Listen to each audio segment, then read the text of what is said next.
Chapter 106. Outsiders did not know the result of this battle.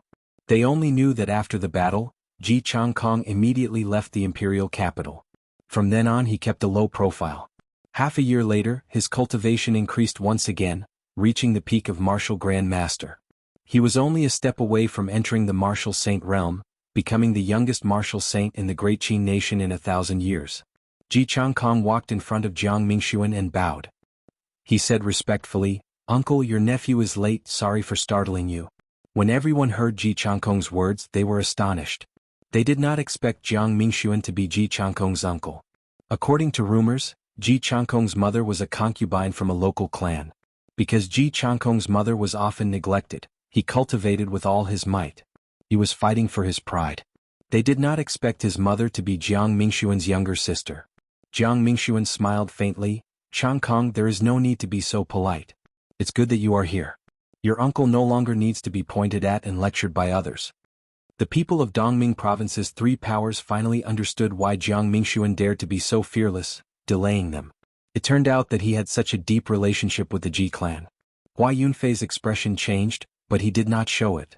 The moment he made his move, he had suffered a small loss at Ji Changkong's hands. It was clear that he was afraid of Ji Changkong.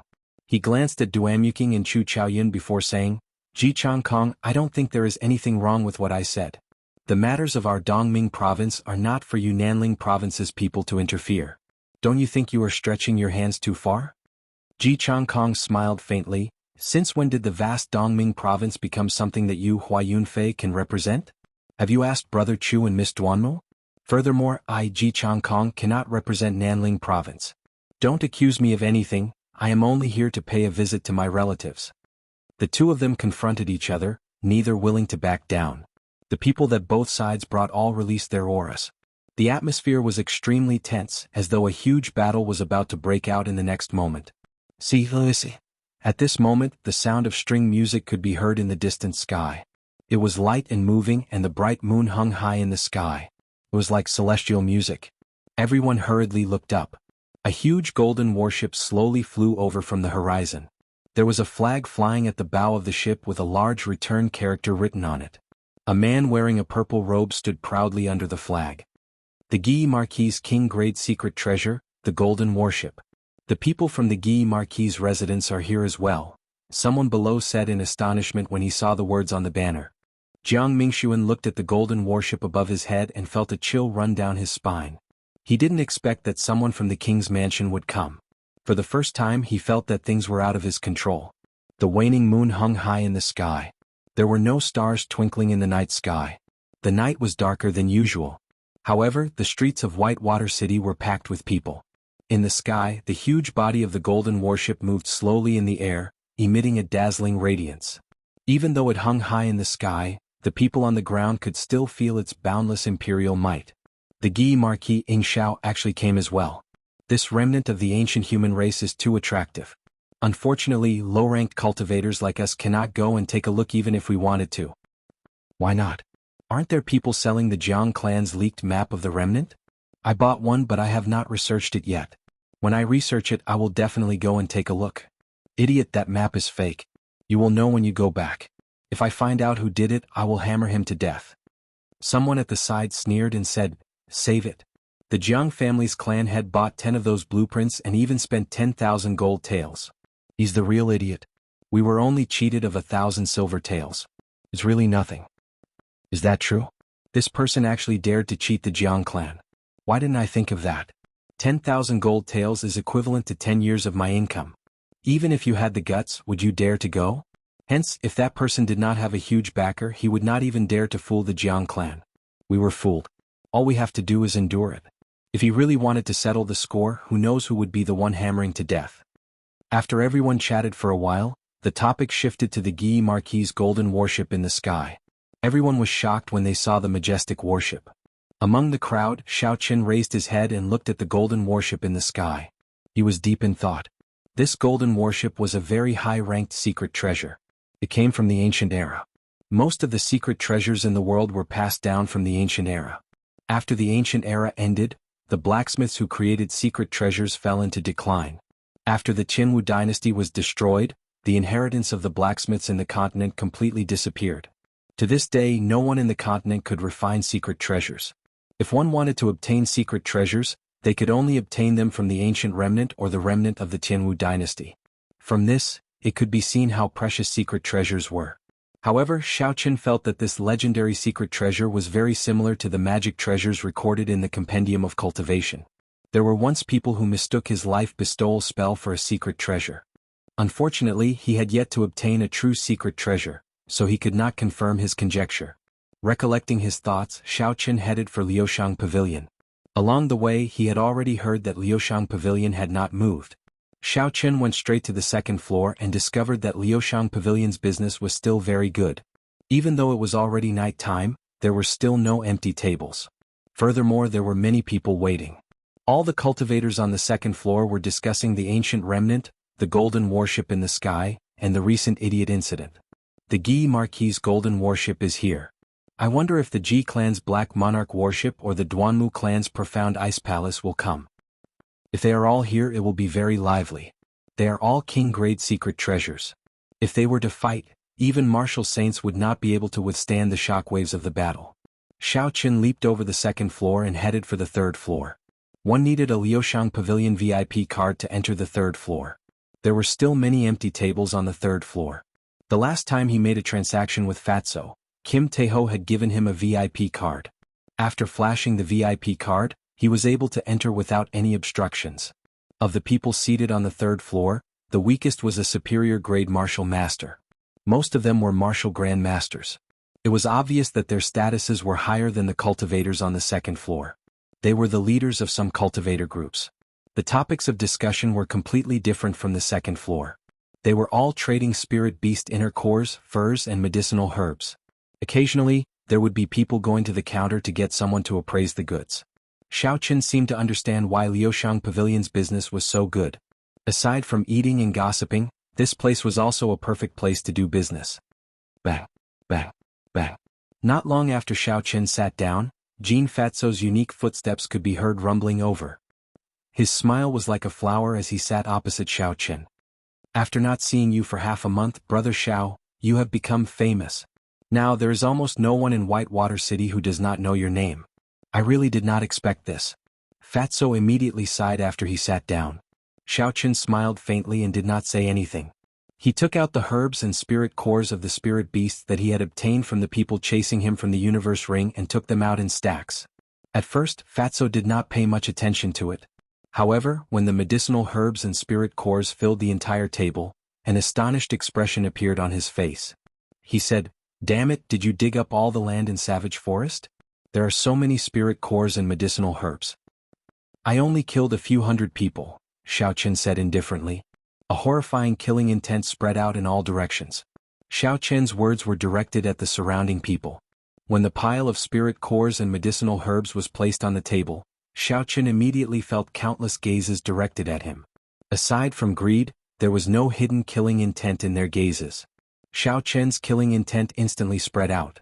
Everyone in the entire floor felt a faint pressure. That was a pure killing intent. Only after killing countless people could one condense such a killing intent. Exactly how many people did this brat kill to be able to condense such a horrifying killing intent? The crowd of cultivators quickly withdrew their gazes and clicked their tongues in their hearts. Jean Fatso laughed loudly and said, "You want to sell these to this fat lord, right?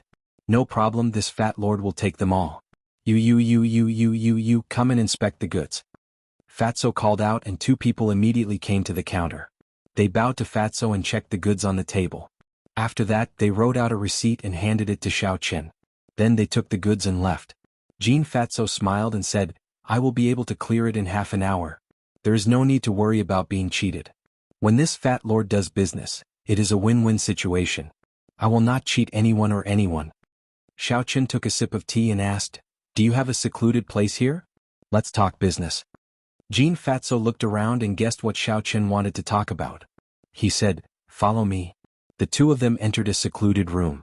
After Jean Fatso sat down, he said, "There will be no third person who knows what we are talking about here." Xiaoqin checked with his spiritual sense. Indeed, it was as he expected. There was no one else around. He took out the map of the ancient remnant from the universe ring and said, I want you to help me find the location of the ancient remnant on this map within 3 days. Fatso looked at the map and laughed loudly. Brother Xiao, to be honest, I have a map in my hands as well. I'm not sure if it is real or not. Take a look. Xiaoqin only took a glance and he could tell what was going on. He could not help but smile. I guess that you were the one who made this. I really don't understand.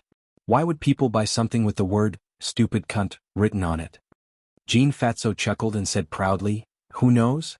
Let's not talk about this. I want to buy your map as well. Name a price.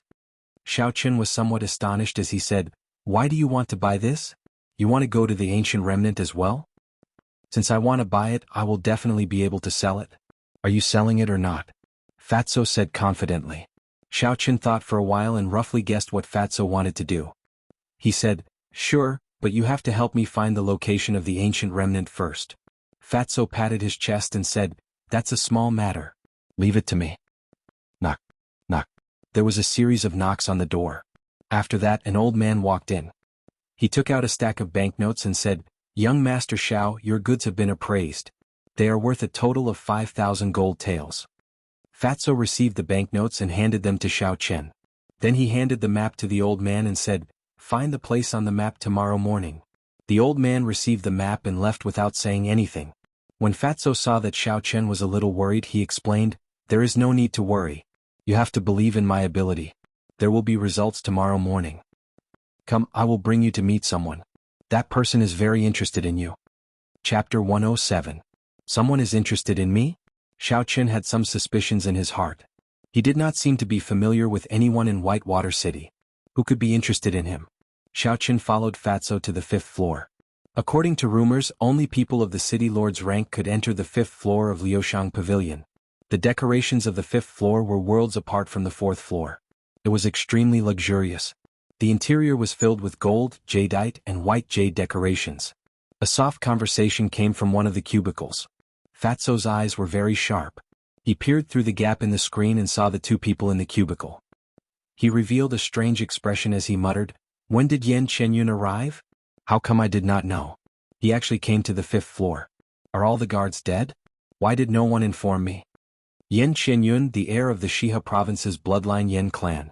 This Whitewater City is getting more and more lively, Xiaoqin thought to himself. Just as Fatso was about to walk over, Yan Chenyun, who was behind the screen, suddenly walked out. When he saw Kim Taeho appear, he was not surprised. However, when he saw Xiaoqin, he was somewhat surprised. However, a faint killing intent appeared in his eyes. He slowly walked over to Xiaoqin and said, I recognize you, Xiaoqin. The ancient remnant map is in your hands, right? Hand it over. Yan Chenyun spoke boldly and confidently. He did not feel that there was anything wrong with it. In his eyes, Xiaoqin was just a medial grade martial master without any status. There was no need to be so polite to him. Xiaoqin frowned slightly and smiled coldly in his heart. Are the disciples of these noble clans always so arrogant and shameless? Drawing the saber. Chop. The lunar shadow saber suddenly appeared in Xiaoqin's hand. It released a resplendent electric light as it chopped at Yan Chenyun. What a fast saber. Yan Chenyun was astonished. He did not expect Xiaoqin to be so decisive, attacking as soon as he said he would. Furthermore, he did not expect a medial grade martial master like him to brandish his saber so quickly. Puchi. Xiaoqin had practiced this drawing the saber countless times. He was only a step away from great perfection. Furthermore, he executed it at such a close distance. Almost no one could dodge it. When Xiaoqin drew his saber, Yan Chenyun had already retreated quickly. However, his chest was still cut by the saber light, giving off the sound of metal clashing. Xiaoqin's clothes were torn apart, revealing the golden battle armor underneath. Xiaoqin was slightly surprised. It was actually an earth-ranked battle armor. The great aristocratic families truly had deep foundations. The saber did not break the battle armor. However, the saber carried a huge force. When it struck Yan Chenyun, his internal organs instantly trembled. Arclight slash. A sword appeared in Yan Chenyun's hand. He wanted to counterattack. However, he discovered that this arclight chop seemed to be formed naturally. There were no openings at all. It sealed off all of his routes of attack. Retreat. Yan Chenyun gently pushed off the ground and calmed the unstable essence in his body. His figure flew backward. When he landed, he had not stabilized his footing. However, he discovered that Xiaoqin had already soared into the sky. He held the lunar shadow saber in his hand and rushed at him without any fancy moves. His speed was as fast as rushing thunder, as fast as lightning. Yan Qianyun quickly thought of a countermeasure. In the end, he discovered that aside from rolling backward, he did not have any other moves to block. He had not stabilized his footing. He had no way to block this move. If he were to jump backward, as long as he was a little bit higher, his head would be pierced. He made up his mind and immediately rolled backward. Rushing thunder chop. Suddenly, thunder roared in the 5th floor of Liushang Pavilion. Under the trembling of the thunder, all the screens and chairs were instantly sent flying. Xiaoqin carried the boundless might of rushing thunder as it surged over. It was as fast as lightning, chopping down at Yan Qianyun's head. Under the vast might, Yan Qianyun felt a chill in his heart. The essence in his body circulated quickly. He used both his hands to hold the sword above his head, trying to block this saber. Boom! When the saber and sword clashed, there was a loud sound. Yan Qianyun felt his arm tremble. A huge force transmitted from the sword to his feet. With a bang, a hole immediately appeared in the wooden plank below his feet. Half of Yan Qianyun's body was immediately stuck in the wooden plank. He could not advance or retreat. Xiaoqin landed on the ground and kicked out, pulling Yan Qianyun out. Rushing thunder second chain chop. The energy accumulated in the 5 saber strikes surged out in the rushing thunder second chain chop. The saber struck Yan Qianyun's battle armor, but it still did not penetrate it. Pusi. However, the huge force penetrated the battle armor and entered Yan Qianyun's body. He vomited a mouthful of blood in midair and crashed violently into the wooden wall. A large hole immediately appeared in the wooden wall of Liushang Pavilion. Yan Qianyun fell in just like that. At the critical moment, he stretched out his right hand and grabbed the wooden plank. His body was suspended in midair. Dang! Just as Xiaoqin was about to follow up with a kick, a sound wave flew towards him. He quickly took 2 steps back and with a bang, the wooden table beside him was immediately split in half by the sound wave. Su Xiaoxiao walked out from the compartment and advised gently, "Young Master Xiao, how about showing mercy?" Xiaoqin turned around and looked at this girl. He praised her in his heart. Be it appearance or temperament, out of all the girls he knew, only Yu Ying could compare to her. However, I don't think I know you. Do we know each other? Xiaoqin looked at Su Xiaoxiao and asked seriously. When Su Xiaoxiao heard this, she was stunned. She did not know how to reply. Fatso quickly replied from the side, "This is Miss Xiaoxiao. I brought you here to introduce you to her. The #1 beauty of the South, Su Xiaoxiao." Xiaoqian's heart skipped a beat. He did not expect her to be the one rumored to be the only girl comparable to Yu Ying in the Great Qin nation.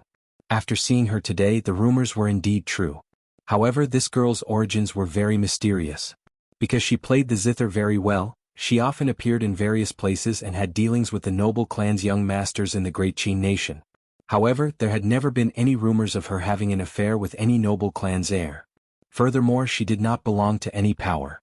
There was once a marquis who wanted to forcefully abduct her after seeing her beauty. In the end, before the people he sent out could do anything, the marquis died in his own residence. Furthermore, the royal clan did not pursue this matter. Bang! Yan Qianyun shouted lightly and stood back on the floor. His face was extremely pale, and there was a trace of blood at the corner of his mouth that had not been wiped clean. His clothes were tattered and he was in a sorry state. Ever since he made his debut, he had never been in such a sorry state. Just because he underestimated his opponent, he nearly became the joke of Liushang Pavilion. "Young Master Yan, on account of Xiaoxiao, can you stop here today? I still have some things to discuss with young Master Xiao," Su Xiaoxiao said softly as she looked at Yan Qianyun. When Yan Qianyun heard this, he quickly thought about it in his mind. "I was careless earlier and I suffered significant injuries. This Xiaoqin obviously still has some tricks up his sleeves. It would not be appropriate to continue fighting with him. I might as well return first and take care of this brat after I recover." Yan Qianyun snorted coldly and said seriously, "On account of Miss Xiaoxiao, I will let you live for a few more days. After a few days I will come and take your head." Fatso sighed in his heart, this pretentious act. Even this fat lord has to admit that I am not as good as him. He was clearly beaten up like a dog, but in the end he has to act like he was beating up a dog. He does not want to lose face in front of Xiaoxiao. Xiaoqin smiled coldly, "Did I say I would let you off?" Lightning evasion. Side strike. A bolt of lightning flashed by, and Xiaoqin suddenly appeared in front of Yan Qianyun. He leaned forward and gathered all his energy on his right shoulder. Then he smashed into Yan Qianyun's chest. Yan Qianyun, who was preparing to leave, looked at Xiao Chen in astonishment. Even if he was beaten to death, he would not have imagined that Xiao Chen would actually continue to attack him in front of Su Xiaoxiao. Bang! The horrifying physical body combined with the essence in his body caused Yan Chenyun to vomit a mouthful of blood. His body flew backward and fell through the hole in the wooden wall. This time, Yan Chenyun did not have the opportunity to grab anything. With a loud bang, he fell violently from the 100-meter-tall Liuxiang Pavilion. Because of the Guy Marquis' arrival, Whitewater City was especially lively tonight. The crowd on the streets had not dispersed. A figure suddenly fell from Liuxiang Pavilion, giving off a loud bang, startling everyone. They only saw a person with disheveled hair lying on the ground. He coughed out blood continuously, and his face was pale without any color. That person slowly sat up and tried to stand up. However, the moment he stood up, he fell back down with a loud bang. The bones in his legs seemed to be broken. There was no way for him to stand up. Yan Chenyun's eyes were bloodshot as he lay on the ground, crawling out step by step. He had come to Liuxiang Pavilion alone. Because he wanted to see Su Xiaoxiao, he left his guards and servants outside the city. At this moment, he only had one thought in his mind: to get out quickly and find his guards to tear Xiao Chen into pieces. Isn't that the Shihe province's Yan Chenyun? Why is he here in Whitewater City? He was actually thrown out of Liuxiang Pavilion. Who is so bold? Someone in the crowd recognized Yan Chenyun's appearance and said in astonishment. The Yan clan was one of the few noble clans in the Shihe province. He had an innate bloodline and inherited martial spirit. How could someone beat him up like this? A sharp-eyed person looked up and saw Xiao Chen standing at the entrance of the cave. He was startled. It's Xiao Chen. Xiao Chen actually threw Yan Chenyun out of Liuxiang Pavilion. This fellow is too ferocious. In the day, he pinned the Jiang clan's first elder to the city wall. In the night, he tossed the Yan clan's heir off the 5th floor of Liuxiang Pavilion. Regardless of whether it is the rich clans or the noble clans, he does not care about them at all. When he wants to make a move, he does it. This person is too heaven-defying. The words of the crowd entered Yan Chenyun's ears, causing the rage in his heart to burn even stronger. He hated that he could not immediately kill Xiao Chen with a saber strike. His eyes were bloodshot, filled with a hateful glint. A few people saw how pitiful Yan Chenyun was crawling, so they wanted to go over and help him up. Scram, you bunch of Dongming province's lowly commoners. I do not need you to help me. I like to crawl. Scram for me. Yan Chenyun had nowhere to vent his anger. When he saw people coming over, he immediately cursed. When those people saw that they had been given the cold shoulder, they cursed and immediately ran far away like they were avoiding a fly. They had never seen such a vicious person before. Chapter 108. Ah!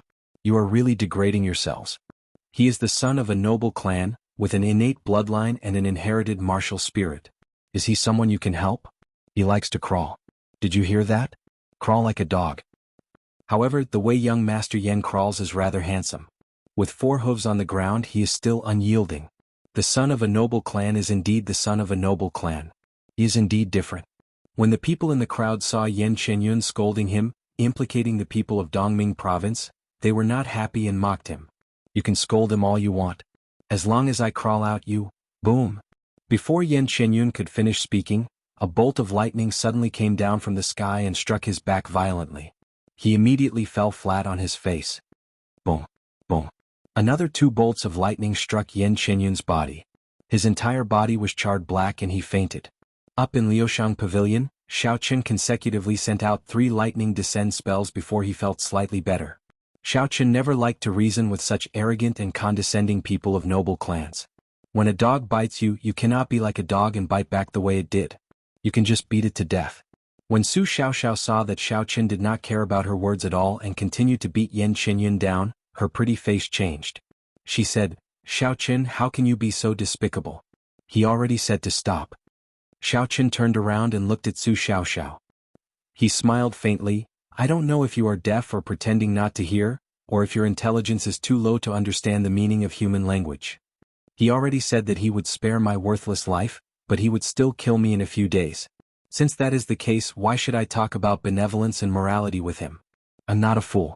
Su Xiaoxiao was so angry that her face turned pale. She could not say a single word.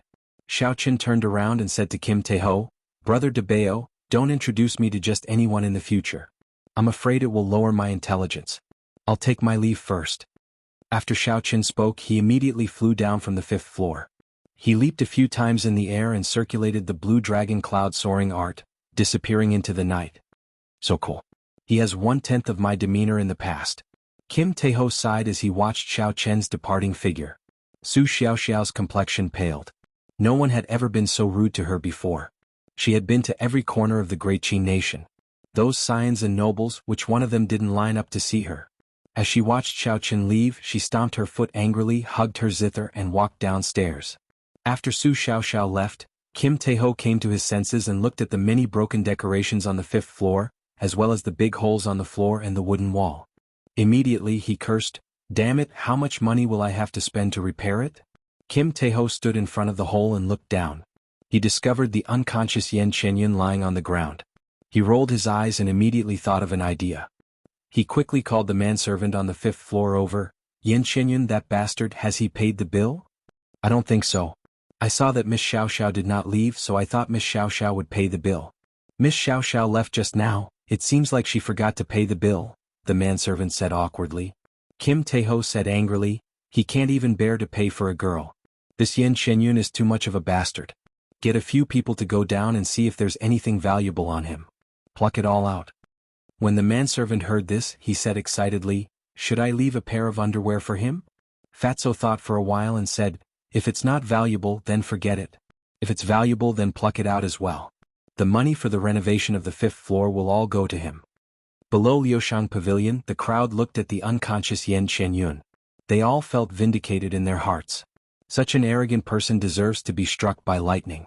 Make way, make way. Liushang Pavilion is here to collect debts. Please make way. 3 manservants of Liushang Pavilion parted the crowd and arrived before Yan Chenyun. Under the astonished gazes of the crowd, they took off Yan Chenyun's outer clothes. Soaring Phoenix Satin Shop, this is a luxurious set of clothes produced. However, it is already tattered. It is not worth much. Throw it away. One of the manservants looked at Yan Chenyun's tattered clothes and casually tossed it to the side. A gold-threaded belt. This is not bad. It should be worth some money. These shoes seem to be made from the soft skin of a spirit beast. They should be able to sell for a good price. Hey, there are actually some gold notes hidden inside. What brand is this pants? Help me take a look. Damn, superior grade earth-ranked battle armor. I'm going to strike it rich. I wonder how much it is worth. In the blink of an eye, Yan Chenyun was stripped until he was only left with his underwear. The surrounding cultivators were all dumbfounded. They were speechless in their hearts.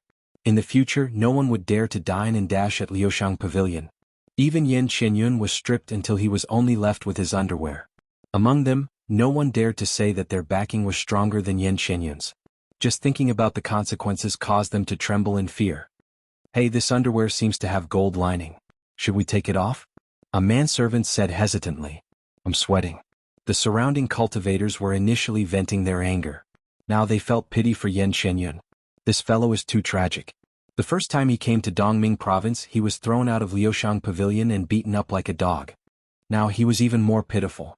The people of Liushang Pavilion even wanted to take off his underwear. Let's take it off. The young master said to take off all the valuable things. If he wants to blame someone, he can only blame his perverted taste. Of all the things he could have done, he chose to have gold lining. After the manservant said that, he immediately untied Yan Chenyun's belt. Damn, he is too strong. He actually took it off. Damn it. In the future, I will go and offend the Jiang clan. I would not dare to offend Liushang Pavilion anymore. This is too damn horrifying, someone in the crowd exclaimed. After the manservant pulled off the underwear, a manservant looked at Yan Chenyun's lower body. He said in astonishment, Hey, this hair seems to be gold as well. Should I take it off? Just as the manservant finished speaking, all the surrounding cultivators in the crowd broke out in a cold sweat. After that, they felt a cold wind blow at their crotch like something had broken. Who? All the warriors who were still watching immediately circulated their essence chi to the extreme a second later. They instantly vanished without a trace.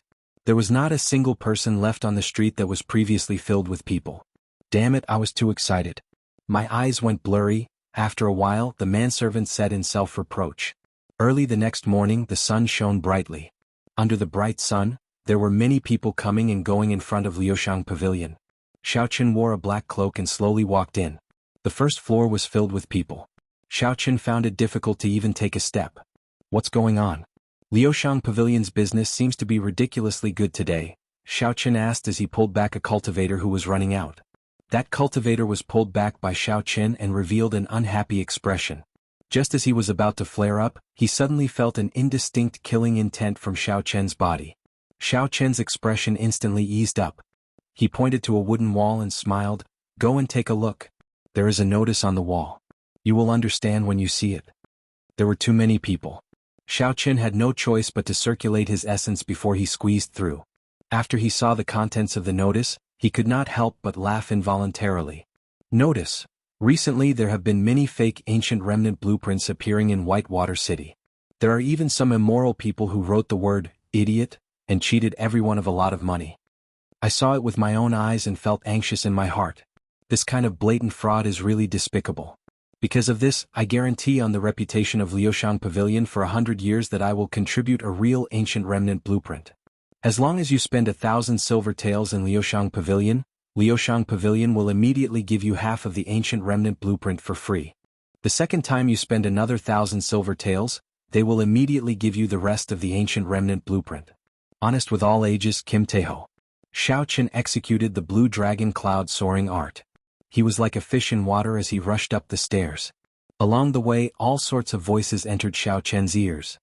This fatso is really a good person. He knows that we have been cheated badly. After we eat something he gives us the blueprint. That's right, I spent 1,000 silver taels to buy that idiot blueprint. As long as we eat something here worth 1,000 silver taels, it will be given to us for free. Normally, I don't like that fatso, but I finally did something good. Stop talking and quickly eat. How much have you eaten? I ate 100 buns. I still need another 900 buns to reach 1,000 silver taels. When Xiaoqin heard this, the circulation of essence in his body suddenly went awry. He was nearly unable to execute the blue dragon cloud soaring art. He cursed in his heart, this fatso is really inhumane. He cheated people until they were running around in circles, and they still helped him count the money. They walked all the way to the 3rd floor. Xiaoqin flashed his VIP card and entered. Only then did the feeling of crowding lessen. After all, the 3rd floor had a threshold, it was not that easy to enter. Waiter, bring a pot of good tea and some appetizers. After Xiaoqin sat down he immediately called out. The waiter of Liuxiang Pavilion was very efficient. Not long later the things that Xiaoqin ordered were served. Did you see Yan Qinyun's expression when he was taken away by the Yan clan's guards? I saw it. His expression was very unsightly. It looked like he was crying. His body was completely naked as if he had been plucked clean. When Xiaoqin heard this he could not help but feel interested. He remembered that Yan Qinyun had fainted by the roadside. How could he be completely plucked clean? Ah, if I were him I would cry too. I heard that Fatso plucked Yan Qinyun clean for the sake of chasing after him.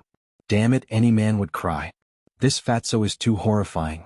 I think no one will dare to offend Liuxiang Pavilion in the future. He really plucked clean all his hair. Wuxia. Xiaoqin could not help but spit out the tea that he just drank. After a while Xiaoqin finished all the food on the table. A manservant came over and led him to a room at the back. In the room, Fatso was happily doing his accounts. When he saw Xiaoqin he quickly got up to welcome him. Xiaoqin did not waste any time and said directly, "You should have found the address. Otherwise you would not be selling it so openly." Chapter 109. Jean Fatso smiled and said, "I found it. It is in Savage Forest's Beast King Valley. Here is the information on Savage Forest's Beast King Valley free of charge. This fat lord is generous, right?" Xiaoqin rejoiced in his heart. He took the information on Beast King Valley from Kim Taeho and looked at it carefully. After a while Xiaoqin frowned. The interior of Savage Forest was very dangerous. There were many high-ranked spirit beasts. Even martial grand masters could only enter from the periphery. If one wanted to enter the true core region, one had to be at least a martial saint. Furthermore, even a martial saint would not be able to move around unimpeded. Every year in Whitewater City, there would be news of martial saint experts dying in Savage Forest. According to the rumors, there were ancient savage beasts in Savage Forest. They were even more horrifying than martial kings. Beast King Valley was located in the core region of Savage Forest. It was a burial ground. When high-ranked spirit beasts reached the end of their lifespan, they would take the initiative to go there and die. That was where their faith lay. With Xiaoqin's strength, wanting to enter alone was simply a pipe dream. Against a spirit beast that was as strong as a martial saint, he would not even be able to reach Beast King Valley. He would die halfway.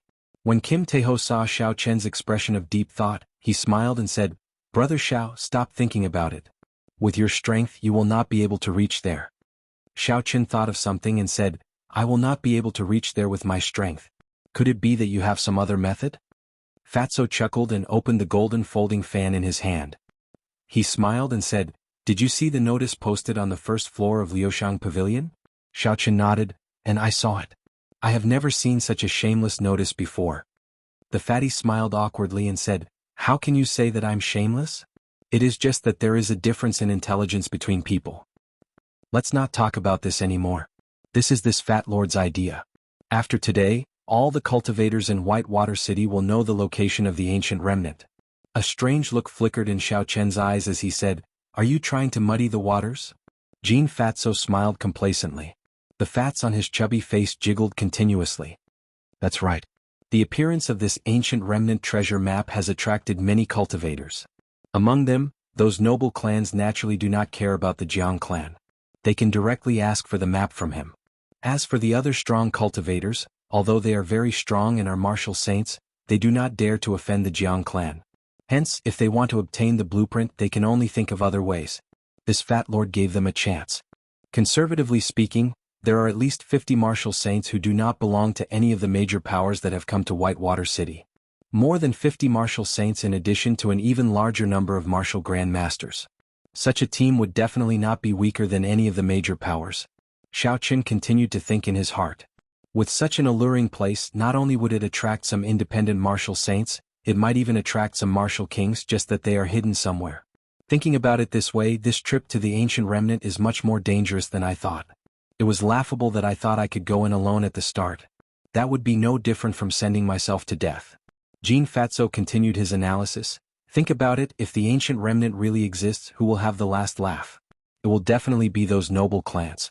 Whoever is stronger will be able to obtain the greatest benefits. For people like us who are not strong, if we want to compete with them, we can only muddy the waters. The muddier the better. That way we will be able to fish in troubled waters."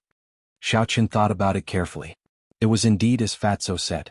4 lone rangers like them, if they wanted to gain something in the ancient remnant, it was not realistic to rely on their own strength to contend with the noble clans. "Do you have any empty rooms in Liuxiang Pavilion?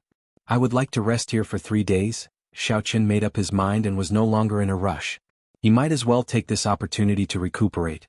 Last night, when he left, he was targeted by a group of Jiang clan cultivators.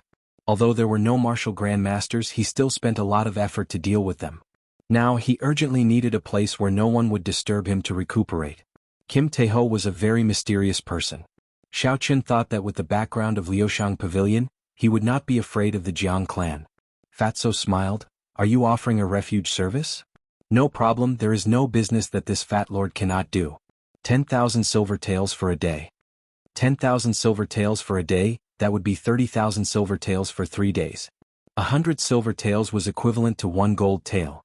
This Fatso was really black-hearted, spending 300 gold taels just to stay for 3 days. "Then never mind, I will just find a place to stay for 3 days. This was a classic case of being taken advantage of. Naturally, Xiao Chen was not willing to leave without even looking back. Fatso quickly pulled Xiao Chen back. "Brother Xiao, why are you always so anxious?" "I have not finished speaking. Actually, I can let you stay in this room for free." Kim Taeho whispered something into Xiao Chen's ear. After that, he smiled wretchedly. "Brother Xiao, what do you think?" Xiao Chen thought for a while and said, "I will give it to you in 3 days." 3 days passed in the blink of an eye. All the cultivators in Whitewater City knew the location of the ancient remnant, but no one dared to go there. Although Beast King Valley was a burial ground, there might be a Beast King at the end of its lifespan that had not died yet. For a spirit beast that could enter Beast King Valley, as long as it was still breathing, it could easily kill a martial grandmaster. Furthermore, no one dared to casually enter the inner regions of Savage Forest. These people all fixed their gazes on the noble clans, hoping that they could open a path. Hope was beautiful, but reality was cruel. On this day, a black dot suddenly appeared in the southern sky of Whitewater City, flying towards Savage Forest. When the black dot neared, a huge black warship appeared in the vision of the crowd. There was a black flag on the warship with a big G character written on it. The G clan's secret treasure, the Black Royal warship, is really flying over. They are going to clash with the Guy Marquis' golden warship. Furthermore, from the direction of the Sisui prefecture's capital, a small white dot flew over. When it neared, it was indeed a huge ice bird. On the back of the ice bird was an ice palace that gave off a cold light. The Duanmu clan's profound ice palace is flying over as well. It's over. It looks like they are preparing to descend into Beast King Valley from the sky. Damn it, I was still waiting for them to open a path. All of them are flying away from the sky. Even with your intelligence, how could these noble clans not think of something like this? They are too naive. When the many cultivators in Whitewater City saw the situation, they could no longer remain calm. They started to form groups and prepare to enter the inner regions of Savage Forest. At this moment, a few strong martial saints jumped out and called for everyone to enter Beast King Valley together. Xiaoqin stood in front of the window and looked calmly at the sky. He did not get too excited about the 3 secret treasures that were flying towards the inner regions of Savage Forest. Bang, bang, bang. Fatso opened the door to Xiaoqin's room and walked in. Brother Xiao, the 3 days are up. Have you prepared the things? Xiaoqin did not say anything. He took out a wooden sculpture and handed it to Kim Taeho. Fatso received it happily and carefully placed it into a spatial ring on his hand. Xiaoqin felt excited. Although the 10 spatial rings on Fatso's hands were very gaudy, every one of them was a spatial ring. To be able to possess so many spatial rings, his strength and background were definitely not simple. Do you have any weapons or equipment that you can sell to me? Xiaoqin asked in a probing manner. The inner regions of Savage Forest were very dangerous. He had always wanted to purchase some equipment, but he could not find any channels to do so. Kim Taeho took out 10 arrows and chuckled. I knew you would ask this. This fat lord has already prepared them for you. 10 essence light arrows, 10,000 gold taels, no bargaining. Xiaoqin rejoiced in his heart. These essence light arrows were really prepared for him. The might of the Soul Slayer bow in his hand was extraordinary and he was lacking some arrows. With these essence light arrows, the might of the Soul Slayer bow would definitely double. However, the price was quite exorbitant. It was almost equivalent to his entire net worth. Even so, Xiaoqin did not hesitate to buy it. After all, other items could be bargained for. However, there was no room for bargaining for such a rare arrow. Every year, the Heavenly Craft Manor would only sell 1,000 essence light arrows. This was something that could not be bought even if one had money. For Fatso to be able to obtain 10, it was already very good. After paying, Xiaoqin put away the essence light arrows. Suddenly, he thought of something and said, the earth-ranked battle armor that Yan Qinyun wore yesterday is with you, right? Kim Taeho said, what are you trying to do? That is not for sale. It is worth at least 1 million gold taels. Furthermore, you do not have any money on you right now. Xiaoqin smiled faintly and said, if I did not knock him out, how could you pluck him until there was nothing left? Hence, I definitely have a share of this earth-ranked battle armor. Fatso said angrily, don't speak nonsense. Although this fat lord loves money, I definitely do not have any perverted hobbies. Those are just rumors. The two of them bickered for a long time. Finally, Xiaoqin wrote a promissory note for 500,000 gold taels and took the earth-ranked battle armor away. After Xiaoqin left, Kim Taeho held the promissory note and chuckled, now I have completely trapped you. After all, that battle armor is a windfall. After a while there was the sound of footsteps. Su Xiaoxiao walked over leisurely while carrying her zither. She asked softly, did you give him my essence light arrows?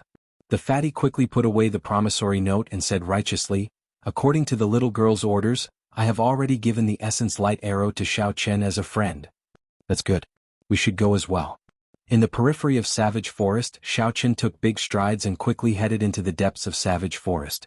Along the way there were spirit beast corpses everywhere. The spirit beast corpses that people normally fought over were now ignored. Xiaoqin even saw a few rank 3 spirit beast corpses lying on the side of the road. No one bothered to look through them.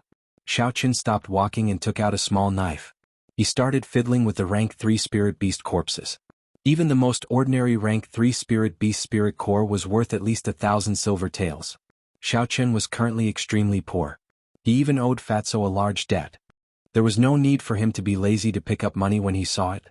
This person is really stupid. Now is the time to fight for time, yet he still has the time to dig out spirit cores. Furthermore, they are left behind by others. Chapter 110. Stop talking, let's go quickly. It is already very late. Later, if we find some scrap metal in the ancient remnant, we can probably sell it for hundreds of thousands of silver taels. 2 cultivators who were not even superior grade martial masters walked past Xiaoqin. When they saw Xiao Chen's actions, they looked at him with disdain. Xiao Chen smiled faintly and ignored them. I don't even know if I can make it to Beast King Valley alive. To think you are talking nonsense about the treasures in the ancient remnant? Even if you obtain it, will you be able to walk out alive?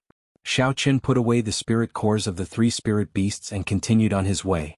The spirit beast corpses in front of him were even denser. He even discovered a few rank 4 spirit beasts, allowing Xiao Chen to make a small fortune. There would not be any spirit beasts above rank 5 in the periphery of Savage Forest. Normally it would be somewhat dangerous. However, today with so many cultivators charging forward, there were no spirit beasts that could obstruct them. Boom, boom. The sound of fighting reached Xiao Chen's ears. Xiao Chen extended out his spiritual sense and looked in the direction of the sound. A group of cultivators were surrounding a completely golden spirit beast. A golden holy beast. Xiao Chen said in astonishment. The spirit beast that was surrounded was a completely golden, glass-like lion. There was even a golden horn on its head. I did not expect there to be such a holy beast, Xiao Chen said in astonishment as his heart was in great waves. However, its blood does not seem to be pure. A golden holy beast was a type of spirit beast that had existed since the ancient era. This kind of spirit beast was completely golden, even its blood was golden. The spirit core that it condensed was also of the highest quality among those of the same rank.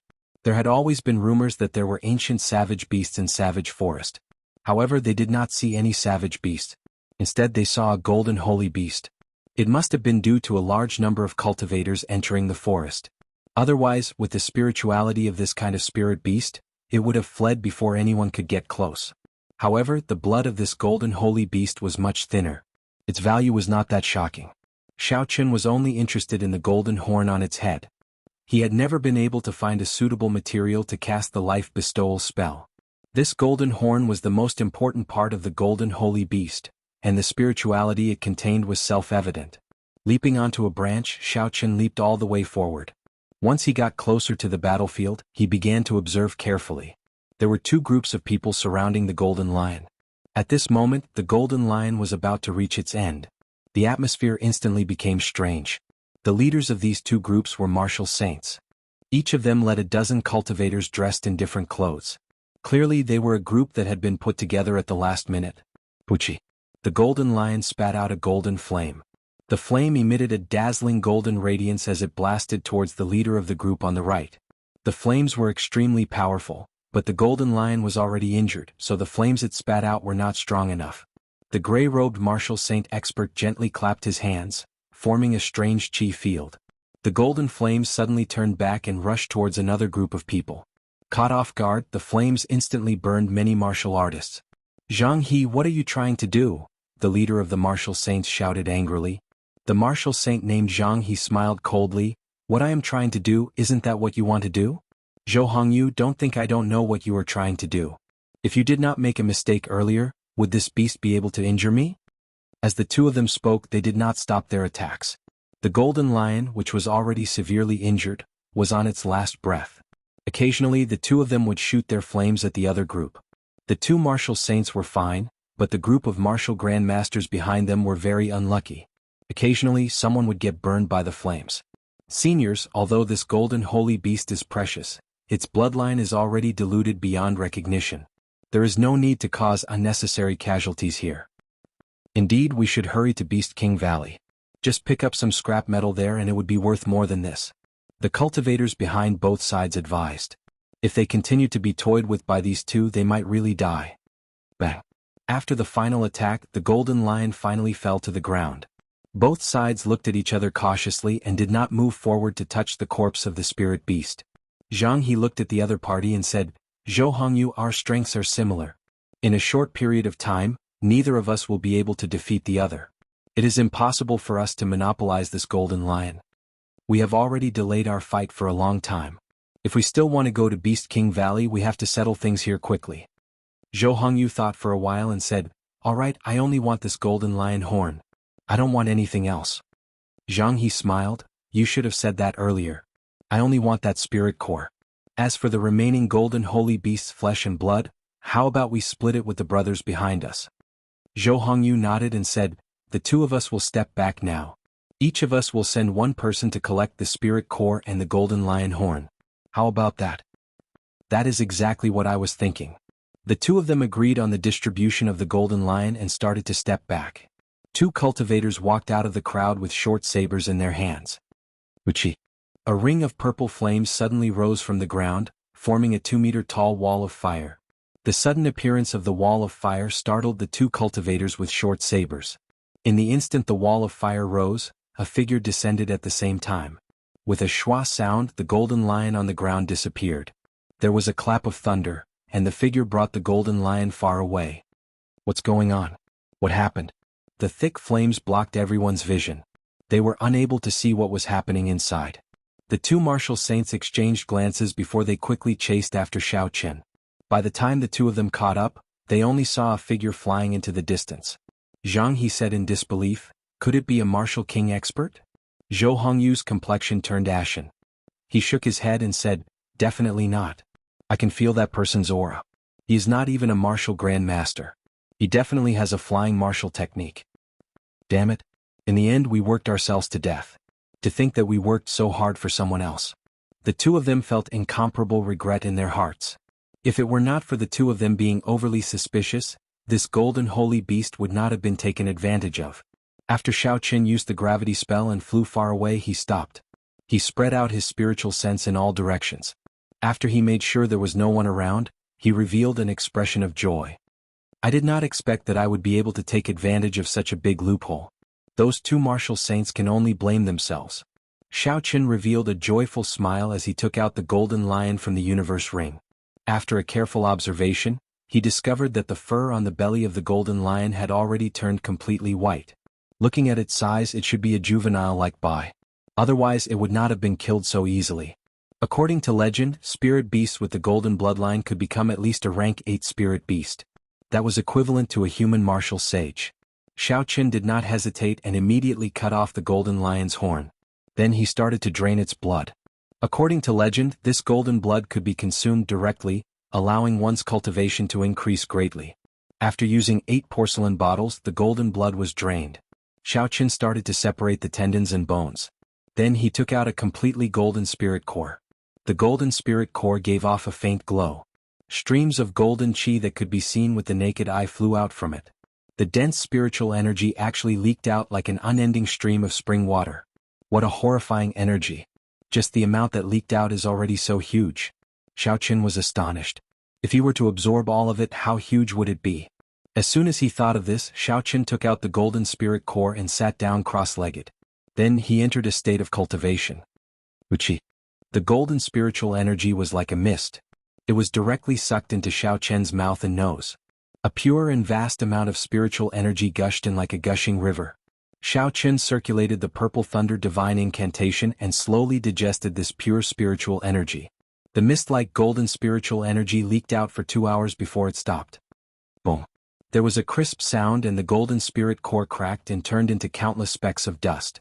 When the wind blew, it completely disappeared from Xianxia's hand. Xianxia opened his eyes and shot out a piercing purple light. The purple light in his eyes flickered for a long time before it slowly disappeared. Every time Xianxia advanced, this purple light would appear. Xianxia could not understand the reason for it. The compendium of cultivation also did not explain it. Recollecting his thoughts, Xianxia did not continue thinking about this problem. He got up and carefully felt the energy contained in his martial spirit. His cultivation realm had risen to superior grade martial master.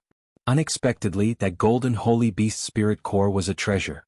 No wonder, even though it was a very diluted bloodline, the two martial saints did not even bother going to Beast King Valley and directly made a move on it. Xianxia calmed himself and stretched his arms and legs. Then he quickly made his way into the depths of Savage Forest. He executed the blue dragon cloud soaring art to its limits. Dragon images appeared behind him. It was as though he was flying on flat ground. After half an hour, Xianxia arrived in front of a large river. As long as he crossed this river, he would officially enter the inner region of Savage Forest. However, at this moment, there was a large group of people gathered at the riverbank, cursing loudly. Xianxia felt it was strange. He parted the crowd and arrived at the riverbank. He finally understood what this group of people were cursing about. The only bridge that connected the inner and outer regions of Savage Forest had actually been destroyed by someone. The river was tens of meters wide, and there were water monsters bobbing up and down in the water. This blocked off the group of people at the riverbank. A miserable cry came from the river. Two cultivators who were preparing to swim over were swallowed by a strange black fish. After a while, large amounts of red blood started to seep out of the river. Xiaoqin felt it was a pity. He had seen it clearly. Those two cultivators were the ones who mocked him earlier. If they picked up some scrap metal in Beast King Valley, they would be able to sell it for hundreds of thousands. Unfortunately, they did not even manage to enter the inner region of Savage Forest before dying in the river. Tong. A martial Grand Master suddenly leaped out of the river. His body soared high into the air before landing on the water. He pushed off lightly and leaped up again. The opposite riverbank was already less than 30 meters away from him. Chapter 111.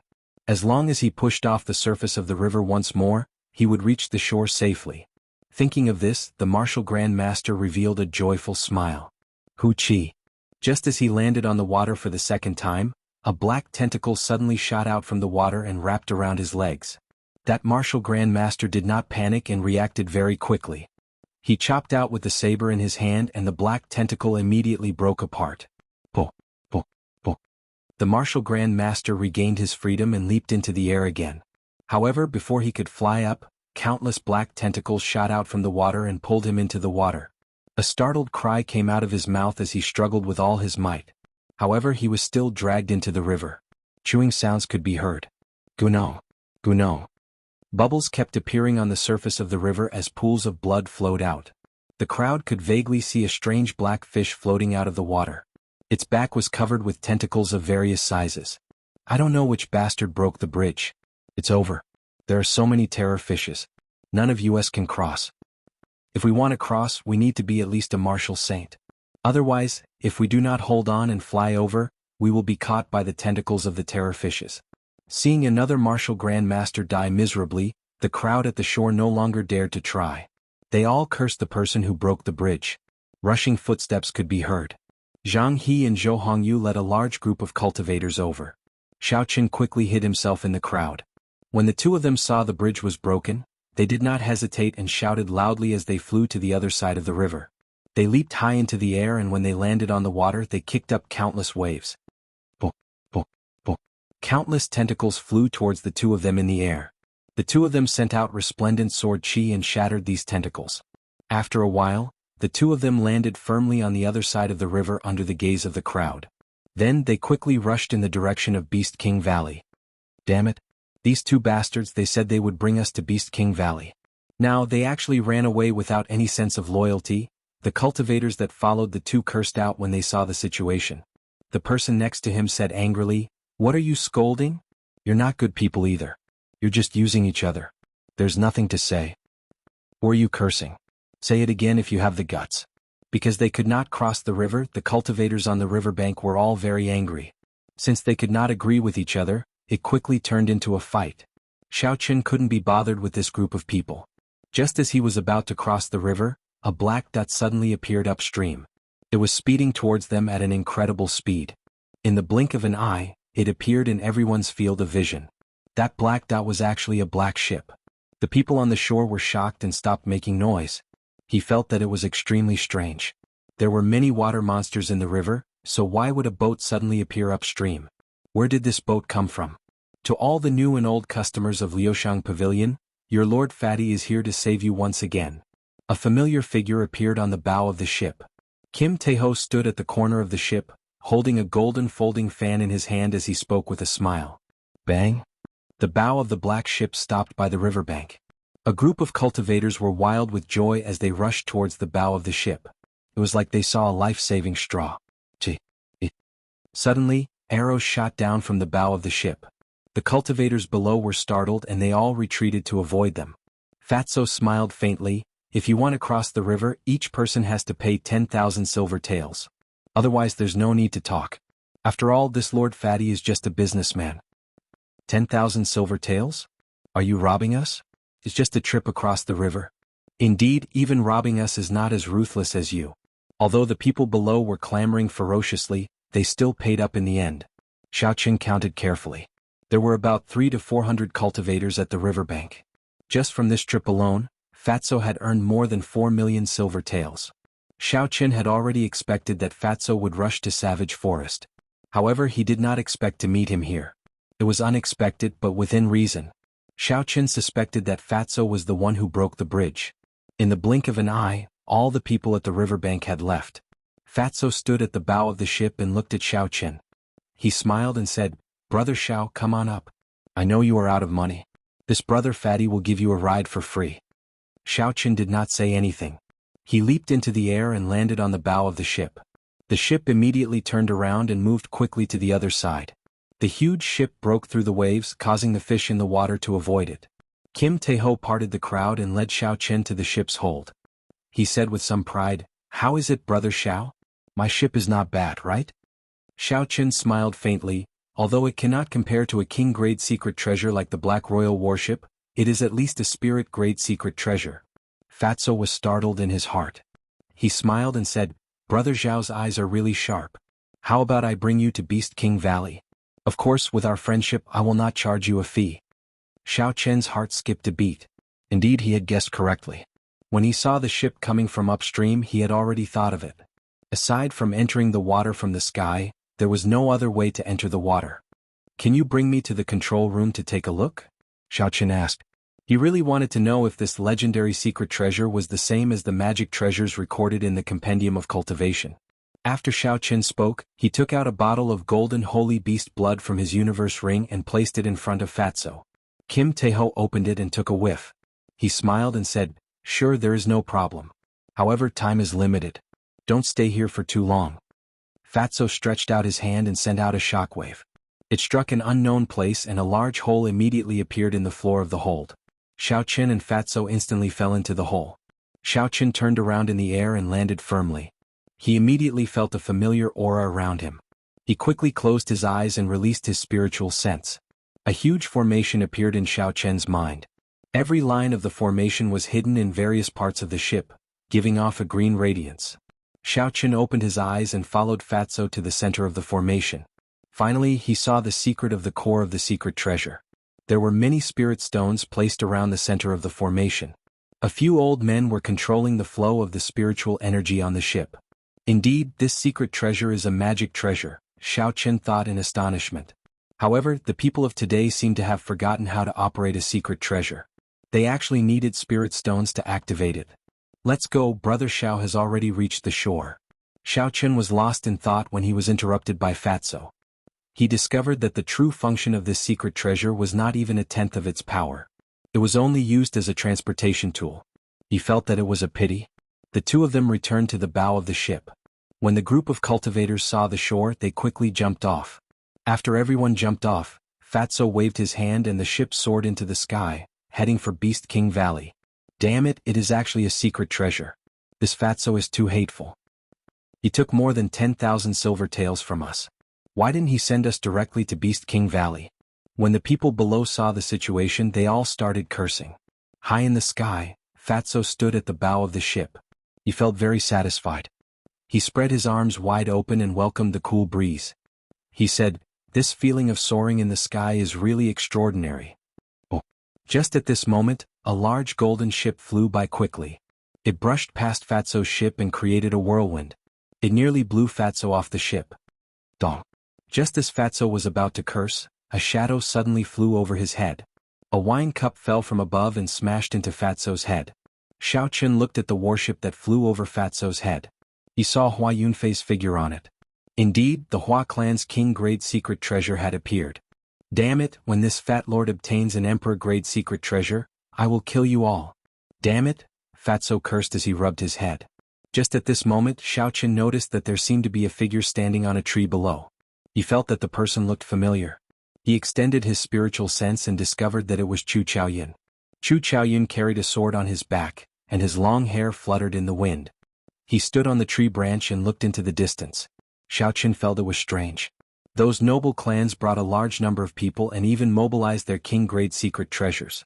The strongest sect in Dongming province, the Misty Sword sect, only sent Chu Chaoyun. Furthermore, he came alone. This did not make sense. Suddenly, Chu Chaoyun turned his head and revealed a faint smile at Xiaoqin. It was like he was greeting him. Xiaoqin was startled. Could he have seen me? I only scanned him with my spiritual sense. Even a martial saint would not be able to detect it. Suddenly, a sword of light appeared under Chu Chaoyun's feet. It carried him through the air, flying quickly towards Fatso's warship. Wong. The sword of light disappeared and Chu Chaoyun landed firmly on the bow of the warship. Xiaoqin felt a strange sense of danger and took 3 steps back. Chu Chaoyun smiled faintly and jumped down from the bow. He said to Xiaoqin, "Brother Xiao, there is no need to be nervous. I'm just here to hitch a ride." Fatso smiled coldly at the side and said, "Whose warship do you think this is? Do you think you can hitch a ride as you please?" Fatso had just suffered a series of setbacks and was in a bad mood. When he saw Chu Chaoyun arrive uninvited, he immediately made things difficult for him.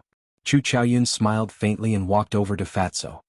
He handed over a stack of gold banknotes and said, "Your Jin clan is full of businessmen. You would not reject a business that is delivered to your doorstep, right?"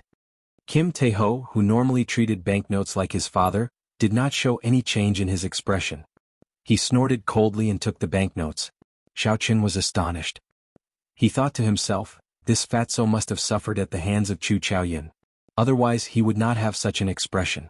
They flew towards Beast King Valley in silence. Along the way Chu Chaoyun appeared very calm. Occasionally he would chat with Xiaoqin, giving off a very relaxed feeling. However, the more relaxed he was, the more Xiaoqin felt that something was wrong. He did not know why, but the feeling that this Chu Chaoyun gave him was much more horrifying than Hua Yunfei. Boom, boom. Suddenly there were explosions in the sky in front.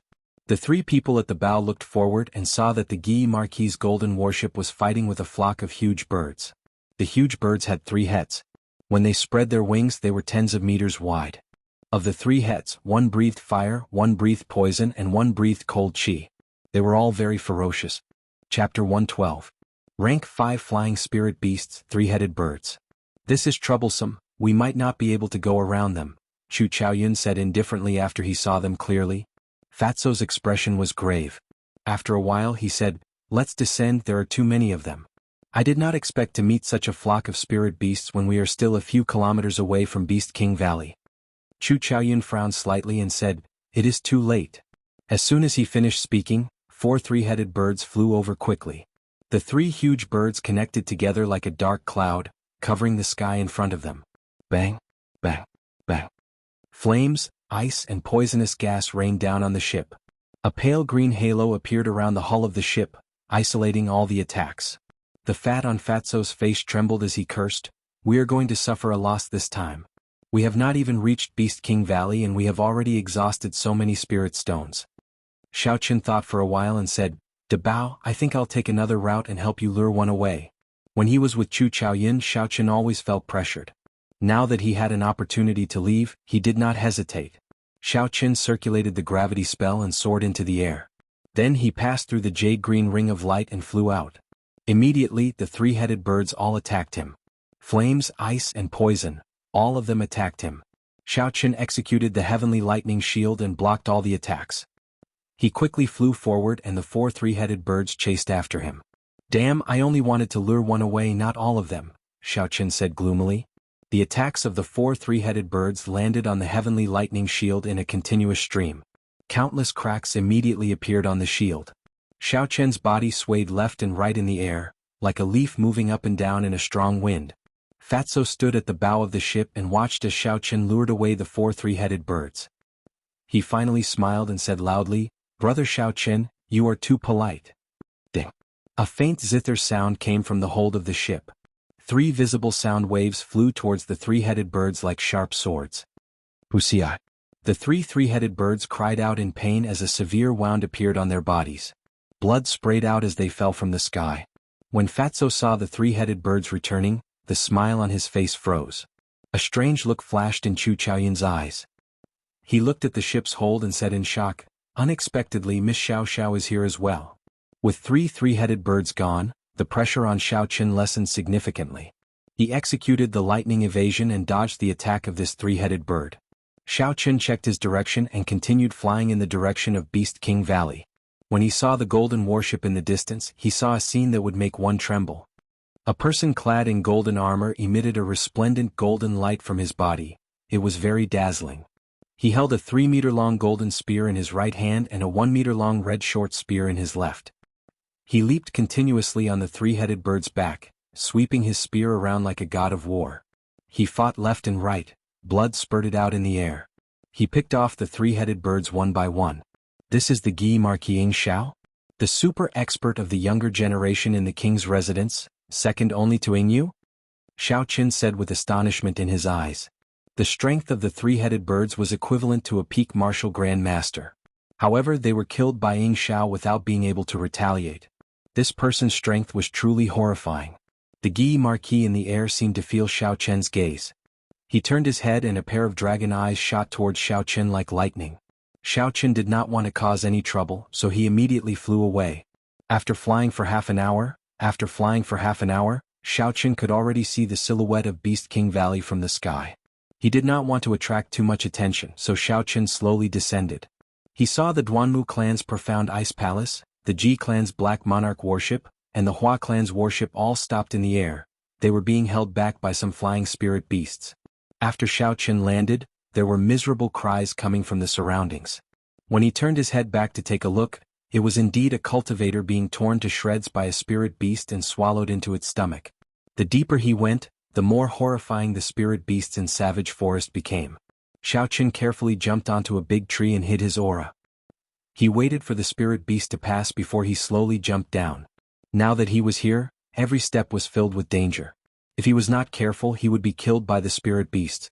Xiao Qin did not dare to be careless. He extended out his spiritual sense and slowly made his way to Beast King Valley. Because the entrance to Beast King Valley was the resting place of tens of thousands of beasts, normally, there would not be any spirit beasts passing by. When Xiao Qin saw a large group of cultivators gathered at the entrance, he did not rush to enter. We finally made it here. This journey was really miserable. I saw a few martial saints die miserably. It was really scary. Indeed, that Jianghu who led us earlier was actually swallowed by an ancient savage beast. Why are the people of the noble clans not coming down yet? The people who just entered discovered a few beast kings that were not completely dead. They did not even have time to escape before they were killed. Fortunately, I was smart and only took a look from afar. Otherwise, I would not have been able to escape. The Golden Lion King inside is as tall as a small mountain.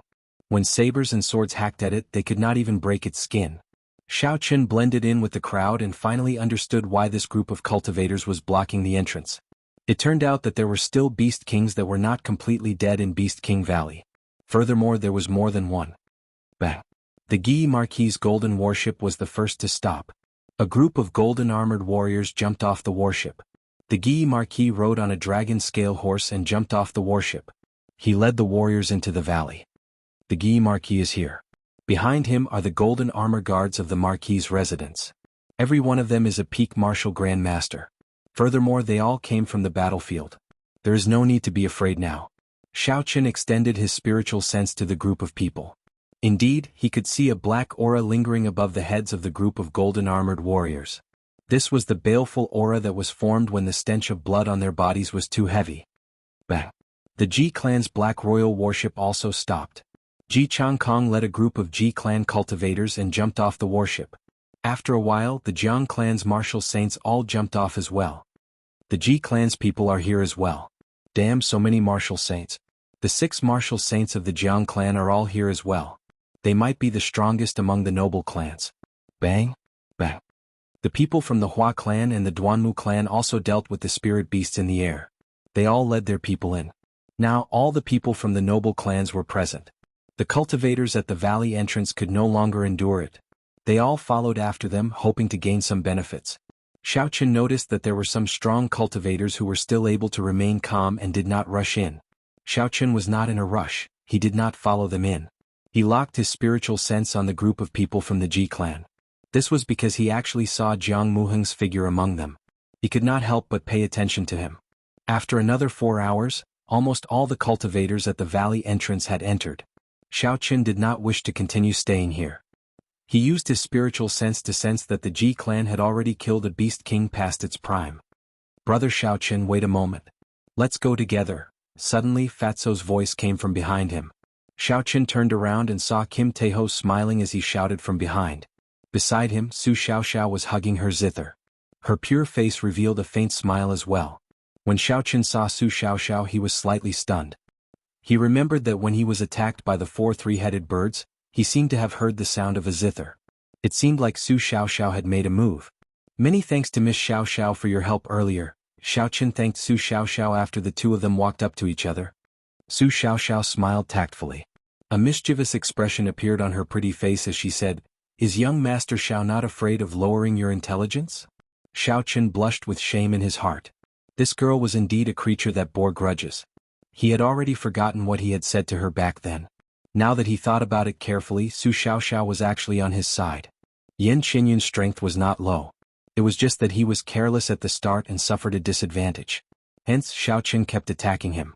The most important thing was that he did not expect Xiaoqin to make a move in front of Su Xiao. Fatso held the golden folding fan in his hand and smiled, "Let's go in quickly. This fat lord has to at least recoup my losses this time." When Xiaoqin did not see Chu Chaoyin, he felt it was strange. He asked, "Where is Chu Chaoyin?" Fatso replied, "Let's go quickly. Don't mention that brat anymore. He left the moment we disembarked." The three of them crossed the valley entrance. Not long after, the huge Beast King Valley appeared before everyone's eyes. Although this Beast King Valley was called a valley, it was actually as big as a small city. Even when Xiaoqin used his spiritual sense to scan the area, he could not find the end. Everyone walked forward. There were huge skeletons everywhere on the side of the road. Fatty's eyes lit up as he looked at them. These were the bones of high-level beast kings that had passed away and remained in this world. Even after thousands of years, there were no signs of weathering. Unfortunately, these skeletons were complete. Sabers and swords could not break them, nor could they be moved. Even if they saw any treasures, they would not be able to pick them up. The towering skeletons gave off a faint pressure even from far away. Even after thousands of years, the auras left behind by these former beast kings still existed in the world. Fatso pounded his chest and said, "What a pity there are so many bones. If we could bring them all back in one piece, even if we did not obtain any treasures from the ancient remnant, it would be worth it." Xiaoqin was a little confused as he asked, "Are these beast bones really that valuable?" "I don't think so. Even if these bones are very hard and can be used to make weapons, there are no tools to polish them." Fatso glanced at Su Xiao and smiled faintly, "Don't look down on the methods of the Heavenly Craft Manor. Of the 10 great spirit weapons forged by the Heavenly Craft Manor, 3 of them are made from the bones of a 1,000-year-old beast king. Furthermore, pure bone weapons are also extremely helpful to those who practice specific martial techniques. Furthermore, aside from forging weapons, these bones are also good supplementary materials for refining medicinal pills. If we find a smaller one later, this fat lord will personally move it back." There was even a spirit weapon made from beast bones.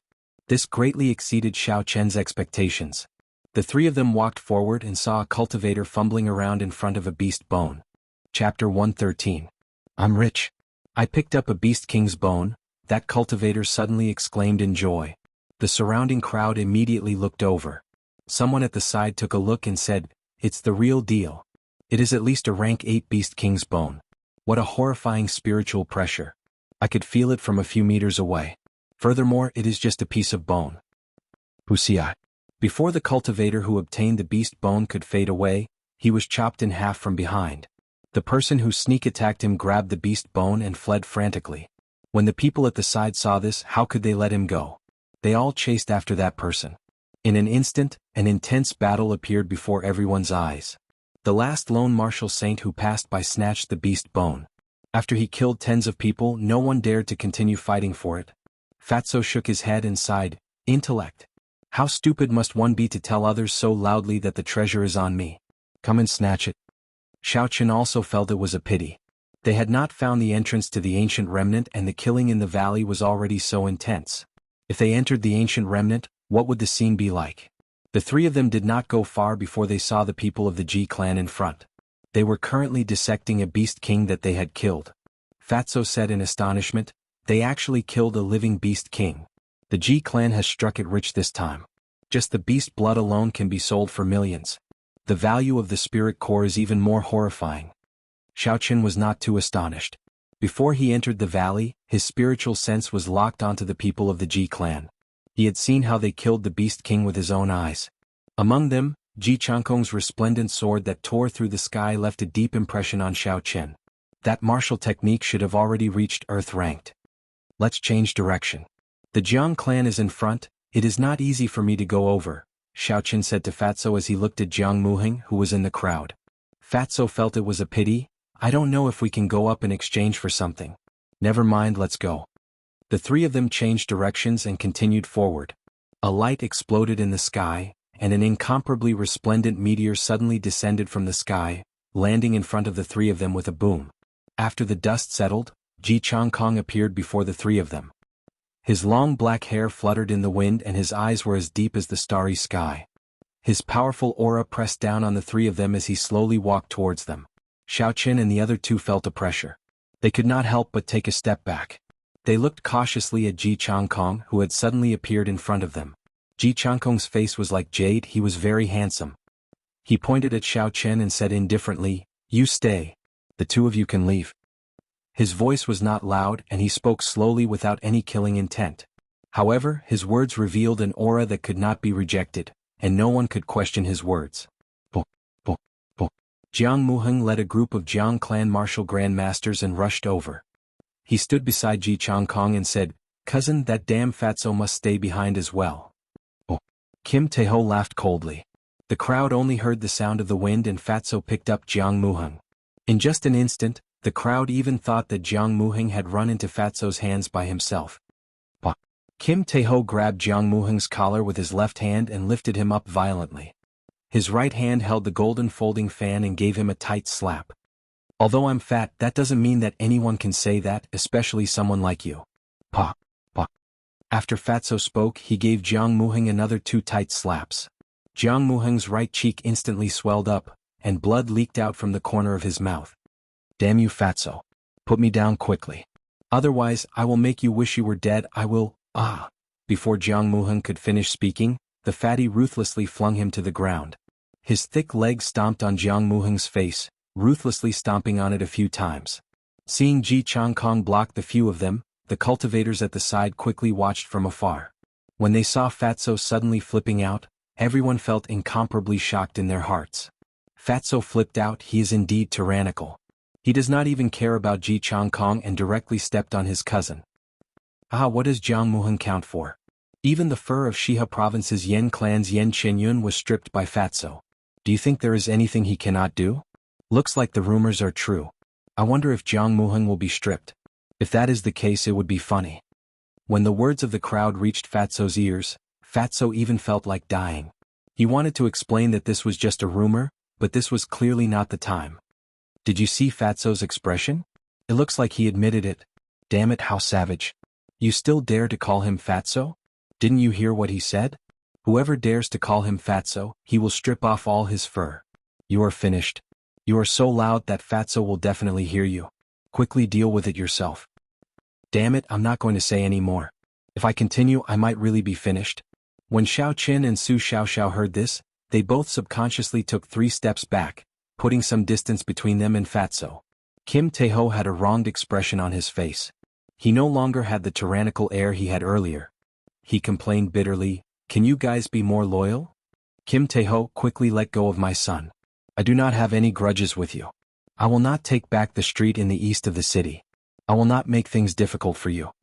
The Jiang clan's clan head, Jiang Mingxuan, hurried over and shouted when he saw Jianghu being stepped on by Kim Taeho. When Jianghu heard Jiang Mingxuan's voice, he became very agitated. His head struggled under Fatso's foot. Finally, he opened his mouth and took a deep breath. He said loudly, "Father, you have to save me. This Fatso is a pervert." Fatso was extremely frustrated. When he heard Jianghu's words, he kicked him into the air. Then he used his palm as a saber and knocked him unconscious. Jiang Mingxuan felt very anxious and rushed forward. Fatso grabbed Jianghu's neck and glared at Jiang Mingxuan. Feeling that murderous gaze, Jiang Mingxuan quickly stopped. Boom. Jianghu, who had been silent all this while, suddenly moved. A black figure suddenly appeared in front of Fatso. That figure used his fingers as a sword and aimed for Kim Taeho's eyes. The golden folding fan in Kim Taeho's hand opened up with a schwa sound. A golden figure appeared behind him. That figure was dressed like a scholar. He was also holding a golden folding fan in his hand. The instant the scholar appeared, the might of an ancient sage spread out in all directions. The surrounding cultivators all felt a righteous aura. Boom. The scholar gently waved the folding fan in his hand, sending out a wave of energy. The black figure in front of the fatty was immediately sent flying backward, exploding into a bloody shadow in the air. That is the weapon of an ancient sage. There is actually a trace of a Tao image left in it. How horrifying. Ji Changkong's external incarnation was actually destroyed in an instant with just a gentle wave. Ji Changkong's expression did not change. However, he was somewhat astonished in his heart. He did not expect that this incomparably tacky fatso would actually have a treasure on him. Furthermore, looking at his attire, those gorgeous ornaments could very well be treasures. Fatso carried Jiang Muheng on his shoulder. He looked at Ji Changkong and said, "I do not care about the grudges between you and Xiaochen. After we leave Beast King Valley you can do whatever you want. However, as long as he is in Beast King Valley he is my companion. Leave Jiang Muheng with me for a period of time. After we leave Beast King Valley I will return him to you." After Kim Taeho spoke, he brought Xiaochen and Ji Changkong and left in another direction. Jiang Mingxian and the others looked at Xiaochen's back. Their hearts burned with rage, but there was nothing they could do. If they tried to forcefully take down this group of people, Jiang Muheng would definitely be killed immediately. This fatso is really tyrannical. He is not even afraid of Ji Changkong. What a pity for the Jiang clan. They only have one son and he is going to be ruined by fatso. Of all the people they could offend, they just had to offend this fatso. Let's not talk about this anymore. That fatso has not gone far yet. Lower your voice. In a secluded area of Beast King Valley, Kim Taeho casually tossed Jiang Muheng to the ground and started fiddling with his body. Xiao Qin and Su Xiaoxiao thought of the rumors they heard earlier. The two of them tacitly moved to the side. After a while, Fatso scolded, "Pauper, you have nothing." Seeing Xiao Qin and Su Xiaoxiao move to the side, Fatso quickly carried Jiang Muheng and chased after them. He explained, "I say, can you not look at me with such a strange gaze? Those are just rumors." Xiao Qin smiled faintly, "I know. It is just that there are differences in intelligence between people. They are unable to understand you." "That's more like it," Fatso said happily. After a while, he felt that something was wrong. "Why do I feel that your words are mocking me?" Xiao Qin listened for a while and said, "Stop messing around. I heard the sounds of fighting. Maybe some noble clan is killing the Beast King. Let's see if we can take advantage of it."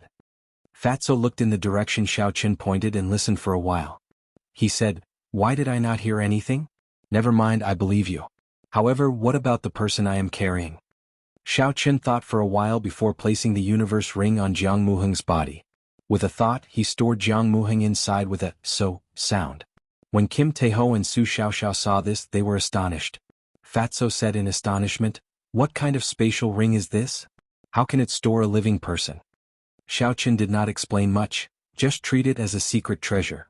Xiao Qin led the way forward. Along the way they could see battles taking place everywhere. As long as they found a piece of Beast King bone, there would be a fight over it. Fatso was a little depressed as he said, "There are so many people picking up the scattered Beast King bones. Why can't this fat lord find any?" Xiao Qin smiled and did not say anything. He kept his spiritual sense extended out. He saw that Fatso had stepped on at least 3 pieces of Beast King bones, but he did not discover any. Bang, bang. The 3 of them finally saw the source of the sounds of fighting. The Gi Marquis Ing Xiao was leading his 200 golden armored warriors, fighting against a golden lion king the size of a small mountain. Xiao Chen's heart skipped a beat. He thought back to the infant golden lion that he met in the periphery of Savage Forest. Just the spiritual energy contained in the infant spirit core allowed Xiao Chen to raise his cultivation by 1 realm. Chapter 114. This golden lion king was the size of a small mountain. The amount of spiritual energy contained in its inner core was definitely horrifying to a shocking level. Fatso's eyes lit up as he said excitedly, "Golden holy beast. It really is a golden holy beast." Su Xiaoxiao countered, "Don't think too much. The Gi Marquis' 200 golden armored warriors are all peak martial grand masters. Furthermore, they have fought on the battlefield before. The most important thing is that they are wearing earth-ranked battle armor and superior-grade profound-ranked spirit weapons forged by the heavenly craft manner. Although they do not have a martial saint, they should be the strongest of all the powers." Xiao Qin was incomparably astonished. Over 200 elite spirit weapons and battle armor, how horrifying was that? The battle armor that Yan Qinyun wore was only earth-ranked. Furthermore, he was a scion of a noble clan. These 200 golden armored warriors were actually all wearing earth-ranked battle armor. Just thinking about it caused one to tremble in fear. No wonder the Gi Marquis only brought 200 golden armored warriors. With just this he could move unhindered in Beast King Valley. Ha! As the three of them were speaking, the Guy Marquis, Ing Xiao, who was riding on his dragon-scale horse, suddenly shouted loudly. He galloped towards the Golden Lion King, kicking up a cloud of dust. Man and horse became one. He moved as fast as lightning, disappearing in an instant. In the next moment he arrived in front of the Golden Lion King. The 3-meter-long golden spear in his right hand carried a huge force as it smashed violently into the Golden Lion King's chest. Boom! The three of them saw an extremely majestic scene. The Guy Marquis riding on his dragon-scale horse was only 2 meters tall. In front of the small mountain-like Lion King he was pitifully small. However, at this moment he was able to send the Golden Lion King flying. This was a very terrifying spear power. How strong was the power contained in the spear to be able to send the Golden Lion King, which was like a small mountain, flying? Bang! The Golden Lion King landed heavily on the ground and gave off a loud sound, causing the ground to tremble. Before it could stand up, the 200 golden armored warriors under the Guy Marquis immediately surrounded it. Xiaoqin felt that it was a pity. He knew that in the face of this absolute power, he had no chance at all. He quickly led Fatso and the others forward. Before Xiaoqin left, he felt the Guy Marquis' lightning-like gaze looking at him again. After the three of them walked for a long time, Fatso grumbled, "This Beast King Valley is too big. If we continue searching like this, who knows how long it will take to find the entrance to the ancient remnant." Rumble. As Fatso was speaking, a series of continuous loud noises came from a distant mountain wall. A gust of cold wind suddenly swept through the entire valley. Everyone felt a chill in their hearts. The entrance to the ancient remnant must have opened. It's the Duanmu family. I saw them heading in that direction. At this moment, everyone stopped what they were doing and looked at the mountain wall in the distance. Thud, thud, thud. The Guy Marquis rode on his dragon-scale horse and led the 200 golden armored warriors past the three of them. They actually gave up on the Golden Lion King that they were about to obtain and headed straight for the mountain wall. Everyone's expression became extremely excited as they headed for the mountain wall. They were afraid that if they were too slow, the treasures in the ancient remnant would be snatched away by others. Xiaoqin thought of something and turned around. He said, "Let's go and take a look at that Golden Lion King. There is no rush to go to the ancient remnant." Fatso chuckled. "That's exactly what I was thinking." When the three of them returned to the place where the Golden Lion King was, they saw dozens of cultivators had the same thoughts as them. They were currently surrounding and killing the Golden Lion King. Many martial masters hacked at the Golden Lion King with their weapons. Metallic sounds resounded continuously. Its golden skin was like metal, there was not even a scratch on it. Hu-chi. A strand of golden flame descended from the sky. The cultivators on the ground were immediately burned to a pile of ashes. They did not even have the chance to resist. When the remaining cultivators saw the situation, they all gave up. Xiaoqin somewhat understood the reason why the Guy Marquis gave up. Although this Golden Lion King was past its prime and its movements were slow, its skin was like steel. Sabers and arrows were unable to injure it at all. When Kim Taeho saw the situation, he frowned and said, "Why is this fellow's skin so thick? How are we going to attack it?" Xiaoqin measured carefully. This Golden Lion King was about 50 meters tall. He looked at the place where the Guy Marquis' spear had pierced at. There was a shallow wound there, and a trace of faint golden blood was slowly flowing out. Su Xiaoxiao, who had been silent all this while, suddenly opened her mouth. There is still a chance. The life force in its body is rapidly disappearing. Furthermore, its internal injuries are very severe. Although the Guy Marquis group did not manage to injure its skin, the force of the spirit weapons managed to injure its body. Xiaoqin took out the Soul Slayer bow from the universe ring and knocked an essence light arrow. He drew the bow into the shape of a full moon and aimed the arrow at the small wound on the Golden Lion King's chest. The arrow gave off a faint glow. Xiaoqin could feel the horrifying force contained in it. This essence light arrow was able to damage his superior grade profound ranked battle armor in the past. It should not disappoint him now. Hu-chi. The essence light arrow buzzed in the air and shot out.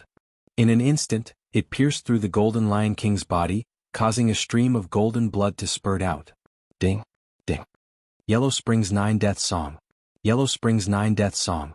Su Xiaoxiao gently stroked her zither and a majestic tune of a powerful army burst out. The grass and trees in the valley trembled and the wind howled. It was as though there were thousands of soldiers and horses roaring, reverberating in the valley. Within the valley, countless heroic spirits appeared behind Su Xiaoxiao. Su Xiaoxiao's zither music rose continuously. The army of heroic spirits rode on horses, as though they were coming out from the underworld river, rushing towards the Golden Lion King. Xiaoqin executed the lightning evasion and flashed into the air. He caught the essence light arrow in his hand and the lunar shadow saber suddenly appeared in his hand. Countless arcs of electricity leaped around it. Wuxia. Xiaoqin held the lunar shadow saber and stabbed it violently into the wound that the essence light arrow pierced through. Instantly, golden blood spurted out and splashed onto Xiaoqin's face. The electricity on the lunar shadow saber directly entered the Golden Lion King's body. The Golden Lion King cried out in pain and its body trembled violently. A huge force came from its back and Xiaoqin was immediately flung off. Oh! The Golden Lion King spat out a huge clump of golden flames at Su Xiaoxiao. Then, it sprinted as though it was in the final moments of its life. Its speed was incomparably agile. Fatso opened the golden folding fan in his hand and a golden figure appeared again. He fanned the flames ferociously and sent them flying. The army of heroic spirits brandished their spears and sabers and pierced through the Golden Lion King's body. Every time a heroic spirit pierced through it, the Golden Lion King's speed would slow down. It was as though a portion of its life force was being drained away. When the army of heroic spirits pierced through the Golden Lion King's body, it came to a complete stop. It was only 2 meters away from Su Xiaoxiao. Su Xiaoxiao's hands, which were playing the zither, suddenly stopped. The indistinct tune reverberating in the valley suddenly turned silent. Even the sound of the wind seemed to have stopped. Dong. A high-pitched tune suddenly resounded and a strong wind blew. Su Xiaoxiao's clothes fluttered and her fine black hair fluttered. A formless energy sent the Golden Lion King flying. Descending divine dragon chop. High up in the sky, Xiaoqin streaked through the air like a meteor and struck the back of the Golden Lion King. There was a loud bang, and the mountain-like body of the Golden Lion King knelt down. The Golden Lion King let out a painful wail.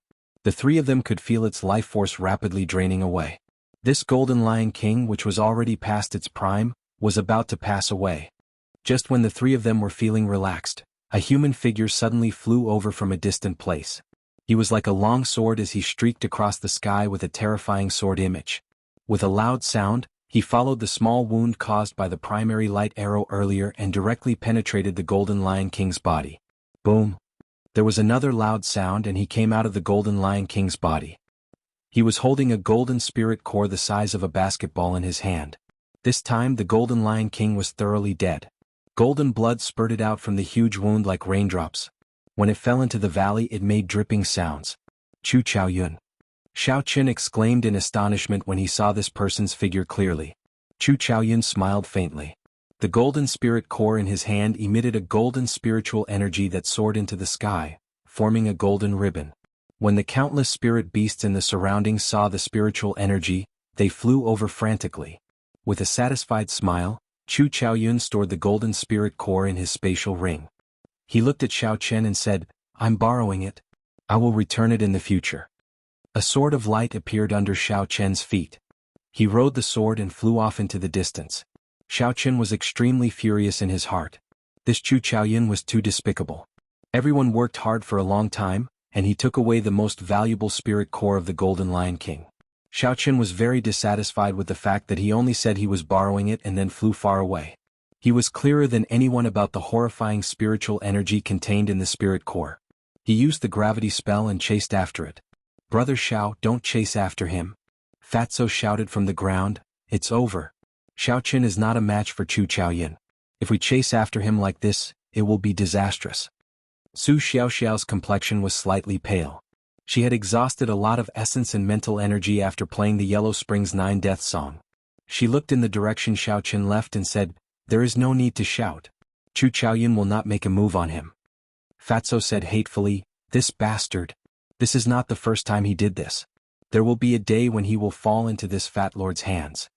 On a flat ground in the valley, Chu Chaoyun suddenly stopped and slowly landed on the ground. He looked at Xiaoqin who was following behind him and said, "Brother Xiao, it was my fault for taking your spirit core today. I will return this favor to you in the future." After Xiaoqin landed, he said indifferently, "If you want to take it, then take it. If you want to borrow it, then borrow it. Have you asked for my permission?" Xiaoqin held the lunar shadow saber tightly as he stared at Chu Chaoyun. This Chu Chaoyun gave him a very dangerous feeling. If it were not for the fact that he was too angry, he would not have gone against this person. Chu Chaoyun smiled gently. "In this world it has always been the law of the jungle. The strong are respected. I borrowed it, so be it. Xiaoqin, I really do not need your permission. Chapter 115. Lightning Evasion. There was a flash of light and Xiaoqin appeared beside Chu Chaoyin. He executed drawing the saber and a saber light flickered. The lunar shadow saber quickly slashed at Chu Chaoyin's chest. Bang! Chu Chaoyin turned around gently and used his finger as a sword. A light appeared on his finger and blocked Xiaoqian's saber. There was a metallic sound as he blocked Xiaoqian's saber. After the first move of the rushing thunder saber technique was blocked, there was no way to execute the subsequent moves. Xiaoqian quickly changed his move. He shouted, "Flight on wings, disordered dance of 1,000 years." Bang, bang, bang, bang. Xiaoqian's figure quickly changed positions in the air. Countless saber lights flashed as they hacked at Chu Chaoyin. Chu Chaoyin stood on the ground without moving at all. He used his finger as a sword and countless sword chi suddenly appeared. This flight on wings was a martial technique of the Misty Sword sect. Chu Chaoyin was very familiar with it. When he saw Xiaoqian execute this move, although he was astonished, he did not panic. The sword chi arrived first despite being launched later. It danced chaotically in the wind and actually forced Xiaoqian to switch from offense to defense. The saber lights danced around continuously, neutralizing the sword chi that were flying at him. The two of them exchanged more than 1,000 moves. Their essence was greatly exhausted. After the disordered dance of 1,000 years was executed, Xiaoqian retreated backward. He executed the blue dragon cloud soaring art and leaped into the sky. Flight on wings, moon bright like fire. A mysterious phenomenon appeared in the sky. The boundless night suddenly covered the blazing sun in the sky. A full moon slowly rose in the sky, giving off a gentle glow. Chu Chaoyin frowned slightly. He said in astonishment, "It is already very shocking that he can execute our sect's disordered dance of 1,000 years. How is it that he can even execute moon bright like fire?" Chu Chaoyin revealed a cautious expression. He knew the might of moon bright like fire. Back then, that sword saint had used this move to kill a great emperor. But soon, a relaxed expression appeared on his face. Xiaoqian had not comprehended the true essence of this move at all. There were many flaws in the phenomenon. "Are you trying to show off before an expert?" Chu Chaoyin said with a faint smile. "Gotcha." Suddenly, a golden light shone in the dark night. Chu Chaoyin slowly drew the sword on his back by an inch. In an instant, golden light burst forth, and endless light violently burst forth from the 1-inch sword. Saint weapon. The sword on his back is actually a saint weapon. When Xiaoqian saw the piercing golden light, he was extremely astonished. However, the mysterious phenomenon had already appeared. There was no longer any chance for him to stop. He could only go all out. Chu Chaoyin stood upright with his hands behind his back. He looked indifferently at Xiaoqian in the air and snorted coldly. The sword on his back returned to its scabbard. A surging golden light shot out from all directions, turning into boundless sword images. The night that covered the entire sky was like glass. Countless cracks appeared on it. After a while, there were countless crisp sounds and the night completely disappeared. The full moon returned to nothingness before it could even rise. Sunlight shone on the ground once again. With the mysterious phenomenon broken, Xiaoqian vomited a mouthful of blood. His face was extremely pale. He staggered a few times and nearly fell to the ground. When the mysterious phenomenon was broken, the sword technique would rebound. This was the most serious internal injury a cultivator could suffer. Back then, Jianghu had been crippled by Xiaoqian after his mysterious phenomenon was broken. Chu Chaoyin leaped up gently and slowly walked over to Xiaoqian. He said, "I know you still have trump cards that you have not used yet. However, I do not have any intentions of killing you. At least not now. I hope you will not do anything foolish. Do not use the same move that you used on Hua Yunfei on me. This world is very big and very exciting. However, only those who are alive can experience this excitement. The one who laughs in the end is the true hero." After Chu Chaoyin spoke, a sword of light appeared under his feet. He rode on the sword and quickly disappeared into the horizon. Xiaoqian consumed a blood-replenishing pill and a qi-returning pill. As he watched Chu Chaoyin disappear, he smiled bitterly to himself. This was the first time he had been defeated in such a miserable manner. His opponent had not even made a move. He had destroyed him with just half a move. Sitting cross-legged, Xiaoqian slowly circulated the purple thunder divine incantation, digesting the medicinal energy in his body. After a while, when the medicinal energy had completely permeated his body, his injuries were more or less healed.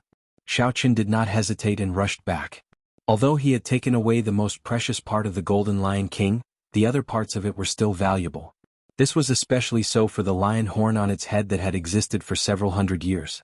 Hua Yunfei, who was rushing towards the entrance of the ancient remnant, suddenly saw Xiao Chen's rapidly running figure.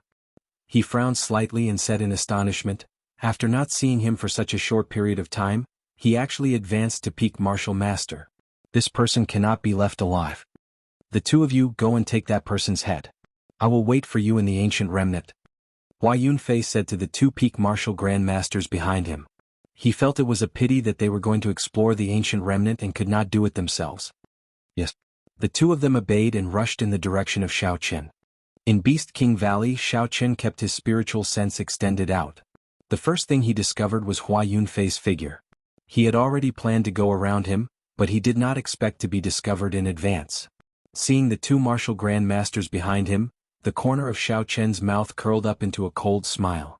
He executed the blue dragon cloud soaring art to its limits, doubling his speed once again. He instantly shook off the two of them. Where is he? Where did he run to? I clearly saw him running in this direction. He might be hiding. Let's split up and search.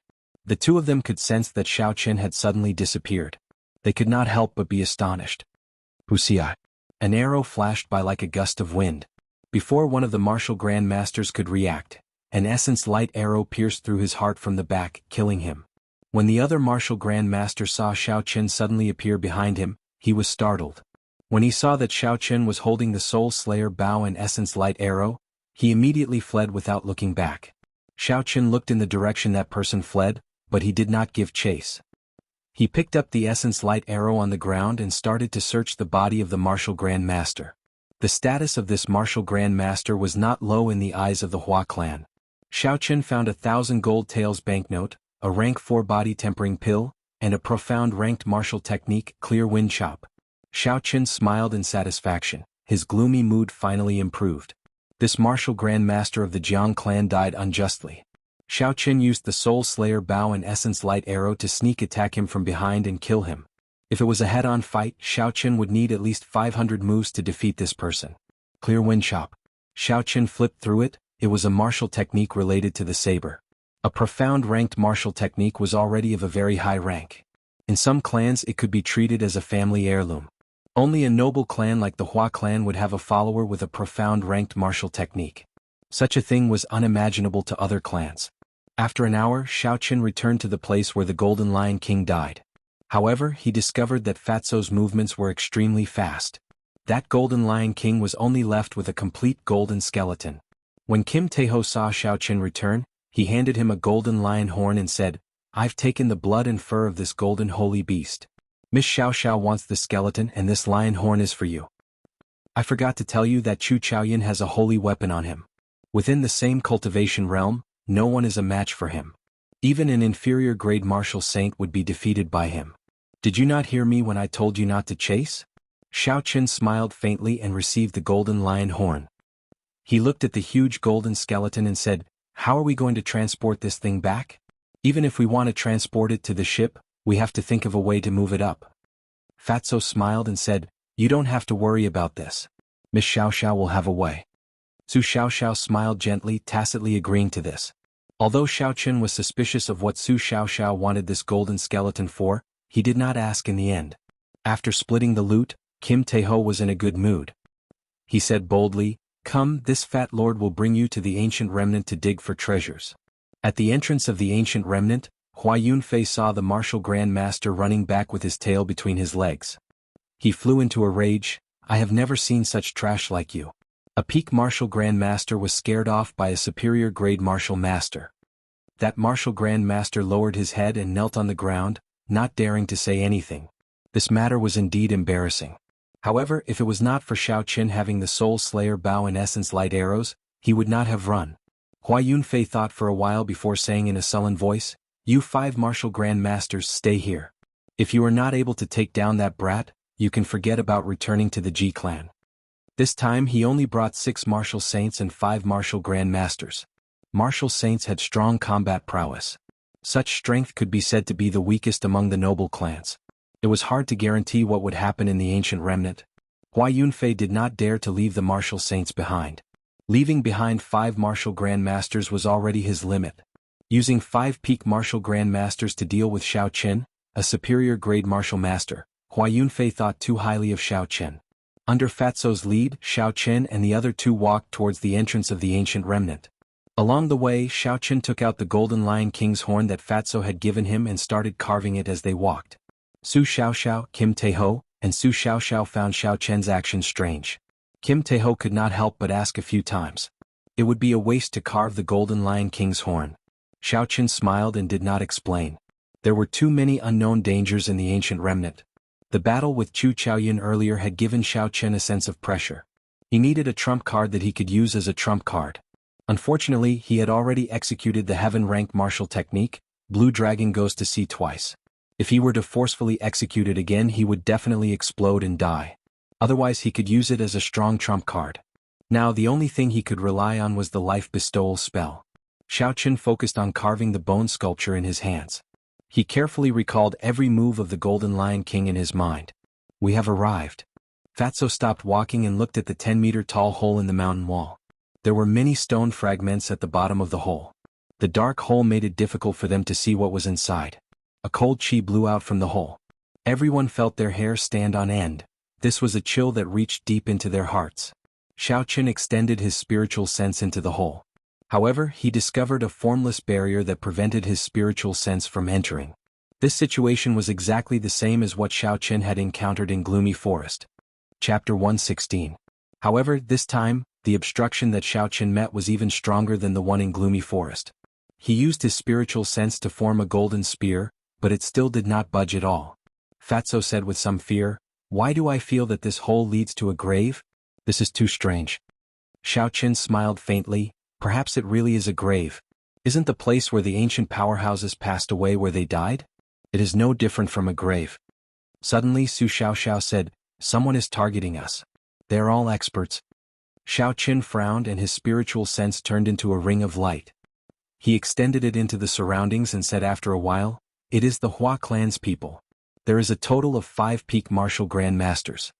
Just as Xiao Qin spoke, a nameless martial grand master leaped out from behind and formed a semicircle, surrounding the 3 of them. When the leader saw Xiao Qin and Kim Taeho together, he was somewhat surprised. "The 2 of you please step back. Our Hua clan, lightning evasion." Xiao Qin shouted and appeared beside that martial grand master. Electricity leaped on the lunar shadow saber as he executed drawing the saber, forcing the person who spoke to swallow his words. Fatso cursed, "If I follow this brat, I discover that sooner or later, I will offend all the noble clans." Kill. Su Xiaoxiao said indifferently. Her figure flashed in the air and her jade-like slender hands gently strummed the zither strings. The person who spoke first did not expect Xiao Qin to be so overbearing. He did not even give him a chance to speak before he hacked at him. Wuxia. His body flew backward, but Xiao Qin's lunar shadow saber still left a wound on his chest. The surging electricity on the lunar shadow saber instantly entered his body, slowing his movements. Arclight chop. The saber drew an arc in the air. The area 3 meters in front of Xiao Qin was enveloped by this arc. The martial grandmaster's body was suppressed by the electric light.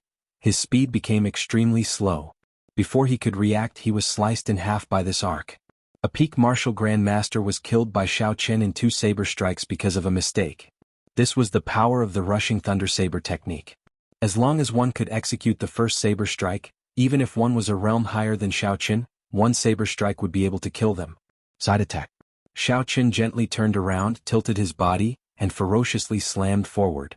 The cultivator who was rushing behind him was immediately struck in the chest by Xiao Qin's right shoulder. That person was originally helping the martial grandmaster earlier to surround Xiao Qin, forming a pincer attack. However, he did not expect Xiao Qin to kill a peak martial grandmaster in 2 moves before turning around to attack him. Caught off guard, he was immediately knocked back by Xiao Qin. He had to take 2 steps back before he could mitigate this horrifying force. He said with lingering fear in his heart, "What a horrifying physical body." Xiao Qin took 2 steps forward and punched with his right hand. The wind howled and thunder roared. That person had not yet stabilized himself. The surging qi and blood in his body had not calmed down yet, so he had no choice but to use his palm to block. There was a series of crackling sounds. Xiao Qin's body, which had been tempered by the heavenly lightning and the 7 seven-leaf flowers, smashed that person's right hand into a pile of mush. Ah! That person cried out in pain. When he saw his shattered right hand, his face was filled with astonishment. A saber light flashed, and while he was distracted, Xiaoqin used drawing the saber and chopped him in half. Xiaoqin was expressionless as he took out the Soul Slayer bow and knocked an essence light arrow. A huge force was transmitted from his body to his right hand as he drew the Soul Slayer bow into the shape of a full moon. He aimed it at the martial Grand Master fighting with Kim Taeho. That martial Grand Master felt a killing intent coming from behind him. He quickly shook off Kim Taeho and leaped to the side. Xiaoqin closed his eyes and used his spiritual sense to make a mark on that martial Grand Master's heart. Wuxia. The essence light arrow left the bow and turned into a beam of light. It pierced through the mark that Xiaoqin made. That martial Grand Master vomited a mouthful of blood and fell to the ground. Shwa, shwa. Xiaoqin's hands moved continuously, and another 2 essence light arrows were shot out. The remaining 2 martial Grand Masters died one after the other. They were unable to resist at all. Fatso, who was at the side, exclaimed, "This Soul Slayer bow is really abnormal. Whoever it shoots will die. This fellow is also abnormal. I heard that pulling the Soul Slayer bow requires 500 kilograms of force." Unexpectedly, he was able to shoot 3 arrows consecutively. Su Xiaoxiao hugged her zither, and there was a look of astonishment in her beautiful eyes. The potential of the Soul Slayer bow is not limited to this. As long as the user's physical body is strong enough, it is not impossible to break through 5,000 kilograms of force. Back then, the previous Manor Lord of the Heavenly Craft Manor spent his entire life creating the Soul Slayer bow. However, he discovered that no one could pull it. This was because essence could not be used. One could only rely on the strength of the physical body. After the old Manor Lord passed away, the new Manor Lord directly sold this Soul Slayer bow for a cheap price.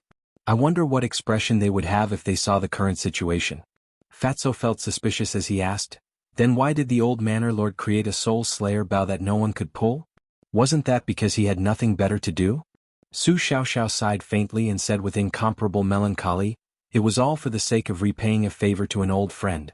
He wasted his entire life's effort." Xiaoqin put away the bow and picked up the essence light arrows that had fallen to the ground. The might of the Soul Slayer bow combined with the essence light arrows far surpassed his imagination. Furthermore, he felt that this Soul Slayer bow still had potential to be excavated. After he picked up the essence light arrows, Xiaoqin started to tidy up the spoils of war. He started to fiddle with the bodies of the martial Grand Masters. When Fatso saw the situation, he quickly fought with Xiaoqin. "This fellow is really rich.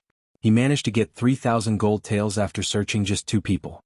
There are also a few bottles of good quality medicinal pills," Fatso said with a smile as he held the gold banknotes. Xiaoqin could not be bothered with him. He shot out a few strands of purple thunder true fire and burned the corpses on the ground to ashes. He looked deeply at the pitch-black hole and did not hesitate to walk in. Kim Taeho and Xiaoqin quickly followed. The closer they got to the hole, the denser the cold chi became. It caused them to tremble in fear. After the 3 of them circulated their essence, they felt slightly better. The black hole was a long passageway. As they walked, the surroundings were terrifyingly quiet. The 3 of them did not say a word. Even the usually lively Fatso remained silent. The 3 of them did not know how long they had been walking for. Finally, a spot of light appeared in front of them. Xiaoqin felt joy in his heart and increased his speed. After a while, a vast underground palace appeared in front of them. "Quick run. The corpses in the coffins have come out. Many of the Duanmu clan cultivators in front have died. There are actually demonic beasts here. Is this an ancient remnant or not? This is too horrifying." Earlier, someone was covered in demonic chi and instantly demonized. Before the 3 of them could rejoice, a large group of cultivators screamed and ran over from the front. They wanted to escape. For a moment, everyone felt very nervous. Jean Fatso was flabbergasted as he said, "What's going on? Why are they all running back?" Xiaoqin pulled over a cultivator and asked him about it. That cultivator replied that the Duanmu clan's people had opened a black coffin in the underground palace. The corpse in there had actually come back to life and was now killing everyone it saw. There was also a hidden river in the underground palace. Suddenly, many bat-like demonic beasts appeared. They were all rank 5 demonic beasts and there were many of them. Xiaoqin hesitated for a while, but he still led the way forward. Suddenly, he saw a group of people gathered on the wall in front of them, looking at something. This is definitely an ancient martial technique. The ancestors carved it on the wall. However, I do not understand it at all. Without a certain level of comprehension ability, one would not be able to understand it. Earlier I saw Jianghu come here. After he finished looking at it, he immediately destroyed the last 3 murals. He must have comprehended something. Otherwise he would not have destroyed the last 3 murals. Xiaochen and the other 2 quickly squeezed in. They saw many murals carved on the wall. Some of the people in the murals were practicing swords, some were sitting and some were just standing quietly. Everyone's expression was different. However, their movements gave off a feeling of the Tao. Every move they made carried the aura of heaven and earth. Xiaochen continued to look at the paintings one by one, scanning the stone walls with his spiritual sense. The moment his spiritual sense entered, he felt like he had entered a real world. Every time he finished looking at a painting he felt like he had gained something. The purple thunder divine incantation in his body actually circulated automatically. He entered a strange feeling. When he reached the end, he discovered that the original 3 murals on the wall had been destroyed. It looks like Jianghu must have comprehended something here. That's why he destroyed it. Xiaochen felt some regret in his heart. The most crucial 3 murals were destroyed. The circulation of the purple thunder divine incantation in his body also stopped. That wondrous feeling from earlier also disappeared. However, even so, Xiaochen felt the essence in his body was much more abundant than before.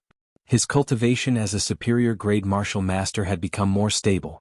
Su Xiaoxiao suddenly opened her eyes and said in astonishment, "This is a sage Tao comprehension painting. Everyone in the painting is a real sage from the ancient era." The last 3 sage Tao comprehension paintings were destroyed by Jianghu. Otherwise it would be easier to look at them. Fatso looked for a long time, but he could not make out any Tao. He said unhappily, "What's so good about a Tao comprehension painting? It is not a martial technique. The person who drew it is also lacking in morals. Wouldn't it be better to just draw a Tao inheritance painting?" Just as Fatso spoke, a sage sitting on the wall seemed to have felt Fatso's insult. The eyelids on the murals seemed to twitch. "What's going on? I just saw that person's eyelids twitch. Did I see a ghost? I saw it too." Bang. A power pierced through space and time, causing everyone to feel somewhat dazed. By the time they reacted, they saw Fatty lying several hundred meters behind them. He was still tumbling and crying out in pain. Wah, wah, wah, wah. The sage has appeared. A gaze from tens of thousands of years ago actually has such might. This is too horrifying. Although the sage is dead, the sage's might still exists. Even after tens of thousands of years, it is not to be blasphemed. Indeed, it looks like the monstrous Fatso is just trash in front of a sage. Xiaochen rushed over and helped Fatso up. "Are you all right? What happened?" Fatso patted his clothes and said with lingering fear, "I saw a pair of eyes. The eyes were filled with chaos. Before I could react, I was sent flying." Chapter 117. Damn it, I don't believe that a bunch of ghosts can be so strong. Everyone get out of my way. Fatso's stubbornness suddenly flared up. He pushed the crowd aside and walked towards the stone wall. Heavenly stab. Kim Taeho opened the golden folding fan in his hand and a golden figure of a scholar appeared behind him. A righteous aura instantly spread out. This is also the aura of a sage. An ancient sage weapon. This Fatso actually has a sage weapon as well. However, the Taoist rhyme in it doesn't seem to be complete. His sage weapon is incomplete. Even if it is incomplete, it is still very powerful. It should be able to compete with the ancient sages. Boom, boom. The instant the righteous aura spread out, the sages on the wall seemed to come alive. A small world materialized. The crowd realized that the scenery around them had changed. It was like they were in the world of a painting. The sages in the painting all appeared around the crowd. Their overwhelming aura caused the crowd to kneel down. It was difficult for them to even speak. Someone said in fear, "Are the sages alive?" The blue dragon martial spirit in Xiaochen's body surged. A vast aura was emitted from his body. Xiaochen stood with his hands behind his back and closed his eyes, comprehending the Taoist rhyme in this world. The surrounding figures disappeared before Xiaochen's eyes. A vast and desolate land appeared in his vision. There were countless black figures standing on the ground. These figures were all emitting a black aura. There were also countless humanoid creatures standing in the sky. They covered the sky and covered the sun. It was like the end of the world. Even further in the sky there were 18 blue dragons swimming in the sky. Their roars resounded throughout the world.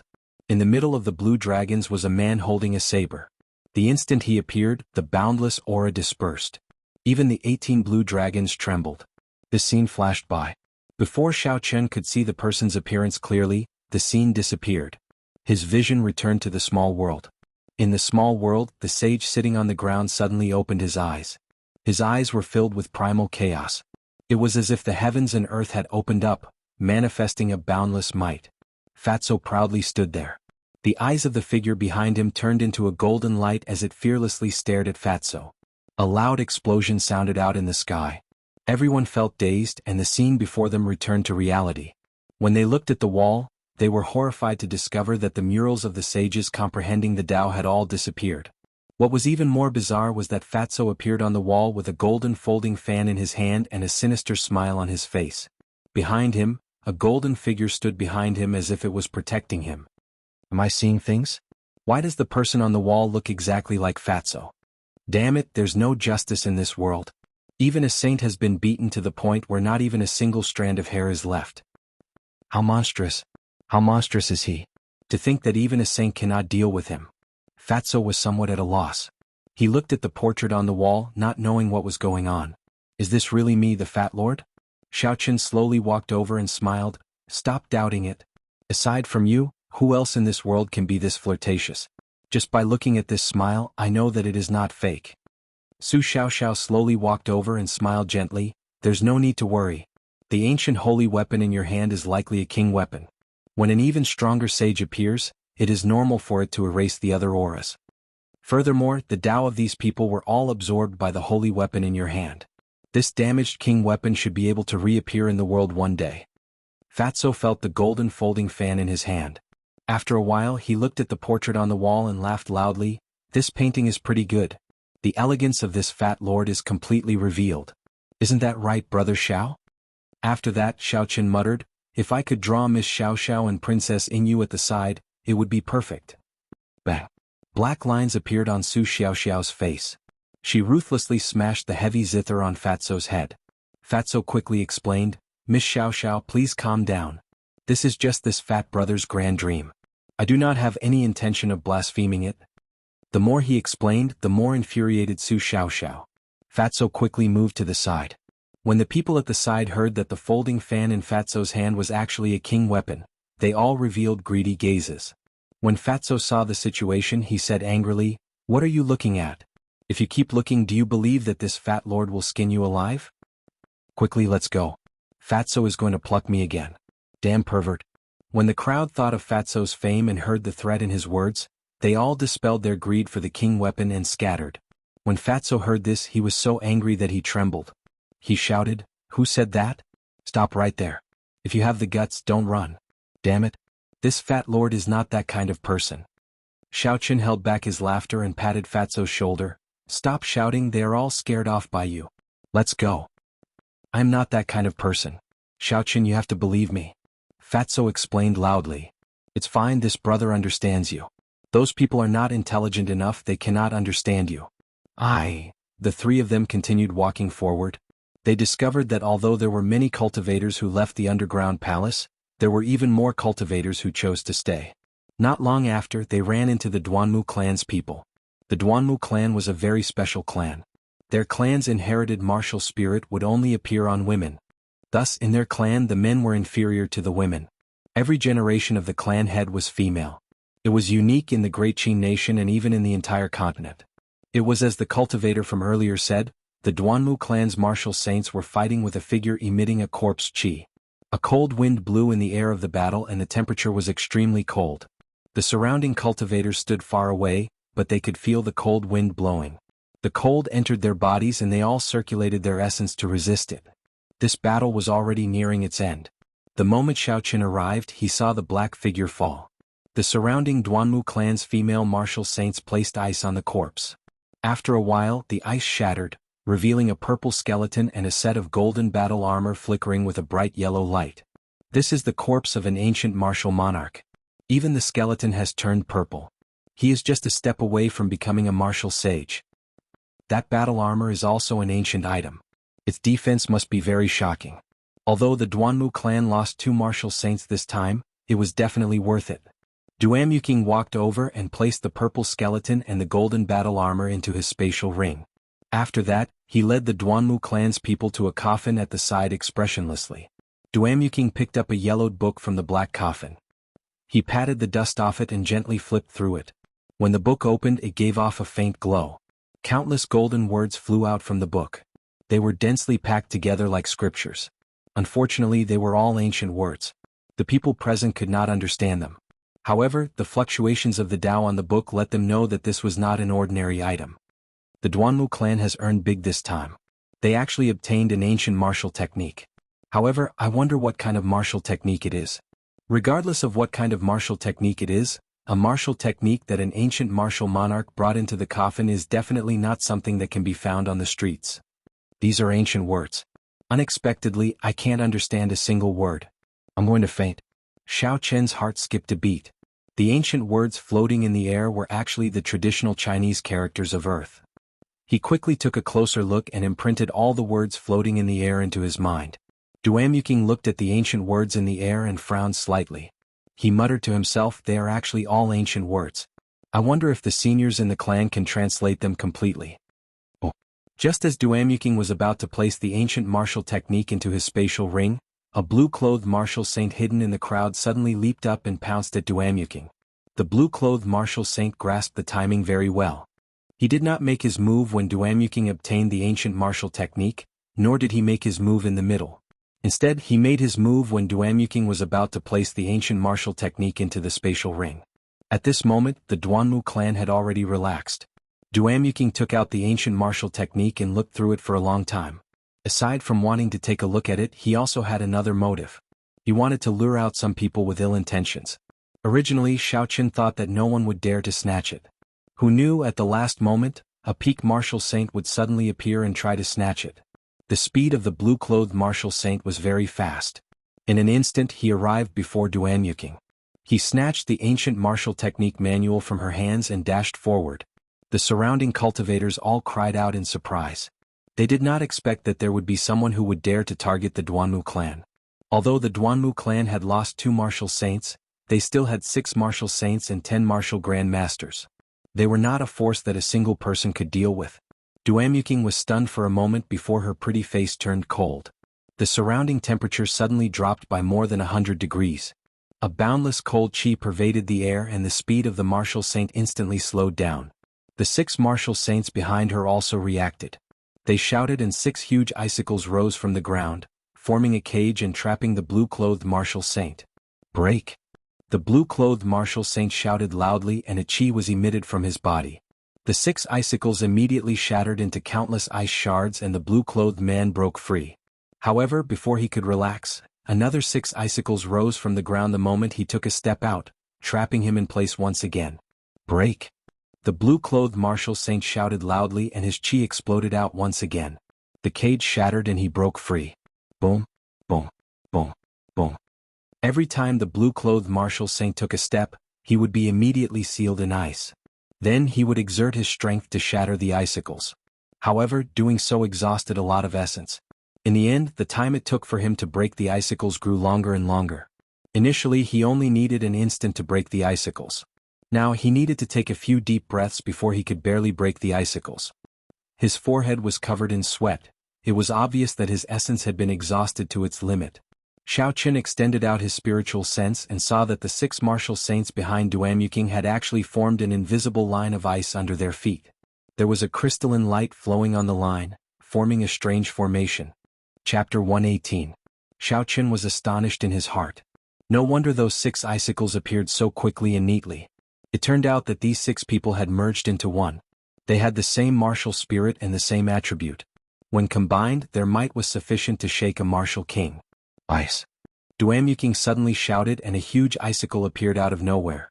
The blue-clothed martial saint was instantly frozen in the icicle. That icicle did not explode again. Who? An ancient yellow book was tossed into the crowd. The instant the blue-clothed martial saint was sealed in ice, he had tossed out the ancient martial technique. The crowd was in complete chaos. Many cultivators started to fight over it. The scene was extremely chaotic. Duamyuking frowned and said in a cold voice, "Kill them all." After she spoke, her black hair turned white and a slender sword appeared in her hand. There was no longer any human expression in her eyes. She was like a grim reaper walking in the underworld, reaping lives. Pu Si. There were miserable cries coming from the crowd. Duamyuking led the 6 martial saints and 10 martial grandmasters and charged into the crowd. They killed anyone they saw, not showing any mercy. Run quickly. This group of women has gone crazy. Blood and broken limbs flew everywhere. There were cries of alarm from the crowd. Duamyuking's face was covered in blood. The red blood was like a beautiful flower. It gave her a strange sense of beauty, making her look extremely demonic.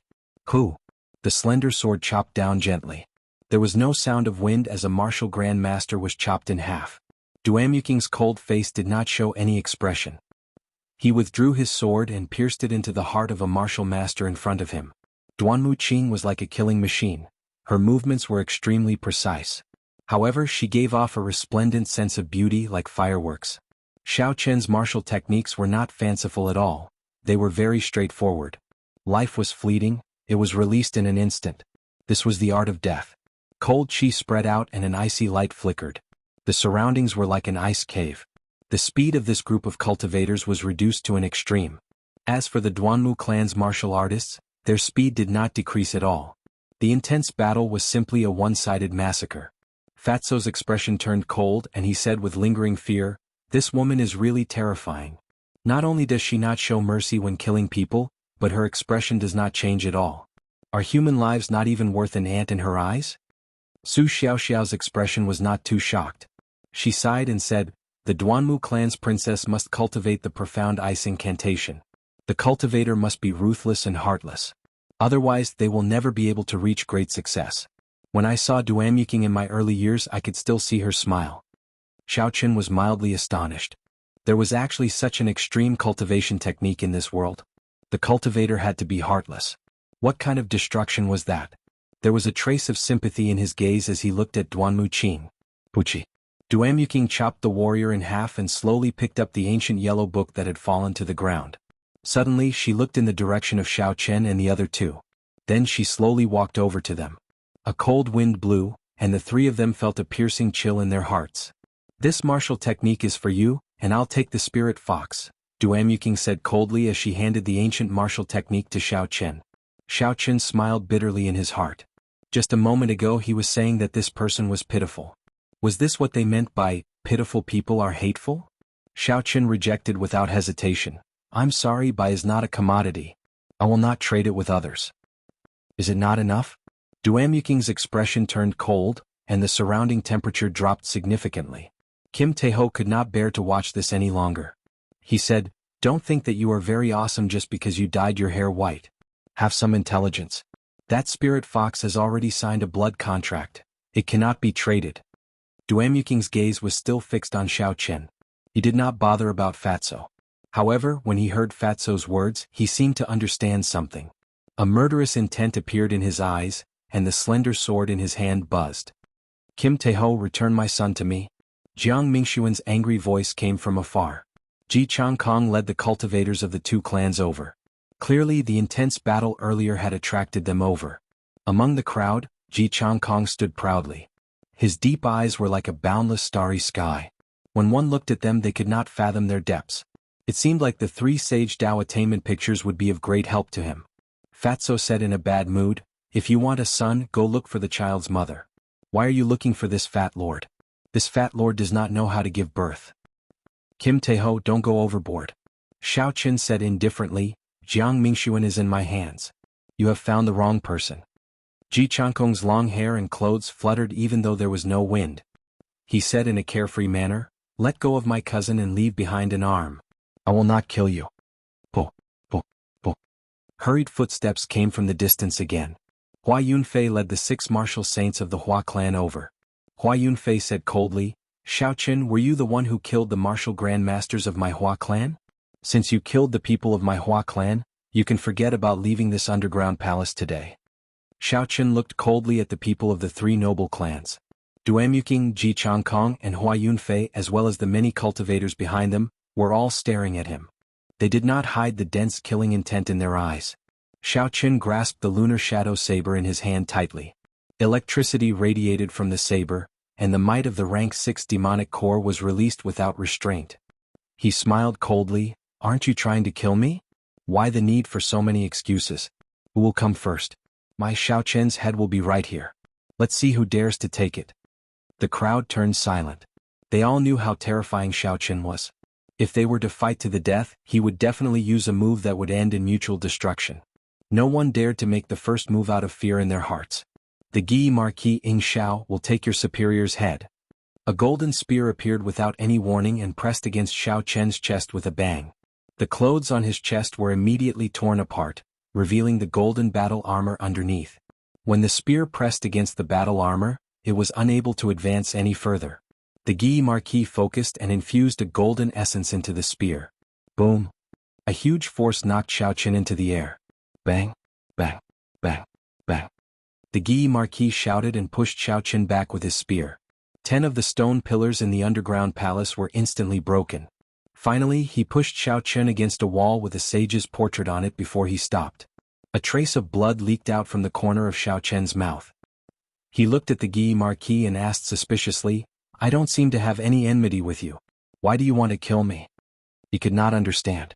Duanyuking Hua Yunfei Ji Changkong and the others wanted to kill him. They all had all sorts of excuses. The Gi Marquis had not even spoken a single word to him. Why did the Gi Marquis make a move against him for no reason? The Gi Marquis wore golden armor and carried a scarlet short spear on his back. His complexion was like jade and he looked very handsome. It was as though victory had descended. The Gi Marquis did not have any expression on his face as he said indifferently, the ancestor left a message.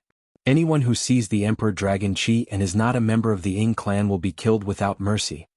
After the Gi Marquis spoke, the golden spear in his hand trembled. The tip of the spear pressed against Xiao Chen's battle armor. The golden light from the spear caused a small hole to appear in the battle armor. Ripples appeared on the wall behind the Gi Marquis, negating the huge force that was transmitted to the wall.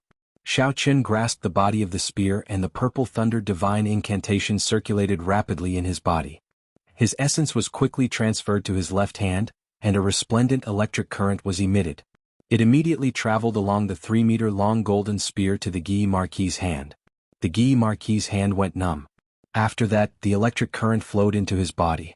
The essence in his body instantly became chaotic and the force of the spear weakened significantly. Chong. Xiao Chen took advantage of the opportunity to use his saber to knock the spear aside. He quickly descended from the air and swallowed a blood-replenishing pill. Then he held the lunar shadow saber and rushed at the Gi Marquis. Boom! The Gi Marquis suppressed the electric light in his body and pressed down with the spear in his hand. The wind howled and the spear light was resplendent. It seemed like it had a boundless might. Bang! Xiao Chen dodged to the side and the spear landed on the ground. It created a crack and sent up countless rocks. In an instant, dust and sand flew into the air. The spear swept through the air and created a crack in the flying dust. It was as though the dust was cut in half by a sharp knife. The Gi Marquis' spear was 3 meters long. In addition to the golden light on the spear, it covered a radius of 10 meters. With such a large area of effect, Xiao Chen was unable to dodge to the left or right. He could only leap into the air and dodge the spear. The Gi Marquis revealed a cold smile. He took a step back with his right foot and quickly withdrew his spear. Boom, boom, boom. The Gi Marquis grasped the handle of the spear and exerted force with his right hand. The retracted spear was like a flood dragon as it charged forward. It roared angrily in the air at Xiao Chen. In an instant, hundreds of spear images appeared. Xiao Chen, who was in the air, looked at the dazzling golden spear images in front of him. His heart was in a mess. Every single spear image was real and contained a boundless killing intent. As long as he was struck by it, a hole would immediately appear in his body. Since he could not see through it, Xiao Chen simply closed his eyes and followed his senses to draw his saber. It was as though he was practicing chopping wood. The lunar shadow saber in his hand swung out continuously. The sound of the saber and spear clashing resounded continuously. In an instant, the two of them exchanged hundreds of moves in the air. After Xiao Chen landed, he suddenly opened his eyes and shouted, drawing the saber. The light of the lunar shadow saber was withdrawn and it struck the spear at an incomparably fast speed. There was a loud and melodious sound as the spear trembled in the air. The body of the spear formed a crescent arc before bouncing back to its original position. A huge force was transmitted. The Gi Marquis' right hand, which was holding the spear, went numb. The spear in his hand nearly flew out. The Gi Marquis calmed himself and grasped the spear again. A grave look appeared in his eyes as he took a heavy step forward and swept his spear out again.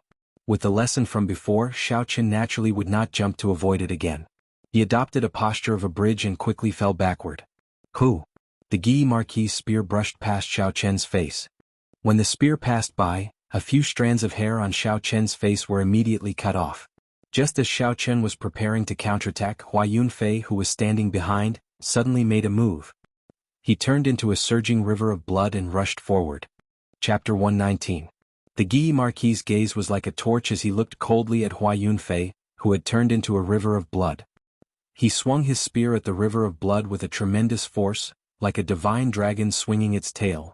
It was unblockable. The river of blood in the air instantly stopped. Hua Yunfei revealed himself and crossed his arms to block the spear. However, the force of the spear was too great.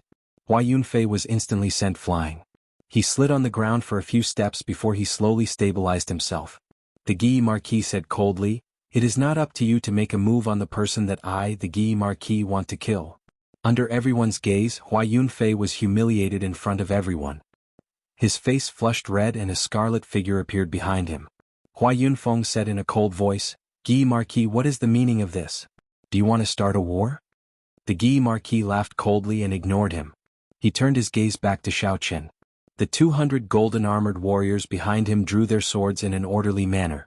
Accompanied by the sound of swords being drawn, a horrifying killing chi instantly spread out. The 200 golden-armored warriors that had experienced countless battles had their killing chi linked together. It was like a monstrous wave as they charged at the Hua clan. Hua Yunfei and the others felt a chill in their hearts. It was as though they were in a battlefield filled with blood. Countless cries of pain and the wails of soldiers before their deaths resounded in everyone's ears. It was very horrifying. Hua Yunfei was very anxious. However, he knew that the people he brought were not strong enough. In front of these 200 martial grandmasters filled with horrifying killing chi, they would not be able to gain an advantage. Hua Yunfei could only snort coldly and not say anything. He stared coldly at Xiaoqian, placing all the blame on Xiaoqian. His resentment towards him deepened once again. Xiaoqian got up and took 2 steps back. He was slightly astonished at the Guy Marquis' actions. He did not expect this person to be so conceited. He was no different from the rumors. Suddenly Ji Changkong laughed coldly and said, "What big words.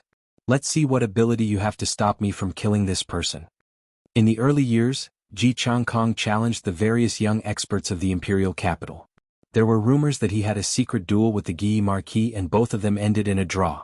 Because the Guy Marquis was one cultivation realm higher than Ji Changkong at that time, Ji Changkong had always been unconvinced. Now it looked like this duel was real. A black sword appeared in Ji Changkong's hand. A resplendent starry sky materialized in his eyes. It was vast, boundless, and unfathomable. His figure turned into a stream of light as he flew toward Xiaoqian. The long sword in his hand danced, and starlight overflowed in all directions, dazzling. Duamuking's slender sword shook, bringing up countless snowflakes. Cold light flashed, cold wind blew, and at the same time, it flew towards Xiaoqian. Hua Yunfei snorted coldly. Seizing the opportunity, he once again transformed into a blood river and rushed towards Xiaoqian. The 3 of them unleashed their killer moves from different directions, rushing towards Xiaoqian. The Guy Marquis felt a chill in his heart. If the 3 of them attacked at the same time, he was not confident of blocking them. Even if he could, he would not. The Guy Marquis had never intended to let Xiaoqian off. It was just that his character was like this. He did not want to borrow the hands of others. The Guy Marquis took out the scarlet short spear that he had been carrying on his back and held it in his left hand. He said indifferently, "If I, the Guy Marquis, want to kill someone, no one can kill him before me." He gave a light shout and stomped on the ground. Immediately, countless cracks appeared on the ground. Then with a loud bang the ground exploded. He leaped forward explosively, and in an instant he had overtaken Hua Yunfei and the other 2. Immediately Xiaoqian was trapped in a desperate situation. Xiaoqian was not confident of receiving any of the killing moves from the 4 of them. Furthermore, all of them were attacking him at the same time. He had a slim chance of surviving. Xiaoqian leaned against the wall with the sage's image. When he saw the 4 people suddenly flying towards him, he smiled coldly to himself. He did not reveal any fear. Life bestowal spell. Xiaoqian shouted and quickly took out a sculpture from the universe ring.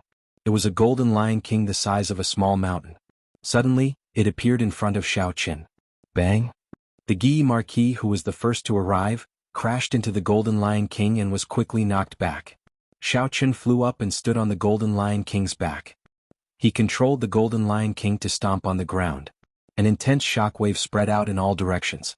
In that instant, dust flew into the air. The huge impact of the shockwave instantly knocked Duamuking, Hua Yunfei, and Ji Changkong into the air. When the Gi Marquis, who was knocked back, saw the Golden Lion King suddenly appear, his brain short-circuited.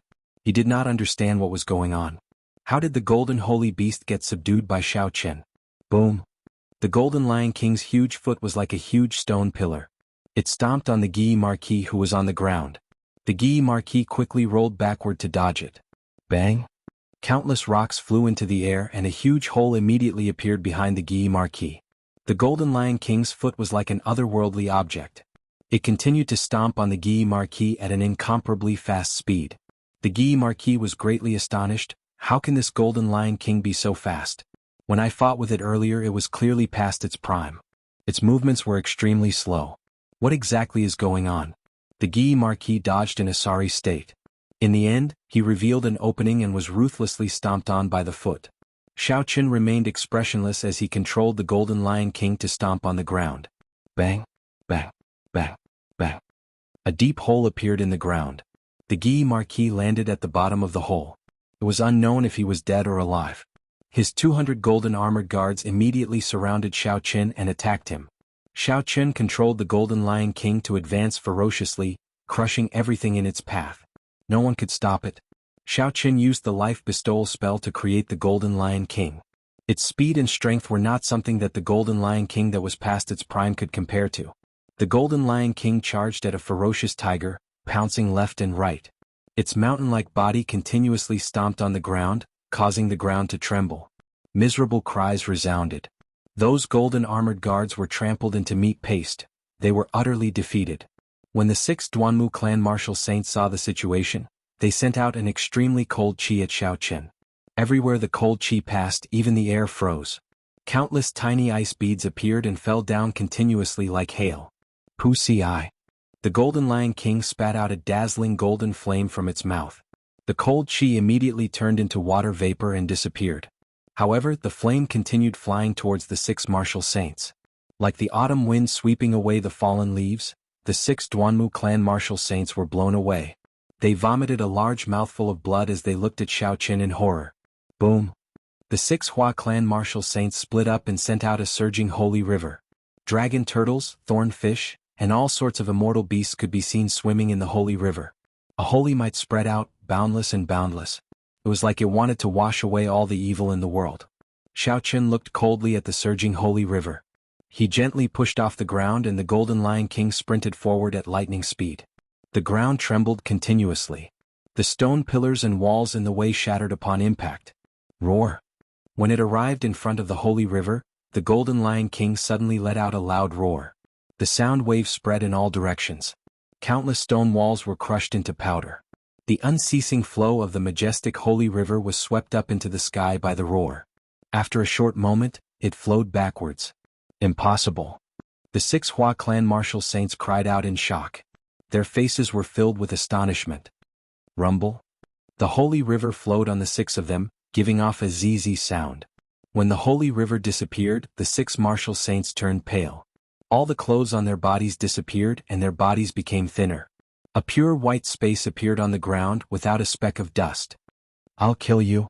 Hua Yunfei's eyes turned scarlet, and a scarlet sword appeared in his hand. A man in scarlet clothes stood behind him. A boundless evil aura was emitted from the scarlet-clothed man. Occasionally, the corpses of all sorts of strong creatures would appear beside him.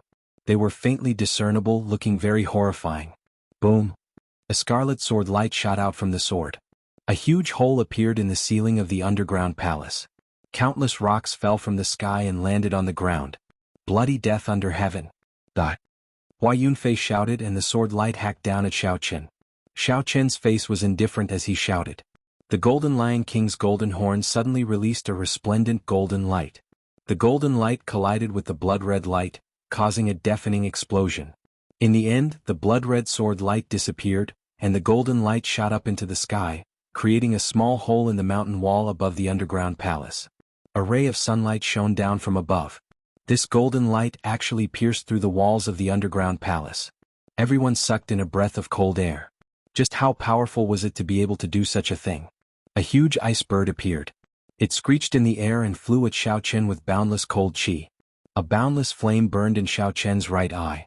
Finally, the boundless flame turned into a purple light and shot out a purple light. When the ice bird was struck by the purple light, it immediately burst into flames. It cried out miserably in pain. The ice bird screeched and flew at Xiaochen carrying the flames. The ice on its body melted continuously.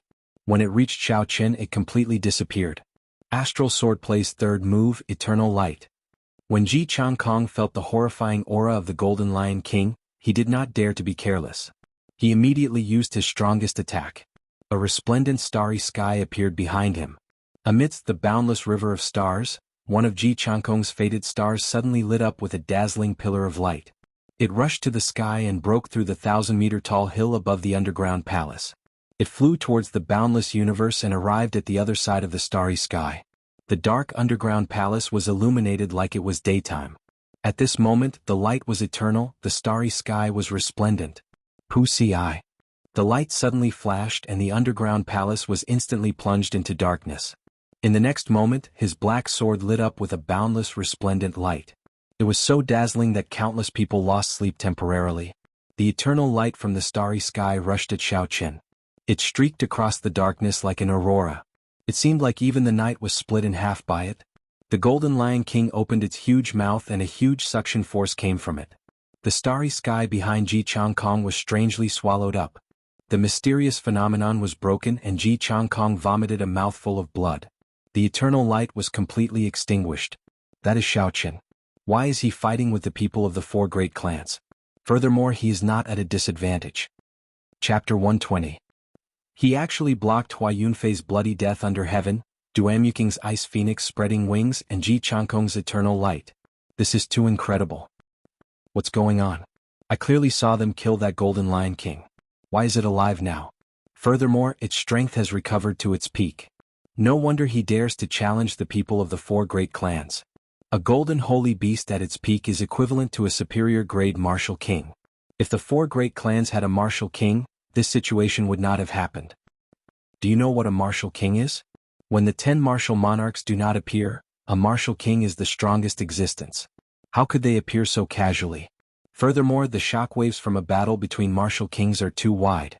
Even a martial saint might not be able to withstand it. Such an earth-shattering battle had attracted all the cultivators in the underground palace. However, they did not expect to see such a scene. Xiaochen controlled the Golden Lion King and rushed over to Kim Taeho and Su Xiaoxiao. He shouted, "Come up." Fatso and Su Xiaoxiao quickly flew up.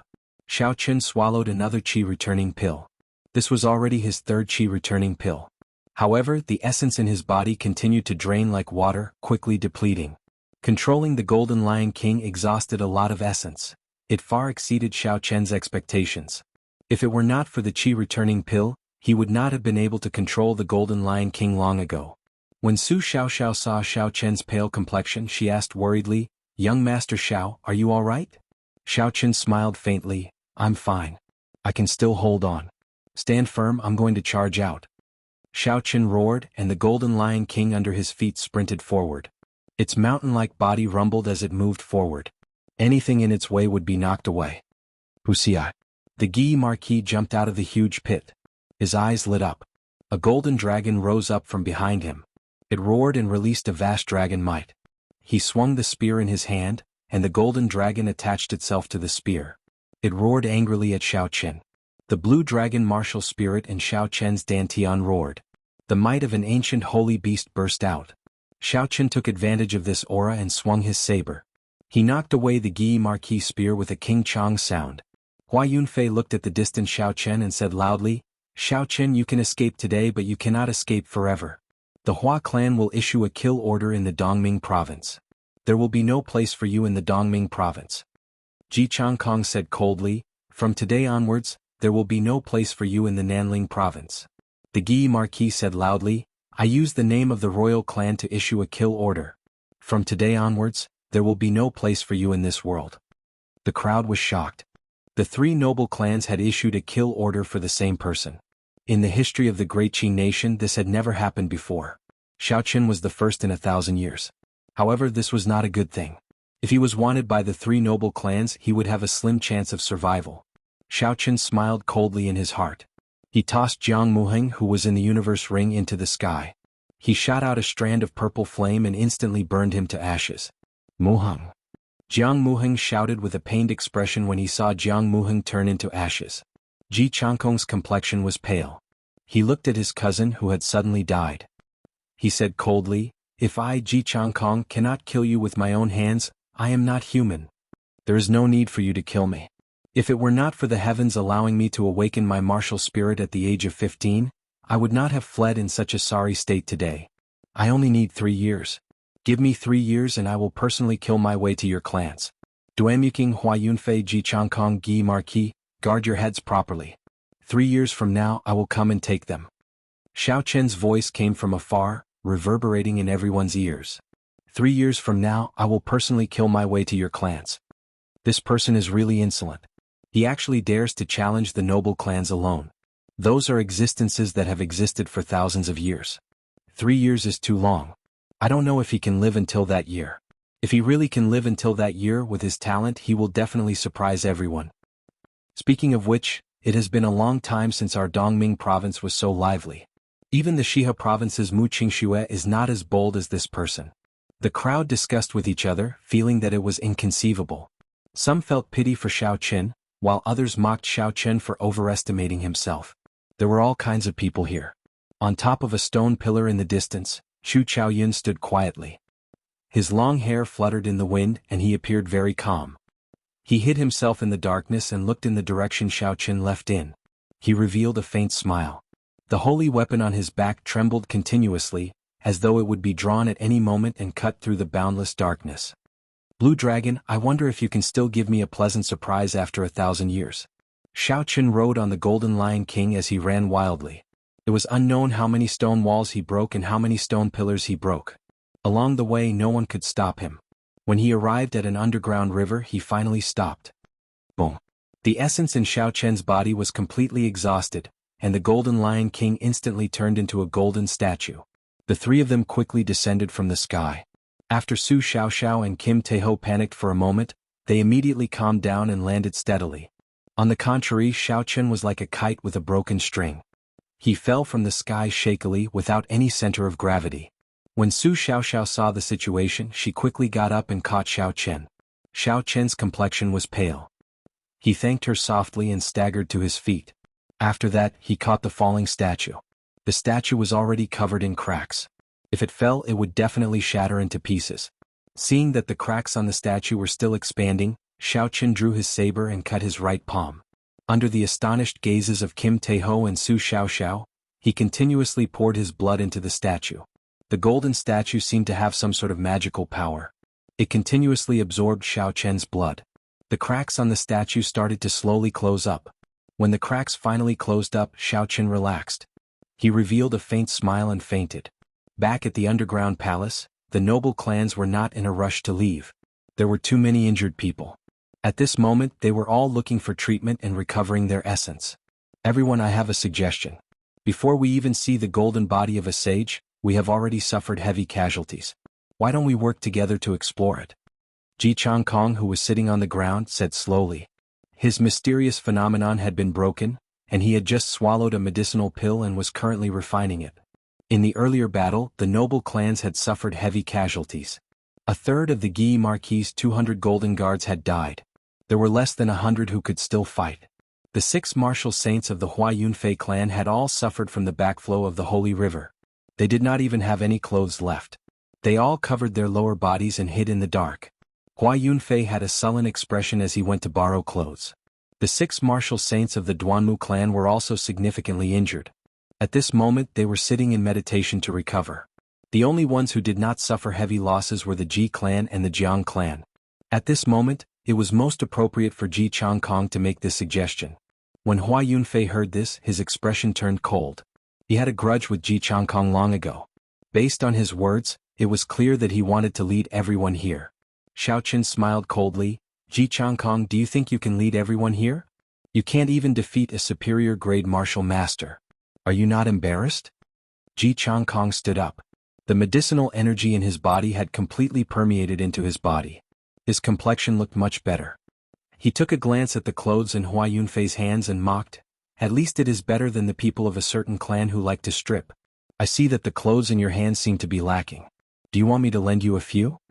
When many cultivators heard this, they looked at the Hua clan martial saints in the dark with their heads lowered.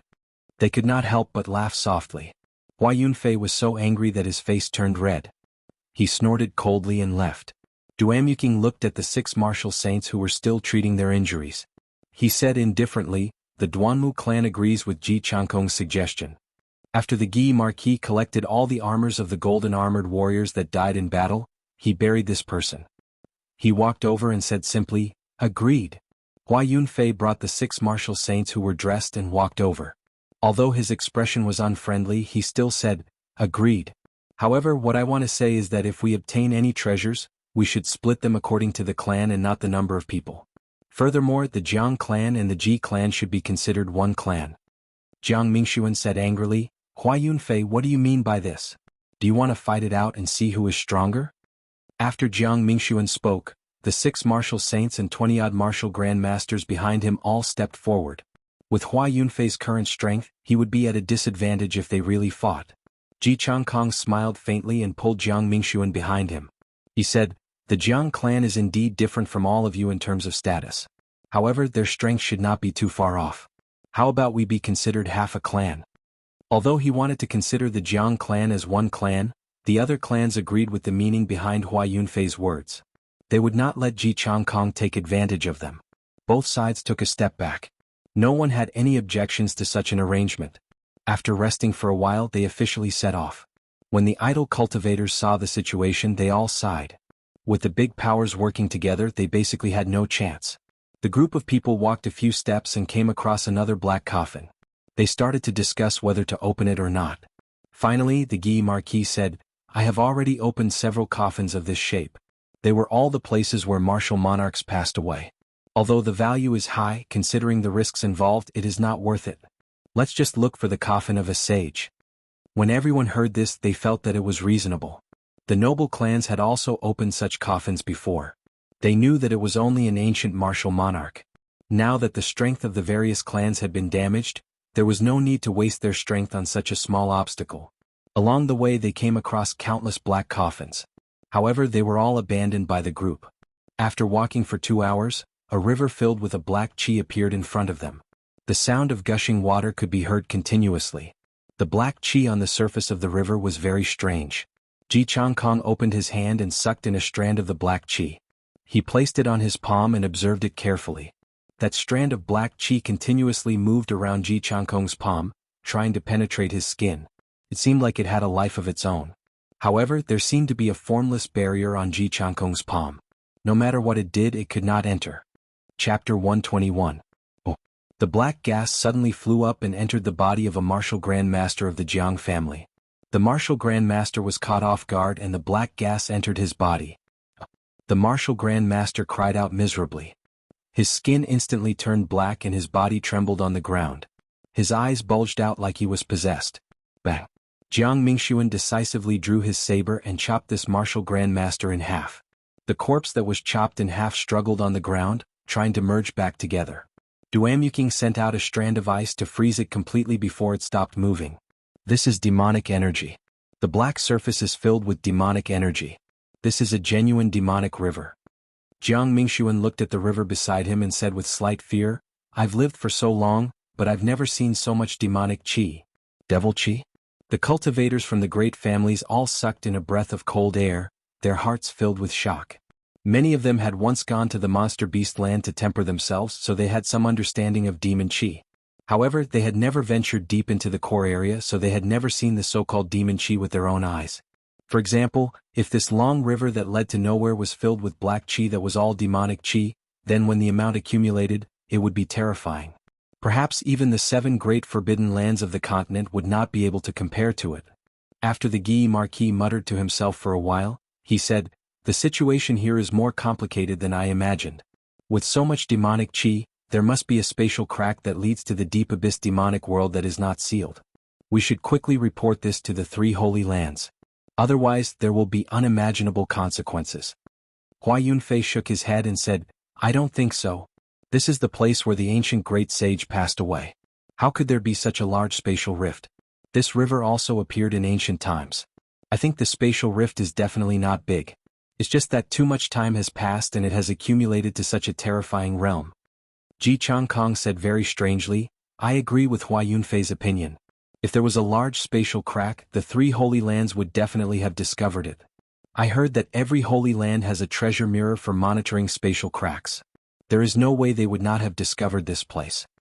Immediately, everyone started arguing about the origin of the demonic river and whether there was a large spatial crack. The older cultivators were more inclined towards the Guy Marquis' opinion. The younger cultivators were more willing to take the risk and did not want to leave so easily. Just as everyone was arguing endlessly, splashes suddenly appeared on the surface of the black water. Bats with black chi on their bodies leaped out of the water and flew toward the crowd. All martial grandmasters moved back. The demonic chi on this demonic beast is too heavy, Jianghu shouted with a frown. Chi. A martial grandmaster retreated too late and was bitten by this bat-type demonic beast. He was instantly demonized, and his entire body emitted a black aura as he charged at the people beside him. All of you focus on demonic grandmaster, demonic master, demonic martial master, demonic master. He was. Dao family formation. Master of Qi, he said. Dragon master of demonic Dao. Dao master family, first move of the star. A boundless river of stars appeared behind Jianghu. His sword flickered with starlight. When the bats in the air touched the light, they were immediately blasted into pieces. The Guy Marquis and his subordinates immediately killed the people of the noble clans. Everyone attacked without holding anything back. After a while, countless demonic beast corpses appeared on the ground. This sudden battle did not last long before it ended. However, everyone felt fear in their hearts. It was like a huge battle had just taken place. Suddenly, Duamuking said, although the demonic chi on this demonic beast is very dense, it is not that strong. I believe there are no large spatial tears here. Indeed, if there were large spatial tears, the demonic beast that jumped out would be at least rank 6 demonic beasts based on the demonic chi. They would not be as weak as they were now. Everyone agreed with Duamuking's point of view. After they counted the dead, they set off again. Surprisingly, no demonic beast suddenly jumped out. After walking for 4 hours, the crowd followed the Black River downstream. They were blocked by a mountain wall. The river flowed through a cave at the bottom of the mountain wall, flowing to an unknown place. Just as everyone was feeling dispirited and could not find their way, a cultivator pointed to the opposite side and shouted, "Quick, look! There seems to be a stone platform." Jianghu looked in the direction he pointed and indeed, he saw a stone platform. The stone platform did not look very tall. There were steps on all 4 sides. There seemed to be something emitting a faint light at the top of the stone platform. The sage coffin might be there. Must be there. I can feel the sage's righteous chi, Hua Yunfei exclaimed in pleasant surprise.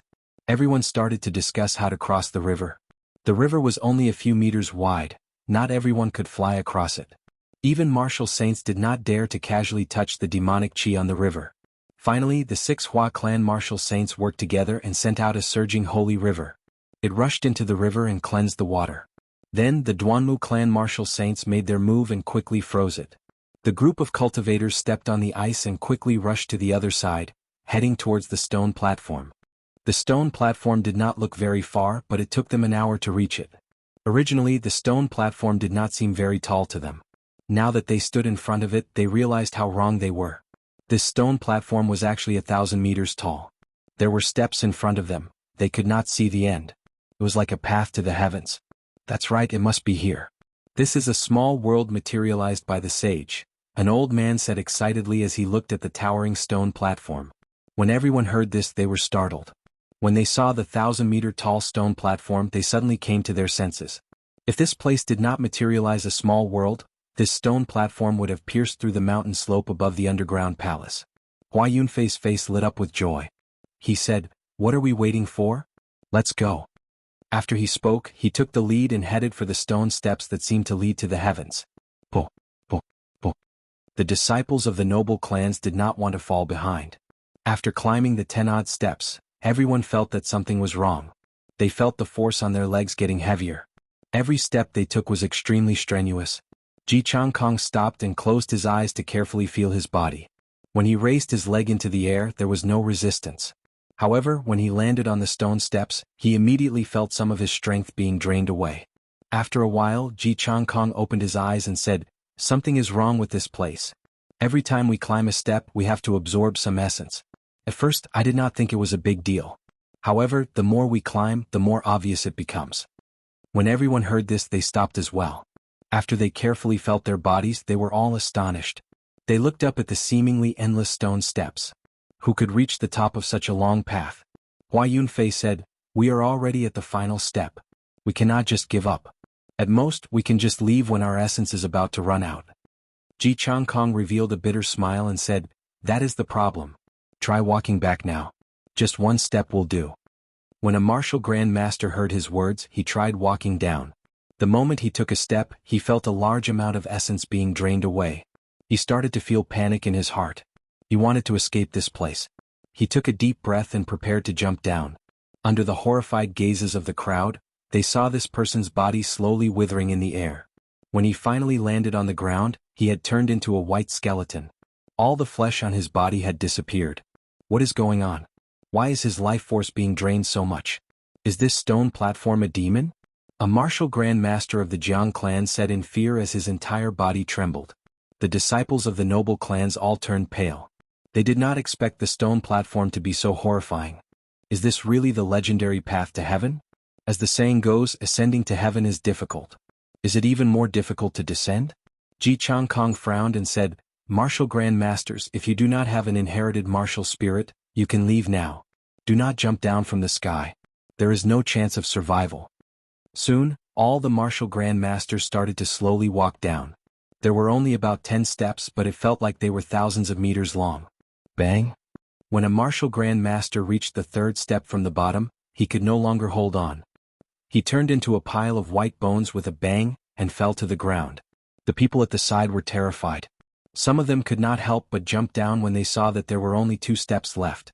In the end, they exploded into pieces. When all the martial Grand Masters reached the bottom of the stone platform, they all heaved a sigh of relief. They quickly sat on the ground and sat down cross-legged to recover their essence. Aside from the noble clan's heirs, the rest of the people standing on the stone steps were all martial saints. The Guy Marquis looked at the top of the stone platform and muttered, "There are at least 10,000 steps. Even if we can go up, how will we be able to walk down?" These words were like a barrier in everyone's heart. No matter what, they could not get over it. Up until now, they had not exhausted much essence. However, when they thought of the higher they went, the more essence they would exhaust when they came down. The shadow of death lingered over everyone's heads. Jianghu said indifferently, 8,000 years ago, after the Thunder King disappeared, the great Qin nation never had an Emperor Wu again. We do not even know if there was a martial sage. Now, a great opportunity is placed in front of us. Although there is a slim chance of survival, it does not mean that there will be no chance of survival. Since ancient times, there has never been a martial emperor who succeeded without a hitch. After Jianghu spoke, he took the lead and walked up. The people here were all geniuses. No one was willing to be someone else's stepping stone. They did not hesitate to follow. Along the way, the crowd saw many white bones on the stone steps. The higher they went, the more bones there were. The stone steps were filled with white bones. The crowd had no way of avoiding them. They could only step on the white bones and continue forward. As they continued forward, purple skeletons started to appear on the bones on the stone steps. The crowd said in astonishment, "These are martial monarch experts. How many experts are buried on these stone steps? Even martial monarchs cannot escape the fate of death?" Chapter 122. Jianghu did not say anything and continued walking forward. The crowd slowly followed behind him. They had already fallen to such a state, there was no way out for them. Suddenly, a martial saint of the Jiang clan said in astonishment, "There seems to be a person in front." Everyone looked up carefully. There seemed to be a vague figure standing on about 100 steps in front, his back facing them. How could there be someone here? The entrance to the underground palace was clearly opened by the Duanmu clan. Aside from that, there should be no other entrance. How did this person come in? Furthermore, he was in front of them. The more they thought about it, the stranger they felt. Jianghu grasped the sword in his hand and a resplendent starry sky appeared in his eyes. A boundless river of stars brewed in his body, ready to make a move at any time. The people behind him also tensed up, storing up power and waiting for an opportunity. When everyone saw the figure's appearance, they all sucked in a breath of cold air. It was a headless corpse with a long sword on his back. There were piles of white bones under his feet, and there were even a few purple skeletons. However, he still stood there proudly. It was unknown how many years had passed. His body gave off the aura of the cycle of time. A faint pressure spread out into the surroundings. The starry sky in Xianxia's eyes disappeared. He said with some astonishment, "This is the corpse of a martial sage. Looking at his clothes, he should not be from the ancient era. Even a martial sage died here. What exactly is the origin of this stone platform?" A martial saint exclaimed in horror. A martial sage was someone who could split the mountains and split the earth, move the mountains and drain the seas. Jianghu shook his head and said, "Don't overthink it. This martial sage was obviously killed by someone. He did not die on these stone steps. Otherwise, his corpse would have turned into a pile of white bones long ago." Just at this moment, Hua Yunfei suddenly walked over to the corpse with an excited expression. He looked at the symbol of the holy river on the collar of the corpse's clothes and said loudly, "This is a senior of my Hua clan." After Hua Yunfei spoke, he looked around the corpse carefully. He pushed aside a pile of bones and saw a row of small words on the stone steps. He read it out in a low voice, "Hua Tianyu stops here. If any Hua clan descendant comes looking for you, please leave quickly." Hua Tianyu? Isn't that the third patriarch of the Hua clan? Legend has it that the Hua family's most talented family had disappeared in his later years. Some people guessed that he had advanced to the level of Emperor Wu. Who would have thought that he would actually die here? Someone said in surprise. Hua Yunfei said calmly, "This corpse belongs to an ancestor of my Hua clan. I don't think you will fight with me over his belongings." After he spoke, he prepared to retrieve Hua Tianyu's spatial ring. The spatial ring of a martial sage would definitely contain valuable treasures. Wuxia. A black sword was placed horizontally in front of him. Jianghu smiled coldly. "Hua Yunfei, have you forgotten what you said so quickly? If we find the treasure, no matter what, we will have to share it according to the family. You won't go back on your word, right?" Hua Yunfei's expression turned cold. "What do you mean by this? This is my Hua clan's clan head. His belongings belong to my Hua clan in the first place. Why should I share it with you?" Jiang Mingxuan snorted coldly. "This is an ownerless corpse. It has already been 1,000 years. He died in the wilderness. He is a secret treasure in itself. Everyone worked hard for us to reach this place. Why should your Hua clan benefit so easily?" The people of the other noble clans did not want the Hua clan to benefit so easily. Logically speaking, this corpse did belong to the Hua clan. However, in the face of true benefits, who would reason with you? Hua Yunfei was unable to suppress everyone, so he could not stop the greed of others. Hua Yunfei was so angry that he laughed. He said "good" 3 times, "Jianghu, I will remember you. Also Jiang Mingxuan, don't think that the Ji clan can protect you forever." Xiaochen pushed aside the sword in front of him and removed Hua Tianyu's spatial ring. With a thought, he poured out everything inside. Walala. A large pile of things fell out. Spirit stones, medicinal pills, spirit weapons, martial techniques, battle armor, they covered the entire stone steps. The large pile of spirit stones was especially eye-catching. In this large pile of inferior-grade spirit stones, the crowd even saw a few medial-grade spirit stones. These were true treasures. The disciples of the noble clans all had some inferior-grade spirit stones on them. However, it was impossible for them to have medial-grade spirit stones. Spirit stones were natural ores. The spiritual energy they contained was not only pure but also large in quantity. To a low-ranked cultivator, it could raise their cultivation by a small realm. To a high-ranked cultivator, it could quickly replenish their exhausted essence. However, there were very few spirit mines in the Great Qi nation. Every noble clan only controlled 1 or 2 mines. Furthermore, they were not good quality mines. It was impossible for them to produce superior-grade spirit stones. Even medial-grade spirit stones were rare. Jianghu smiled faintly. "Brother Hua, that's right. With these spirit stones, there will be more hope for everyone to reach the peak of the stone platform." After Jianghu spoke, he lowered his head to the ground and sorted out the things that came out of the spatial ring. Suddenly he saw a broken sword. He smiled and said, "Brother Hua, there is no need to split this sword. You can keep it. This should be a damaged holy weapon. If you can repair it completely, then Brother Hua, you will benefit greatly." Hua Yunfei casually tossed the broken sword that Jianghu handed over. He said angrily, Ji Changkong, don't go overboard. Ji Changkong smiled gently and said indifferently, don't be angry, Brother Hua. I have already sorted out the things for you. There is a total of 10 medial grade spirit stones, about 100 inferior grade spirit stones, 3 earth-ranked martial techniques, 3 earth-ranked spirit weapons, 1 earth-ranked battle armor, and 5 bottles of all sorts of rank 6 medicinal pills. Everyone was astonished. The things that a martial sage carried were indeed horrifying. The value of these things added together was more than what the Jiang clan had accumulated over hundreds of years. Ji Changkong took out the martial techniques and handed them to Hua Yunfei. This is your Hua clan's martial techniques. Naturally, there is no reason for it to be leaked to the outer sect. Keep it properly and I will not be counted. Hua Yunfei's expression was sullen as he held the martial techniques in his hand. He did not say anything. Anyone who saw their clan head's treasures being split by an outsider would not be in a good mood. Under the gloomy expressions of the Hua clan's people, the group of people did not spend much time splitting the things on the ground.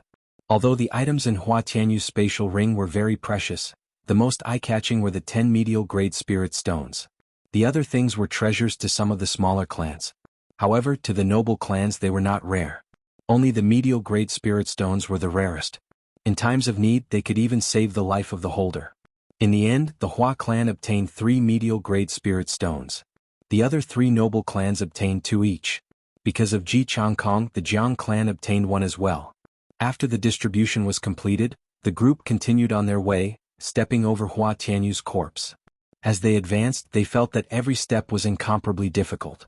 The essence in their bodies was drained even more intensely. The corpses on the stone steps were even more horrifying. There were no longer any white skeletons. They were all purple martial monarchs. The rows of them caused everyone to tremble in fear. After climbing another 100 steps, the group actually saw another corpse standing in front of them. The aura of this corpse was even denser than Hua Tianyu's. Even though this corpse had been dead for an unknown number of years, the group still felt pressure. This is one of the clan heads of my Ji clan, Ji Changkong suddenly said excitedly. The head of this corpse had been chopped off as well. However, the clothes the corpse wore revealed the identity of this person. Ji Changkong started to dig up the skeletons on the ground with all his might. A row of small words appeared before his eyes. He read it out in a low voice, Ji Haoyun, stop here. If any Ji clan descendant comes, please leave quickly. Ji Haoyun was also a genius clan head of the Ji clan. Back then he already had 1 foot in the realm of Emperor Wu. He was from the same generation as Hua Tianyu. However, Ji Haoyun did not expect him to end up here as well. Suddenly Hua Yunfei laughed loudly, ha! Ji Changkong, you did not expect such a scene, right? He took a big step forward and pushed Ji Changkong to the side. Ji Changkong glared at him angrily, Hua Yunfei, what are you trying to do? Ji Changkong had been stuck at the peak of martial grandmaster for many years. Earlier, when he saw the Sage Dao attainment diagram, he instantly comprehended it and broke through to martial saint. At this moment he did not care about Hua Yunfei at all. Hua Yunfei smiled coldly, if you do not hand over all the treasures of this person, I, Hua Yunfei, will fight with my life on the line. There is no need for everyone to go up. Ji Changkong laughed coldly and said in a cold voice, Hua Yunfei, are you seeking death? The 6 martial saints of the Jiang clan and 7 martial saints of the Ji clan behind him all stepped forward. They looked at Hua Yunfei with killing intent. Hua Yunfei led the 6 martial saints behind him and looked at Ji Changkong fearlessly. There was no intention of backing down in his gaze. The atmosphere immediately became very tense. A huge battle was about to break out at any moment. Duamuking suddenly said, I feel that this place is not simple. If we continue forward, we will definitely see the corpses of the martial sages of the various noble clans. When Ji Changkong heard this he was startled. He turned around and looked at the endless steps in front of him. Countless stars appeared in his eyes and a boundless river of stars appeared behind him. Astral swordplay, eternal light. Ji Changkong shouted and one of his faded stars in the boundless river of stars suddenly lit up. A resplendent light rushed to the sky. It was so dazzling that no one dared to look directly at it. The light flickered and Ji Changkong pointed the sword in his hand forward. A blinding white light shot up to the stone steps. In an instant, the scene in front appeared before everyone's eyes. Everyone took a deep breath. The stone steps were filled with white bones. They were densely packed together, dazzling everyone's eyes. There was a headless corpse standing at regular intervals on the stone steps. Everyone felt their hearts go numb. The sight of headless martial sages standing in front of them was too shocking. How could there be so many headless corpses? No one would find it strange if there were only one or two. However, there were so many headless corpses. This was startling. These were bona fide martial sages. Splitting mountains and rocks, overturning rivers and seas would be as easy as flipping their hands. How could someone chop off all their heads? On the other side of the stone steps, Chu Chaoyun carried his sword on his back and slowly walked up the stone steps. The holy weapon behind him gave off a faint light, making it seem like he was walking on flat ground. He walked leisurely and very relaxed. Chapter 123. When Chu Chaoyun saw the blazing light soaring into the sky, he stopped. After a pause, he smiled gently. What a powerful martial technique. Unfortunately, it is useless after we go up. Beside the ink river, Xiaoqin slowly woke up. When he opened his eyes, he saw the worried expressions of Su Xiaoxiao and Kim Taeho. His heart warmed slightly as he smiled faintly. Thank you.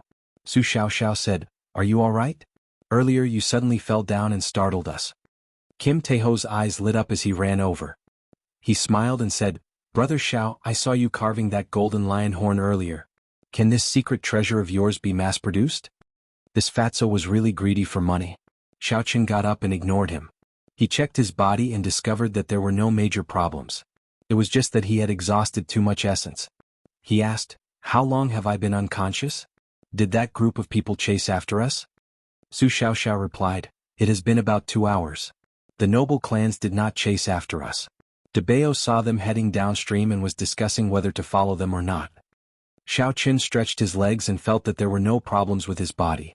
He said indifferently, Follow them. The golden coffin of the sage has not been found yet. If we do not go, we will have made this trip for nothing. Fatso laughed loudly. I knew that Brother Xiao would follow them. Actually, I already scouted the path. They followed the river downstream. Finally, they crossed the river and reached a stone platform a kilometer tall. I also saw that brat Chu Chaoyun. He was acting sneakily by himself. He was not with those people. On the stone platform a kilometer tall, Xiaoqin frowned slightly. He thought to himself, if Fatso did not see wrong, that was definitely a materialization of the sage. Otherwise, such a situation would not occur. Furthermore, there was Chu Chaoyun. From the moment he appeared, he gave off an unfathomable feeling. The others came with great fanfare. However, he came alone. Xiaoqin shook his head and collected his thoughts. Let's go. If we don't leave now, it will really be too late.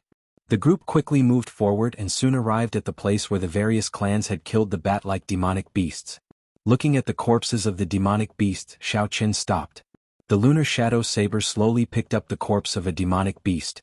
Xiaoqin thought for a while and walked to the riverside. When he saw the black qi on the surface of the river, he was astonished. The river was actually filled with dense demonic qi. How could there be so much demonic qi gathering in the sage's ruins? Was this the sage's ruins or the demon's ruins? Xiaoqin thought suspiciously. He felt that there was something wrong with the appearance of the sage's ruins. Mr. Xiao, what are you thinking about? Su Xiaoxiao saw Xiaoqin looking at the river without saying anything, so she asked curiously. Xiaoqin came back to his senses and smiled faintly. It's fine. Let's go. The three of them continued forward. They all used their movement techniques and ran quickly along the riverside. What astonished Xiaoqin was that Fatso was using some unknown movement technique. His plump body was actually not slower than Xiaoqin's. Seeing Xiaoqin looking at him in astonishment, Fatso opened his folding fan and smiled proudly. Xiaoqin could not bear to see Fatso being cocky, so he quickly turned his face away. We have arrived. The stone platform is on the other side of the river. Once we cross the river, we will fall. When they reached the stone wall, Fatso stopped. He pointed to a stone platform on the other side and said, They should have already gone up. Xiaoqin looked at the surface of the river filled with demonic qi and said, We cannot go over directly. This black qi is all demonic qi. If we touch it, we might be demonized. After he spoke, he took out a jade bottle from the universe ring. Like the universe ring, this jade bottle was a very low-level space treasure. The space inside was very large, but it could only hold liquids and gases. Xiaoqin had made it when he was bored when he came to Whitewater City. He pointed the jade bottle at the surface of the river. Under the astonished gazes of Kim Taeho and Su Xiaoxiao, the black river began to churn. The demonic qi on the surface of the black river was all absorbed. After a long time, a surface without demonic qi appeared on the surface of the black river. Xiaoqin put away the jade bottle and quickly said, Let's go over. He used the gravity spell and flew over. Fatso and Su Xiaoxiao stepped on the surface of the water and flew to the other side. After they reached the shore, Fatso immediately came over and smiled at Xiao Qin. He said, "Brother Xiao, what was that? Can I take a look at it?" Xiao Qin did not reject him. This jade bottle was not a treasure and its uses were limited. It was just something he made when he was bored. The workmanship could even be said to be very crude. It was fine to let Fatso take a look. Fatso held it in his hand and looked at it fondly. After a while, he handed it over and asked, "Why do I feel that you made this bottle yourself? Furthermore, it is a little crude." Xiao Qin was startled. This Fatso's eyes were very sharp. He did not answer him and directly walked towards the stone platform. He could already feel the righteous qi coming from the stone platform. Fatso suddenly said when he was about to reach the stone platform. It seemed like there were people sitting cross-legged and meditating. Xiao Qin felt that something was wrong. Those people sitting cross-legged did not seem to be angry. The sound of their footsteps was already very loud. However, this group of people did not react at all. Something is wrong. That group of people seems to be dead. After Xiao Qin said that, he walked over. Skeletons were scattered all over the ground. As for those people sitting cross-legged, their eyes were closed as though they were asleep. Fatso gently pushed them and they immediately fell to the ground. Kim Taeho's expression suddenly turned serious. He looked at the pile of skeletons and then at the cultivators of the noble clans.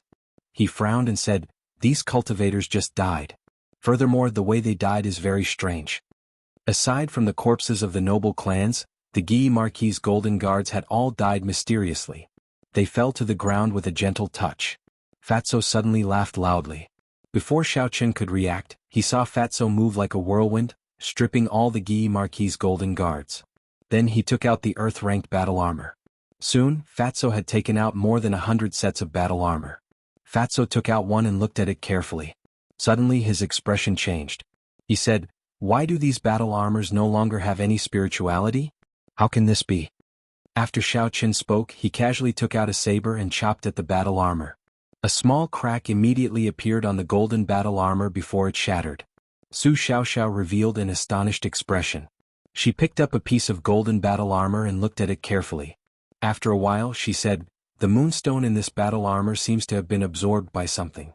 When Xiao Qin and Su Xiaoxiao heard this, they were astonished. They had never heard of such a thing before. The moonstone was a mysterious stone. It contained natural Daos. How could it be absorbed completely? Xiao Qin looked at the stone platform and did his best to extend his spiritual sense. However, he could not extend it. In this small world, it was difficult for his spiritual sense to leave his body. Fatso muttered, "Never mind. Let's go up. If we do not go up, we will never know the reason." Although Xiao Qin felt that something was wrong, he could not extend his spiritual sense out. He could not find anything. He could only agree to Fatso's suggestion. The three of them stepped onto the stone platform. Who? The instant the three of them stepped onto the stone platform, the blue dragon martial spirit in Xiao Chen's body, the golden folding fan in Fatso's hand, and the zither in Su Xiaoxiao's hand suddenly emitted an aura. After that, the three auras merged together and formed a barrier that was neither too big nor too small, surrounding the three of them. Su Xiaoxiao said in astonishment, "This is the self-protection of the holy weapon. There must be something horrifying under this stone platform. Otherwise, the holy weapon would not automatically protect itself." Xiao Qin looked at the seemingly endless flight of steps. Suddenly, an indescribable chill arose in his heart. The three of them did not say anything and continued forward. Since they had already reached this step, there was no way they could retreat. After climbing 100 steps, densely packed skeletons started to appear on the stone steps. When everyone stepped on the skeletons, they gave off a ka-ka sound, causing their scalps to go numb. Rumble. The lunar shadow saber in the universe ring suddenly trembled. Xiao Qin was astonished. He stopped and looked around. A rusty broken sword appeared in his vision. This is another subdivine weapon of the battle sage origin? Xiao Qin picked up the broken sword and thought doubtfully. He could not see anything strange about the broken sword. The lunar shadow saber in the universe ring trembled even more intensely. It was like it was about to fly out of the ring. Xiao Qin had never encountered such a situation before. Although he did not understand what was going on, this broken sword was definitely related to the Thunderwood sword. Xiao Qin placed the broken sword into the universe ring and continued forward. Stepping on the piles of bones, the three of them arrived at Hua Tianyu's headless corpse. Fatso found the words written on the ground and searched Hua Tianyu's body. "Damn it, there is nothing left. A martial sage is actually so poor, Fatso cursed in a low voice. Su Xiaoxiao looked at the finger on Hua Tianyu's right hand. There was an obvious ring mark on the index finger. She said indifferently, "This should be a spatial ring. Someone just took it away." Xiao Qin ignored Fatso's words. He looked carefully at the wound on Hua Tianyu's neck. This was a sword wound. Hua Tianyu's head had been chopped off in one move. How could a martial sage be killed in one move? Who is so powerful, killing martial sages like they are dogs? Could it be the Thunder King? Xiao Qin thought suspiciously. Suddenly he thought of a problem. "Fatso, look around and see if his head is here." Kim Taeho recovered his wits and looked at the headless corpse. He felt it was strange as well. He started to look around with Xiao Qin. However, after searching for a long time, they could not find a single skull. "Strange, where did the head go?" Kim Taeho said suspiciously.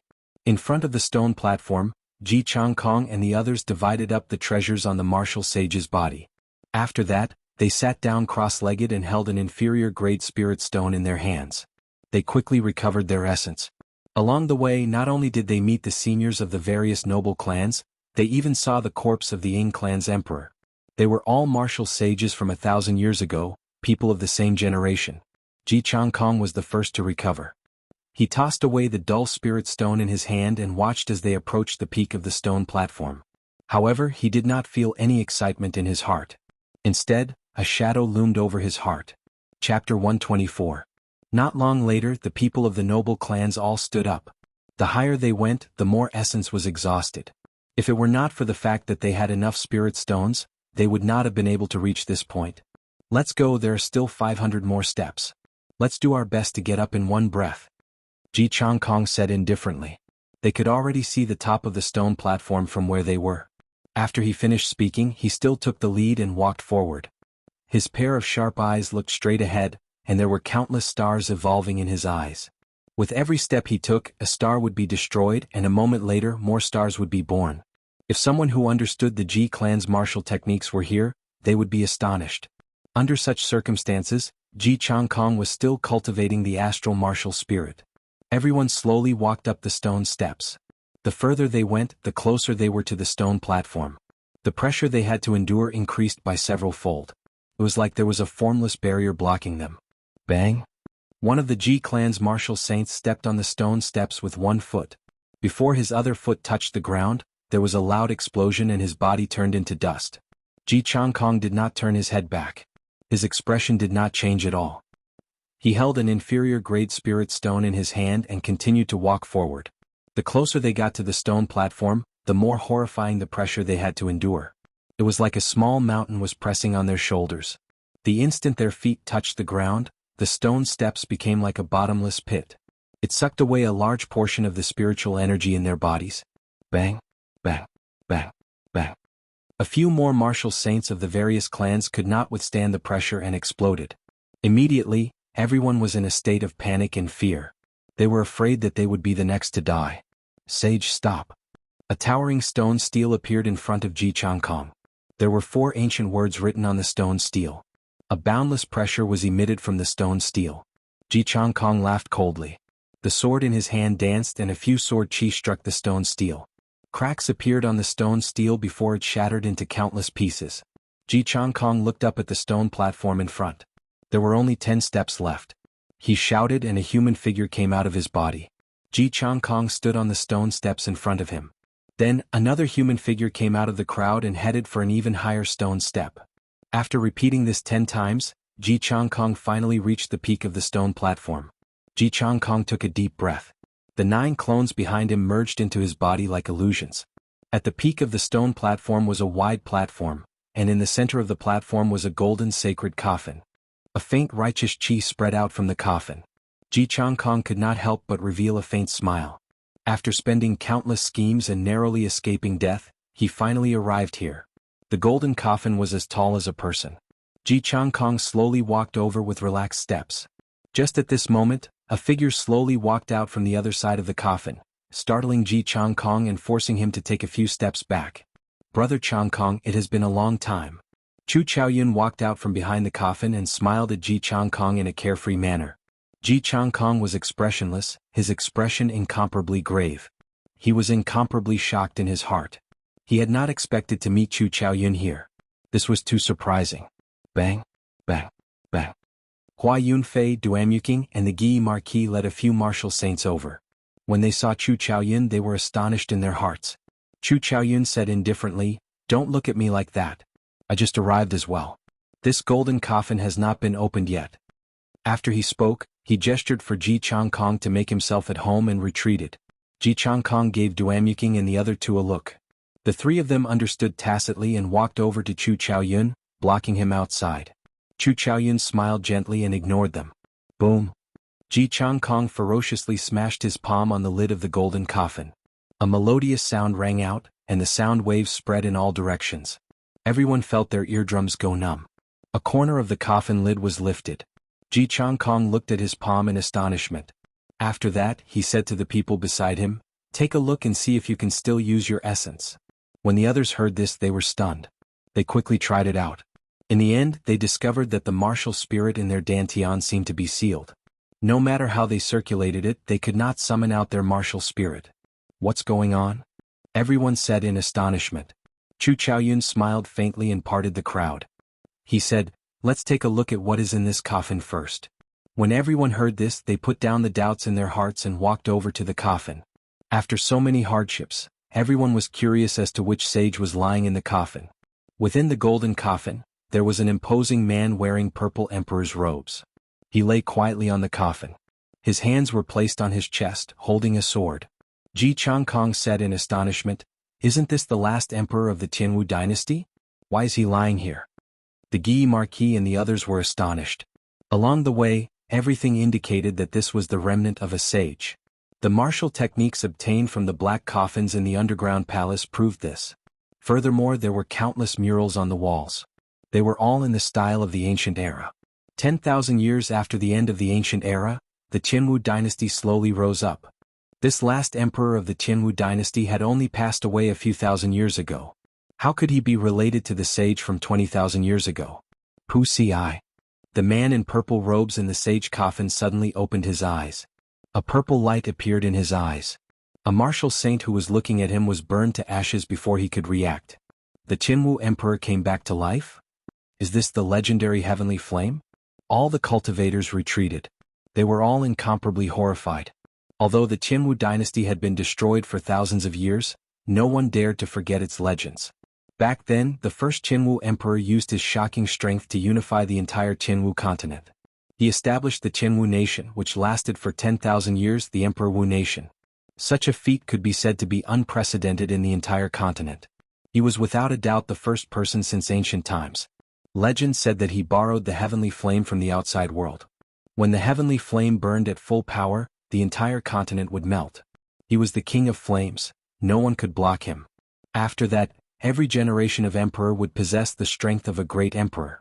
Even the last Tianwu emperor lying here had the strength of a great emperor. If he really woke up, no one would be able to escape. Chu Chaoyun revealed a contemplative expression. He slowly walked to the front and looked at the purple emperor in the coffin. He said, "There is no need to worry. It is just a strand of qi. Just don't look at his eyes." Everyone thought for a while and agreed. In this world, no one could escape death. Even the Tianwu emperor died many years ago. Aside from the legendary martial gods, no one could escape death. When they looked at the coffin on the platform again, everyone's eyes lit up. Although they did not know where the sage's body was, the value of the Tianwu emperor's body was definitely no less than that of the ancient sages. Just the heavenly flame contained in his body was enough to make people go crazy over it. This was because the might of the heavenly flame was too great. Before the first Tianwu emperor died, he split the heavenly flame into 10 parts, leaving only a tenth for his descendants. However, even though it was only a tenth, the might of the heavenly flame was still very horrifying. It could easily split mountains and burn everything to desolation. When everyone arrived before the coffin, they did not dare to make any movements. Ji Changkong stretched out his hand and slowly closed the eyes of this person. The emperor in the coffin closed his eyes again. Oh. Hua Yunfei stretched out his hand and took out the Tianwu emperor's sword. He said in pleasant surprise, "Sky-splitting sword.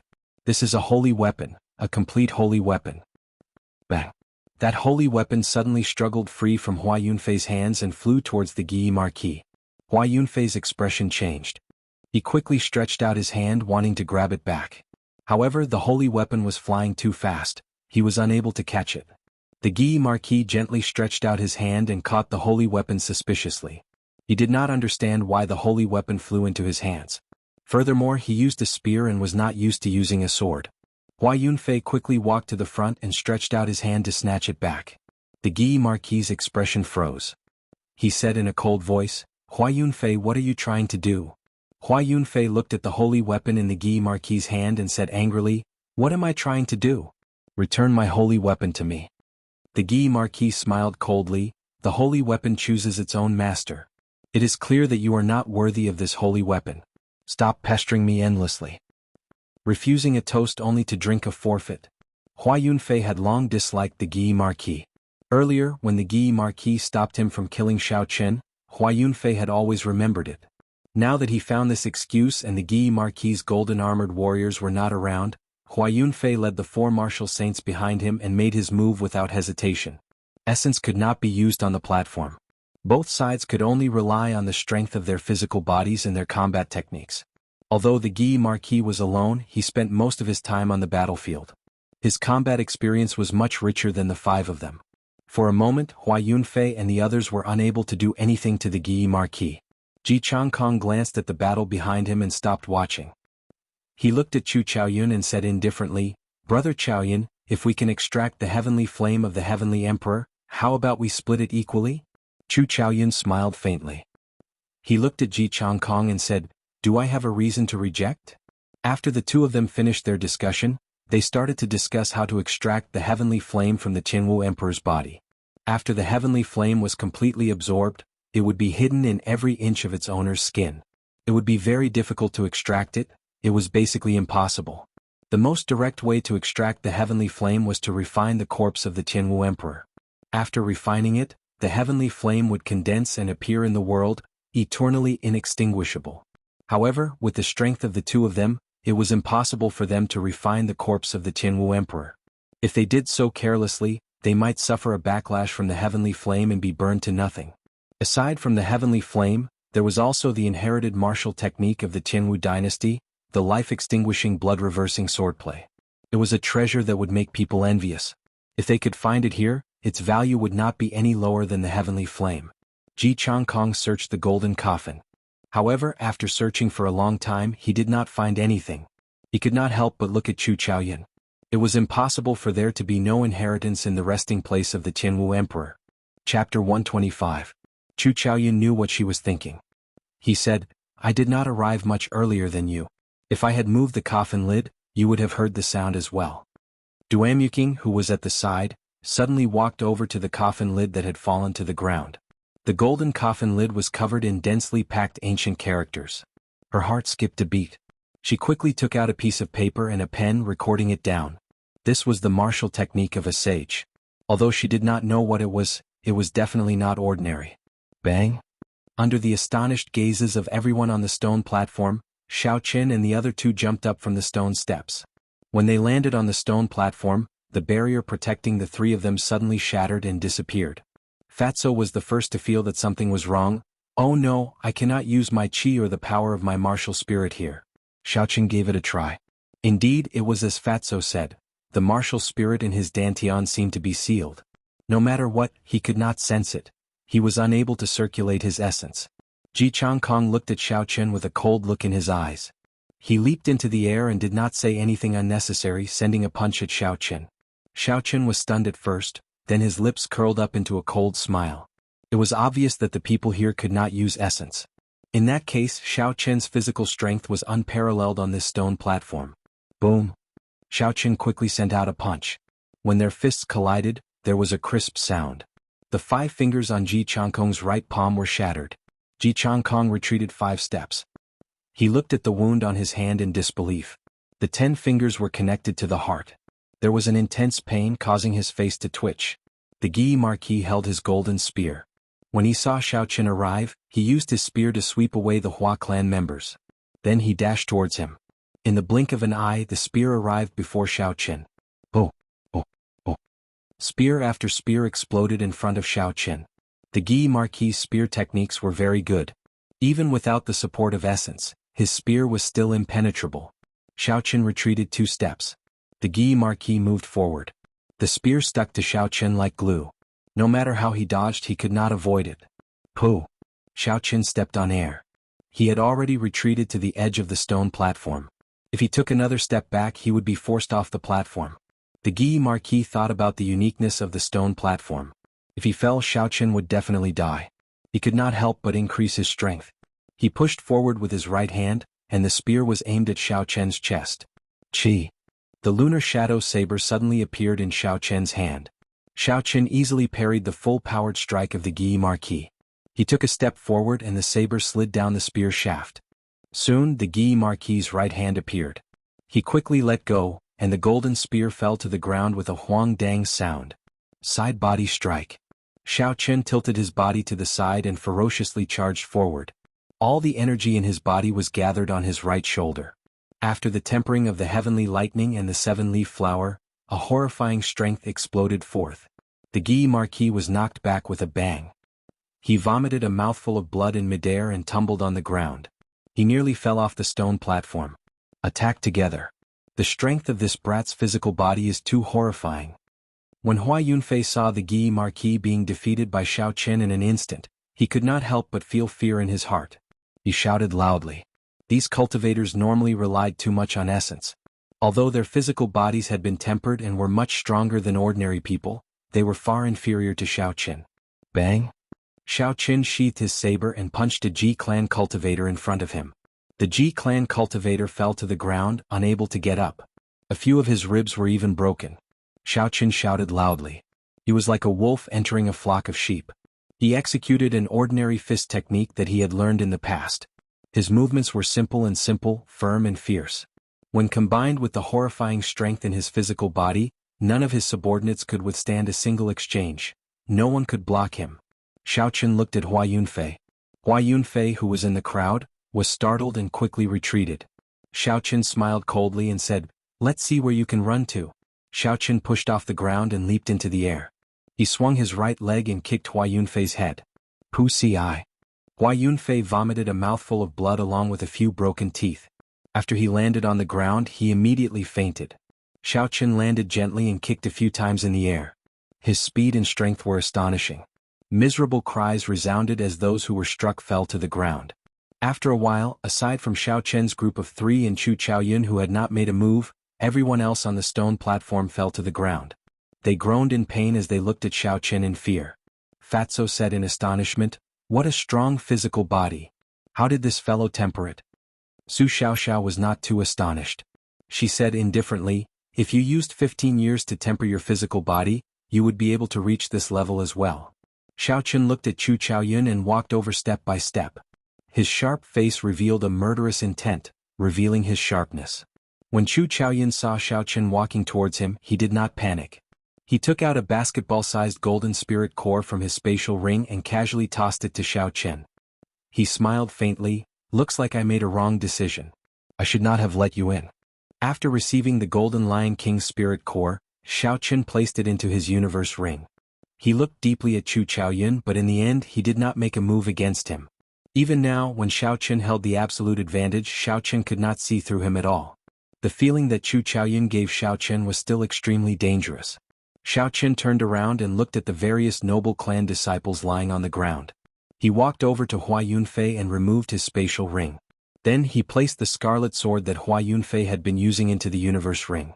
The spatial rings of the Qianwu continent were different from the magic treasures that Xiaochen refined. As long as the ring was removed, anyone could take out the things inside. Xiaochen slowly walked towards Ji Changkong. Ji Changkong's complexion turned ashen.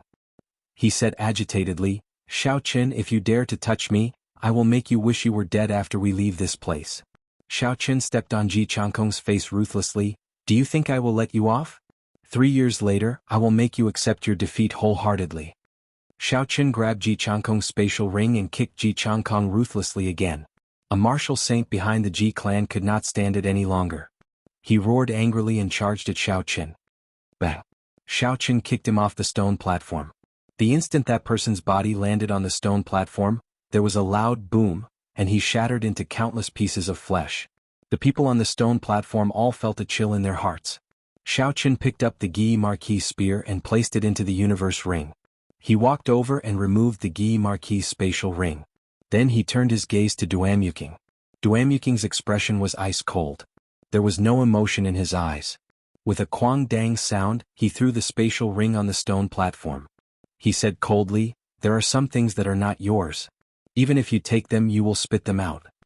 Xiaoqian smiled coldly, "Are you talking about yourself? When you saw that I had a spirit fox, you kept asking for it from me. When I refused, you tried to kill me. Is there anyone as shameless as you?" Duanyuking's expression suddenly became agitated. He wanted to say something, but in the end he did not say anything. Xiaoqian could not be bothered with her. When he turned his head, he saw Fatso pick up the coffin lid and place it into his spatial ring. Xiaoqian could not help but feel black lines appear in his heart. This Fatso is truly speechless. He even dares to ask for a coffin lid. When Fatso saw Xiaoqian looking at him with disdain, he chuckled, "Don't look at me like that. This coffin lid is refined from scorching blood black gold. Just a small piece is worth hundreds or even tens of thousands of gold taels. Furthermore, there is an ancient martial scripture carved on it. It was carved by a sage. It has a natural charm and can be used as a weapon. Its might is no weaker than a holy weapon. Of course, I will make a copy of the ancient martial scripture for you." Xiaoqian felt ashamed in his heart. Only Fatso would dare to use a coffin lid as a weapon. He called out to Fatso and the two of them came to the center of the sage coffin. Fatso looked at the purple-robed emperor lying quietly in the sage coffin. His face was filled with doubt as he said, "The sage coffin clearly has an ancient martial scripture carved on it.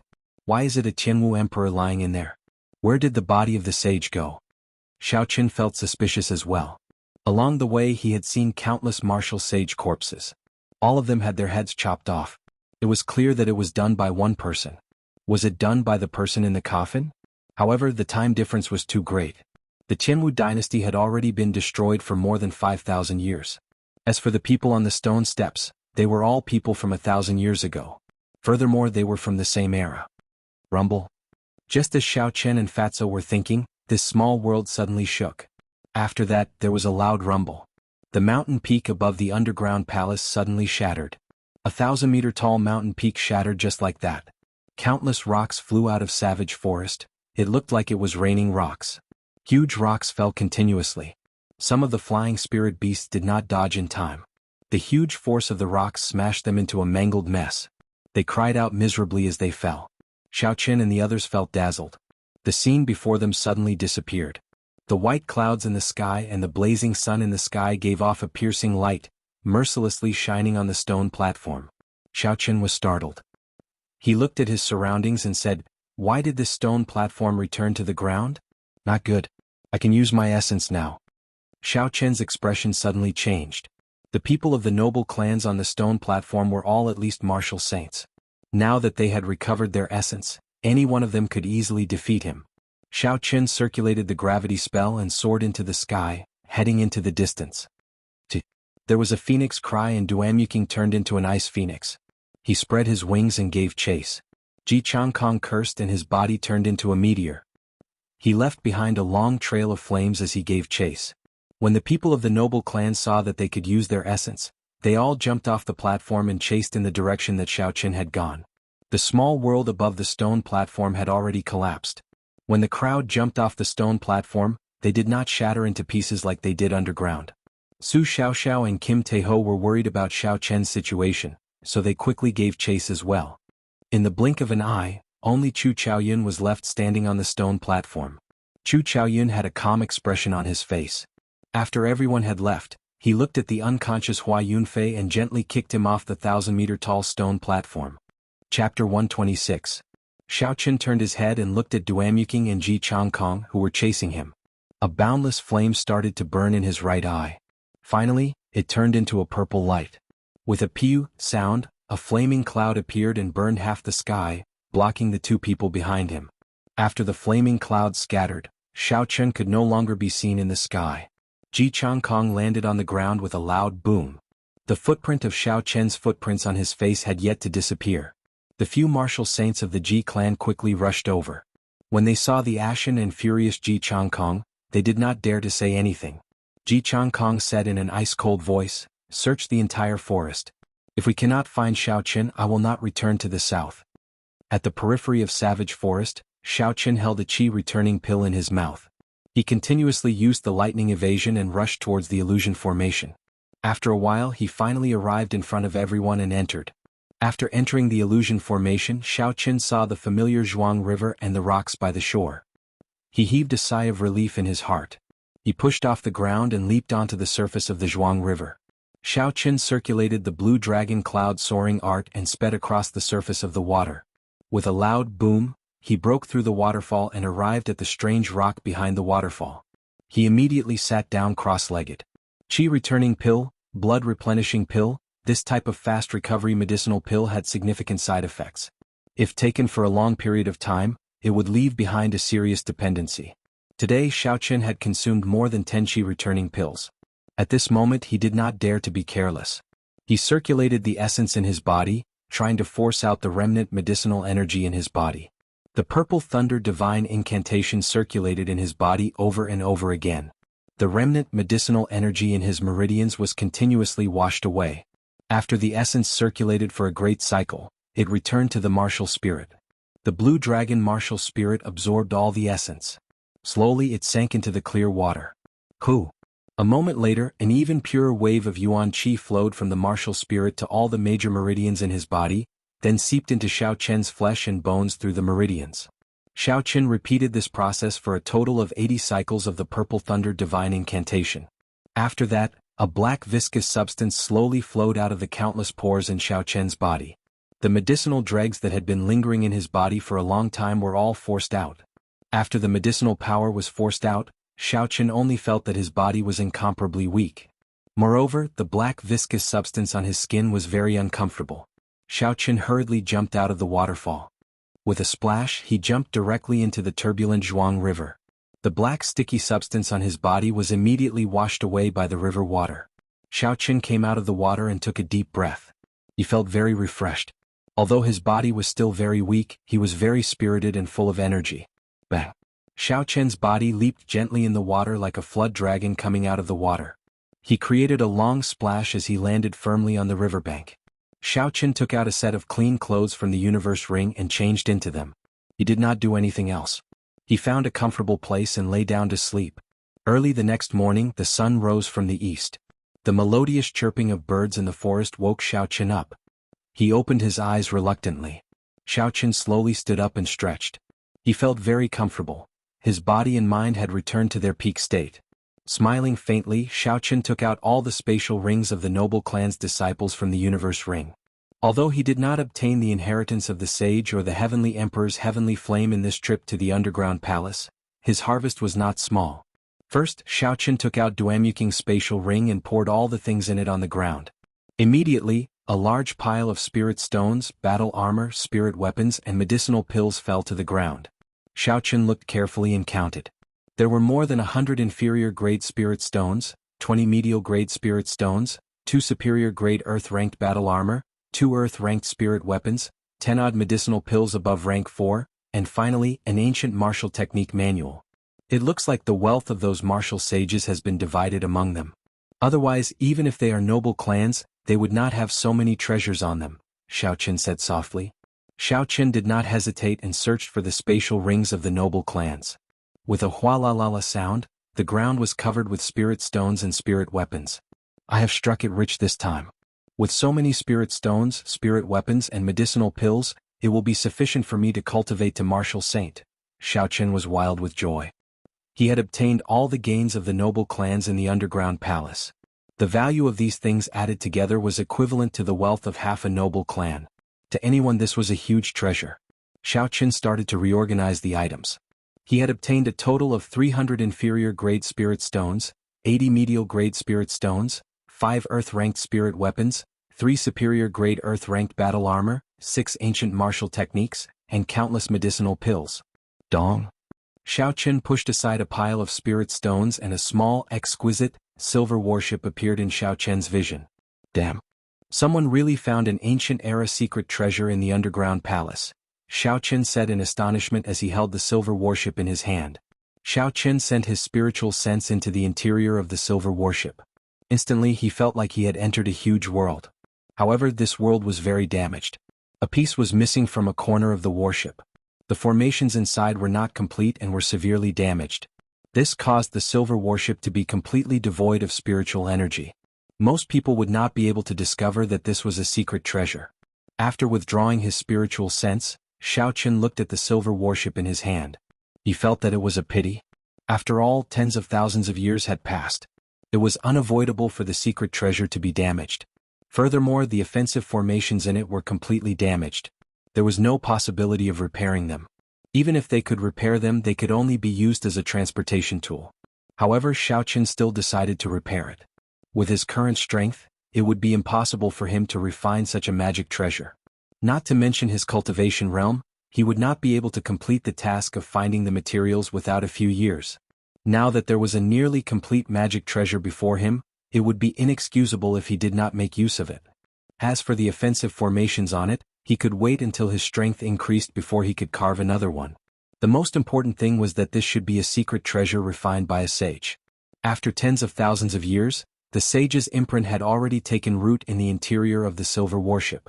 It was as firm as a boulder. From the looks of it, the secret treasure refined by an ancient sage is 100% certain to be a magic treasure from the Compendium of Cultivation, Xiaoqun muttered to himself. Could the Compendium of Cultivation be related to this world? Xiaoqun shook his head and recollected his thoughts, no longer thinking about this question. Xiaoqun placed the spirit stones and battle armor on the ground into his universe ring. Then he executed the gravity spell and soared into the air, heading for the mountain wall with the waterfall. The wind howled on the mountain wall. The strange rocks were sharp and there was an old tree growing on the cliff. Xiaoqun looked up and saw an even taller mountain peak in front. Clouds shrouded the peak, making it look hazy and mysterious. It should be there, Xiaoqun said softly and continued flying upwards. A biting cold wind blew past him. Xiaoqun's clothes fluttered and his long hair fluttered non-stop. The higher he went, the fiercer the cold wind became. It blew so hard that he could not open his eyes. After a long time, Xiaoqun landed on the mountain peak with a "hoo" sound. If he stretched out his hand, he would be able to touch the white clouds. The surrounding spiritual energy was incomparably dense, giving him a faintly discernible sense of spirituality. Xiaoqun found an empty space and took out the inferior-grade spirit stones from his universe ring. He prepared to lay down a small spirit-gathering formation and gather the spirituality of the silver warship. Actually, if he used medial-grade spirit stones to lay down the spirit-gathering formation, the effects would be more obvious. However, Xiaoqun could not bear to part with these medial-grade spirit stones. A medial-grade spirit stone was equivalent to 100 inferior-grade spirit stones. However, no one would be foolish enough to exchange for one. This was because medial-grade spirit stones were too rare in the Great Qin nation. After a while, a small spirit-gathering formation appeared. Xiaoqun placed the silver warship in the center of the formation. Then he slowly infused his essence into it. A faint light flowed along the formation lines and started flowing slowly. The dense spiritual energy in the surroundings poured in wildly. Within the formation lines, the surrounding spiritual energy was like a mist. After a while, it actually gathered into droplets of spiritual energy. Wuxia. A resplendent pillar of light suddenly lit up in the center of the formation and rushed to the sky. The small silver warship quickly rose up from the pillar of light. The body of the warship flickered with two different lights. Xiaoqun extended his spiritual sense into the silver warship. The formation lines carved on the silver warship spun rapidly, continuously absorbing the horrifying spiritual energy contained in the pillar of light. After half an hour, the spirit stones on the ground started to crack. Xiaoqun said in astonishment, "Not good. The amount of spiritual energy required by this silver warship is too horrifying. A small spirit-gathering formation would not be able to satisfy it." This fellow's appetite is too big, Xiaoqun thought hatefully. The spiritual energy of heaven and earth driven by 100 spirit stones could not even last for 2 hours. This completely exceeded his expectations. Xiaoqun took out the Golden Lion King's spirit core from the universe ring. He looked at the silver warship in the sky hesitantly, feeling reluctant to part with it. This golden spirit core contained the spiritual energy that the Golden Lion King had absorbed for hundreds of years. It was incomparably pure. No matter what attribute a cultivator had, they would be able to absorb it. If one placed it in the spirit-gathering formation, it would instantly raise the rank of the spirit-gathering formation to medial grade. However, Xiaoqun was reluctant to part with it. He planned to keep it for when he advanced to Martial King. Martial King was a hurdle. If he could pass it, he would immediately stand at the peak of everyone. If he could not, he would only waste his life. In the end, Xiaoqin put it away and took out the medial grade spirit stones. The value of this medial grade spirit stone was not inferior to the spirit core at all. Furthermore, it had great practical value. It was a hard currency everywhere. Xiaoqin placed it on the formation runes. His heart felt like it was bleeding. 40 medial grade spirit stones used up close to half of Xiaoqin's collection before he finished laying the medial grade spirit gathering formation. Xiaoqin formed a hand seal and a strong wind blew. All the spiritual energy within a kilometer surged over in an endless stream. Dida, dida. The spiritual energy turned into water droplets and fell from the mountain peak like rain. These were all the essence of spiritual energy. Xiaoqin did not want to waste it. He took out a spatial magic treasure jade bottle and placed it at the side. Then he collected all the water droplets that fell from the sky. The pillar of light in the center of the formation became even more resplendent. The silver warship started to give off a boundless radiance. Xiaoqin could clearly feel the sage Taoist charm in the warship slowly awakening. Chapter 127. Hu.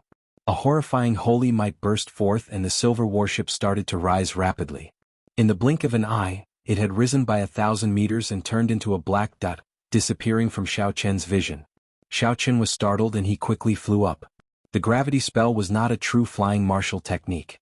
The higher Xiaoqin flew, the stronger the gravitational pull. The amount of essence he exhausted also increased. High up in the sky, Xiaoqin flew higher and higher. He could see the boundless clouds churning around him. The resplendent pillar of light in the center of the spirit gathering formation pierced through the boundless clouds. It looked like it was really going to reach the sky. The essence in Xiaoqin's body was rapidly depleting. He frowned slightly. Right now, he could only see a blurry silhouette of the silver warship. He did not know how high it was going to fly. Xiaoqin clenched his teeth and took out a medial grade spirit stone and placed it on his palm. Instantly, a horrifying essence flowed into Xiaoqin's meridians. The dense essence immediately filled them up. A feeling of excitement spread through every inch of Xiaoqin's body. He felt like he was going to explode. He was filled with boundless energy. Boom! Xiaoqin shouted and his speed suddenly increased by several times. His figure created a shockwave in the air and he caught up to the silver warship in the blink of an eye. Rumble! The silver warship stood at the top of the pillar of light. With a loud bang, it instantly turned into a silver warship that was several hundred meters long and 6 meters tall. There were many banners on the bow of the warship. There was a large yen character written on them, fluttering in the wind. Dark clouds covered the surroundings of the warship and thunder roared incessantly. Boundless lightning surrounded the warship. It can actually repair itself. How did the ancient sages refine it? Xiaoqin was astonished when he saw the silver warship surrounded by lightning. Originally, Xiaoqin had intended to repair the damaged formation lines himself. He did not expect that after the spiritual energy of the silver warship gathered together, it would automatically repair itself. Suddenly Xiaoqin thought of something. If he repaired it like this as a sage secret treasure, it would be covered with the sage's mark. Now that the sage was far away, it would automatically search for a descendant of the sage's bloodline and recognize him as its master. I have to erase the sage's mark and put my own mark on it, Xiaoqin said word by word with determination in his eyes. Xiaoqin passed through the boundless dark clouds and the flashing lightning bolts. Then he landed firmly on the bow of the warship. His gaze was filled with caution as he looked at the banner with the word yen on it. The black flag seemed to have descended from ancient times. It stood quietly at the bow of the ship, fluttering in the wind and making a flapping sound. The character yen written on the flag was like a dancing dragon and a dancing phoenix. Every stroke of the character seemed to contain the strength of 1,000 caddies, revealing its sharpness and imposing manner. There was a high chance of death. However, Xiaoqin, there was of the danger involved went without saying. However, Xiaoqin's eyes were filled with determination. He did not intend to take even half a step back. He sent his spiritual sense into the banner like a sharp sword. Boom! In an instant, the surrounding scenery disappeared, and Xiaoqin appeared on a piece of thick magma. From time to time, waves of flame would surge out, and in the distance, there was even a volcano erupting, releasing endless waves of heat and scorched red lava. Strangely, there were 9 suns in the sky and a gigantic deity appeared in the sky. Behind him, A brilliant light shone out and boundless might radiated out into the space. Wuxia. The deity suddenly opened his eyes and shot out a golden beam of light that enveloped Xianxia. He shouted loudly, "How dare you be so disrespectful to a deity? Why are you not kneeling?" The voice was like thunder from the 9 heavens. Every single word was shocking, echoing endlessly in this space. It was deafening, causing people to feel a chill in their hearts. In the end, this voice converged into strands of echoes that fused with the beating of Xiaoqian's heart. The sound was getting faster and faster. Xiaoqian's heart was also beating rapidly, as if it was jumping out of his chest. Bang, bang, bang. Xiaoqian held his chest, feeling a huge pressure. His heart felt extremely stifled, pained, and conflicted. His sharp face contorted, and he could not help but kneel on the ground with his right leg. "Why are you still not kneeling?" The voice continued to echo in Xiaoqian's ears. It was like it was imprinted in Xiaoqian's mind, impossible to get rid of. The divine voice was vast and mighty, towering over the 9 heavens. The voice was like thunder, and every word was like a jewel, sharp as a sword. How could a mortal not fear it? The might of an ancient sage was just that terrifying. Even after tens of thousands of years, his imprint still had such a horrifying might. In this mental space he held the initiative. This was a contest that spanned 10,000 years. Unless Xiaoqian's spiritual sense could simulate an existence that surpassed this deity, he would not have any chance of victory. As long as his other leg knelt down, his mental imprint would completely disappear, and his body would become a soulless body. Xiaoqian did his best to maintain a trace of clarity in his spiritual pedestal. Had he seen anything that could break through the might of a deity and trample on him? The ancient sages had seen deities before. Hence, they simulated a deity in this space. However, the strongest cultivator Xiaoqian had seen was merely Yuing. How could she fight with a deity? Even the Thunder King and the Jianghu Emperor would not have a chance of victory against a deity in Xiaoqian's opinion. The strength of the ancient sages was definitely stronger than the later Emperor Wu. There was no doubt about this. If even the sages could not defeat them, how could they defeat them? The deity visualized by the sages was a legendary deity, an existence even more horrifying than the sages and the ancient emperors. Suddenly, a figure appeared in Xiaoqian's mind. Xiaoqian suddenly thought of the man he saw in the Sage Dao Comprehension painting, the mysterious man surrounded by 18 blue dragons. Boom! Xiaoqian shouted and 18 blue dragons suddenly flew out from behind him. They roared continuously, instantly breaking the divine sound reverberating in the air.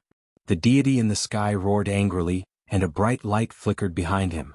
He shouted loudly, "Ant, do you know you have committed a great sin?" Xiaoqian closed his eyes and his spiritual pedestal was clear. The corner of his mouth curled up in a cold smile. After that, he opened his eyes and 2 beams of purple light shot out, clashing with the golden light of the deity without any fear. The so-called deity is just the imagination of mortals. It is born from the beliefs of the masses.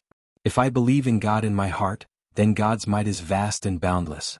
If I do not have God in my heart, then everything in the world exists in my heart. I am me and God cannot control me.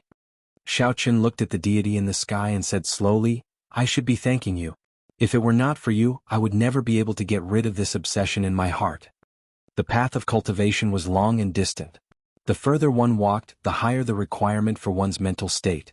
The so-called talent was not that important anymore. In the ancient era, many people with ordinary talent became sages. They relied on a strong will and a pure mental state. Regardless of which world it was, there would always be things that ordinary people could not understand. Regarding the unknown, people liked to use miracles to explain it. However, was there really a deity in this world? No one knew. Even if there was, it would not be the kind of deity that people believed in. Xiaoqian had gotten rid of the obsession in his heart. It was a great opportunity for him to temper his mental state in the future. In the end, this deity was just an imprint left behind by a sage. As long as he understood this, there was no reason for Xiaoqian to lose this battle that spanned tens of thousands of years. Just as Xiaoqian spoke, the light behind the deity started to dim. The bright light started to dissipate, finally vanishing into nothingness. Rumble. A boundless sea appeared behind Xiaoqian. The sound of the sea surged and waves surged. Layers of waves surged and surged. There was a dragon roar and a blue dragon leaped out of the sea. A man holding a saber stood on the dragon's head. The moment he appeared, the 18 blue dragons surrounding Xiaoqian immediately flew behind him. The dragon roars rang out endlessly, shaking the surroundings. Cracks actually appeared at the borders of this space, extending to the horizon. The man standing on the dragon's head looked at the deity in the sky and revealed a disdainful smile. He pushed off the ground and his figure disappeared. Pu Si. There was a flash of saber light and the head of the deity in the sky was chopped off. It was so fast that Xiaoqin could not even see its back. The naked eye could not keep up at all. Heaven and earth shattered. The scene in front of Xiaoqin changed again. All the lava from the volcano disappeared. A black flag was stuck in the middle of a desolate land. Xiaoqin seemed to have come from beyond the heavens. He slowly landed on the ground and walked over to the black flag. The word Yin was written on the flag. Xiaoqin did not hesitate. He walked over and picked up the black flag. In an instant, the wind and clouds surged. A strong wind blew and sand and rocks flew. Hu! Xiaoqin opened his mouth and swallowed the black flag. He wanted to swallow up the Taoist rhymes contained in the flag. The space instantly turned still. Xiaoqin sat cross-legged and closed his eyes. He carefully comprehended the laws of heaven and earth, comprehending the Taoist rhymes left by the sage in the flag. The surrounding environment changed continuously. Sometimes there was smoke everywhere. Blood splattered everywhere in the ancient battlefield. Sages fell and great demons were destroyed. Sometimes it was a snowy night. Under the full moon, flowers filled the sky. A handsome man and a beautiful woman lingered together. Sometimes it was a sage comprehending the Tao. Mysterious phenomena appeared in the sky. Boundless lightning crackled as the sage comprehended the great Tao amidst the thunder, materializing his own laws. In the end, all this disappeared, leaving behind only a boundless gray. A figure stood in the air looking into the distance. There was a boundless loneliness in his eyes, an indescribable loneliness. This was the life of a sage. He was once young and frivolous, full of love and hatred, flipping the mortal world upside down. He was once unrivaled in the world, ascending into the heavens and descending into the earth, plucking the stars and the moon. He was omnipotent. However, in the end he still left behind a boundless loneliness, a loneliness that no one could understand. There was a long sigh. Since ancient times the sages were all lonely. 10,000 years of worldly affairs were all for naught. Xiaoqin suddenly opened his eyes. His eyes were filled with chaos. He saw the life of an ancient great sage. It felt as long as 10,000 years, but it also felt like only an instant. It was like a hazy dream. Chapter 128. Hu! Amid the chaos, a black flag materialized in Xiaoqin's eyes. Finally, it materialized in the air. Xiaoqin shouted and flew into the air. Then he grabbed the pole of the flag and stabbed it into the ground. A resounding Xiao character appeared on the black flag. This was the mark left by the sage. In the end, Xiaoqin had assimilated it. Xiaoqin opened his eyes again and his surroundings changed again. Xiaoqin stood on the bow of the silver warship. He had finally returned to the real world. The black flag on the bow fluttered. The Yin character on the flag had disappeared, replaced by the Xiao character. This secret treasure finally bore Xiaoqin's mark. Xiaoqin smiled gently and sent out his spiritual sense. He started to check the formation lines on the secret treasure. After a while he withdrew his spiritual sense. He felt slightly disappointed. The formation lines on the offensive formation had not improved. There were no signs of them being repaired. It looked like he could only redraw them when his cultivation realm increased. However, the other functions of the secret treasure had already recovered. It was no different from when it was at its peak. At the very least, its speed and defense should not disappoint Xiaoqin. Xiaoqin smiled faintly and jumped off the bow. The secret treasure still had to go through lightning for 49 days before it could truly condense the Tao of heaven and earth. For the time being, there was nothing for Xiaoqin to do. Being 10,000 meters in the air, there was a different feeling. Xiaoqin felt this special feeling as he quickly descended to the ground. An unending stream of dark clouds appeared below Xiaoqin. Xiaoqin extended his spiritual sense and saw countless raindrops falling from the clouds. When the clouds collided, thunder roared and lightning tore through the sky. Xiaoqin sighed, "When one is in the sky, I nearly forgot about the mundane world." Xiaoqin had not finished using the medial-grade spirit stones in his hand. He infused his essence into his body and charged through the dark clouds. The essence on his body blocked off the falling raindrops, allowing them to flow out of his body. Xiaoqin suddenly became interested. He used the Battle Sage Origins changing character formula to imitate Ji Changkong's martial technique. His body turned into a meteor and landed on the ground. Boom! The meteor pierced through the endless curtain of rain in the sky and landed on the ground in an instant.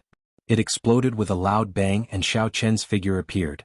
The surrounding air waves shook, and countless raindrops evaporated in an instant. Looking at the medial-grade spirit stone that had completely lost its luster, Xiaochen was somewhat astonished. He muttered, "This is a martial technique that requires an inherited martial spirit. Using the changing character formula to imitate it consumes too much energy. I have to remember this in the future." Xiaochen tossed aside the medial-grade spirit stone that he had exhausted all his essence. Then he walked quickly through the rain. Xiaochen walked quickly on the Jianghu River. Finally he passed through the gushing waterfall and entered the cave. He took out the ancient martial techniques from the universe ring. Xiaochen started to read them slowly. These so-called ancient words were the traditional Chinese characters of China. It was not difficult for Xiaochen to read them. He had just seen the life of an ancient sage and gained some comprehension in his heart. This kind of comprehension was a very profound state. Xiaochen felt his mind become much clearer. Many of the problems that he could not figure out in the past were instantly solved. He did not know when this state would disappear. Hence, he quickly took out the ancient martial techniques and read them carefully, hoping to gain some comprehension. The ancient martial techniques were very different from the martial techniques of the present world. The biggest difference was that the ancient martial techniques were not divided into heaven, earth, profound, or yellow. Xiaochen read them carefully one by one. He did not seek to understand all of them. He just wanted to gain some comprehension. He skipped over the parts that he could not understand. He would not be stuck at a dead end. Just like that, Xiaochen read the 5 ancient martial techniques in the cave for half a month. Only when the feeling of comprehension disappeared did Xiaochen stop. Voila! The waterfall in front of the cave continued to flow. Xiaochen looked through the waterfall and saw that the rain did not stop. It continued to pour without end. Because the silver warship had to undergo a baptism of lightning, the rain did not stop for the past half a month. Xiaochen got up and passed through the gushing waterfall with a schwa sound. He faced the pouring rain and landed on the gushing Jianghu River. The water on the Jianghu River surged. It had already reached the riverbank long ago. The current on the river was faster than ever. Xiaochen's blue dragon cloud soaring art had already reached the small perfection. Relying on this heaven-ranked movement technique, he stood firmly on the surface of the gushing river, not panicking at all. Closing his eyes, Xiaochen allowed the rain to fall on him. He carefully thought about the gains he had made in the past half a month. His mind was clear and he entered a wondrous state. The ancient martial techniques gave him a lot of inspiration. Some of them were sword techniques, some were purely cultivation techniques, and some were spear techniques. However, Xiaochen did not intend to practice them. These martial techniques were not the peak martial techniques of the ancient era. As the saying goes, one should not bite off more than one can chew. If he were to practice them all over again, the gains would not make up for the losses. When the various martial techniques were mixed together, they would end up becoming fetters. Xiaochen intended to continue comprehending the rushing thunder saber technique. He wanted to combine the things he had comprehended in the past half a month, the blue dragon cloud soaring art, and the battle sage origins changing character formula. He wanted to make the rushing thunder saber technique undergo a qualitative change. The difficulty of this was no less than creating a new martial technique. Using the rushing thunder saber technique as the core, Xiaochen combined what he had learned in the past and his recent comprehensions to refine the rushing thunder saber technique. Xiaochen stood on the surface of the Jianghu River for half a month.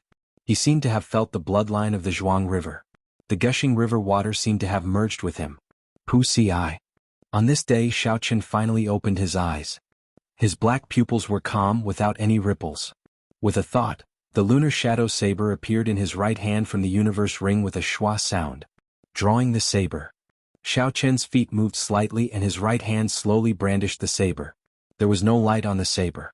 With a schwa sound, the saber flashed through the rain, passing through the gaps between the raindrops. It disappeared in a flash. It was extremely fast and did not get any water on it. Boom! A bolt of lightning appeared out of nowhere and landed on the surface of the water. There was a loud rumble and a 2-meter-tall wave was kicked up. Electricity flowed on the surface of the water and was transmitted to Xiaochen's body.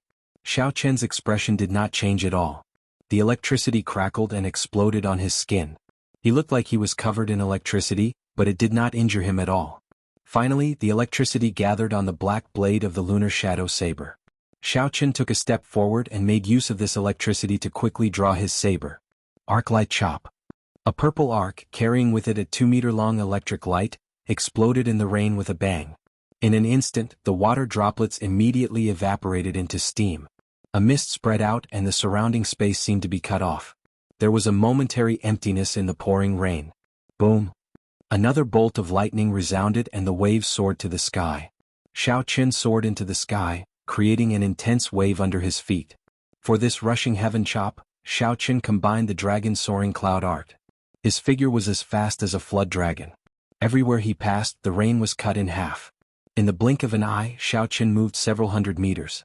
With the help of the blue dragon cloud soaring art, his body suddenly spun in midair and actually paused for a moment. In a situation where he did not use the gravity spell, this was almost impossible. The gravity spell took too long to activate, so it did not have much combat value. Thus, Xiaoqin usually only used it to escape. Pooh! The instant he paused, Xiaoqin's aura suddenly rose to its peak. Under the pressure of this aura, the falling rain seemed to slow down. Boom, boom, boom, boom. Rushing thunder chop. Xiaoqin shouted and thunder roared behind him.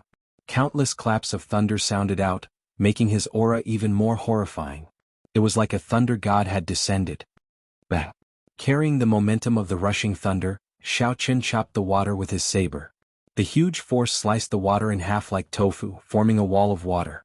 Then a 3-meter-high wave rose.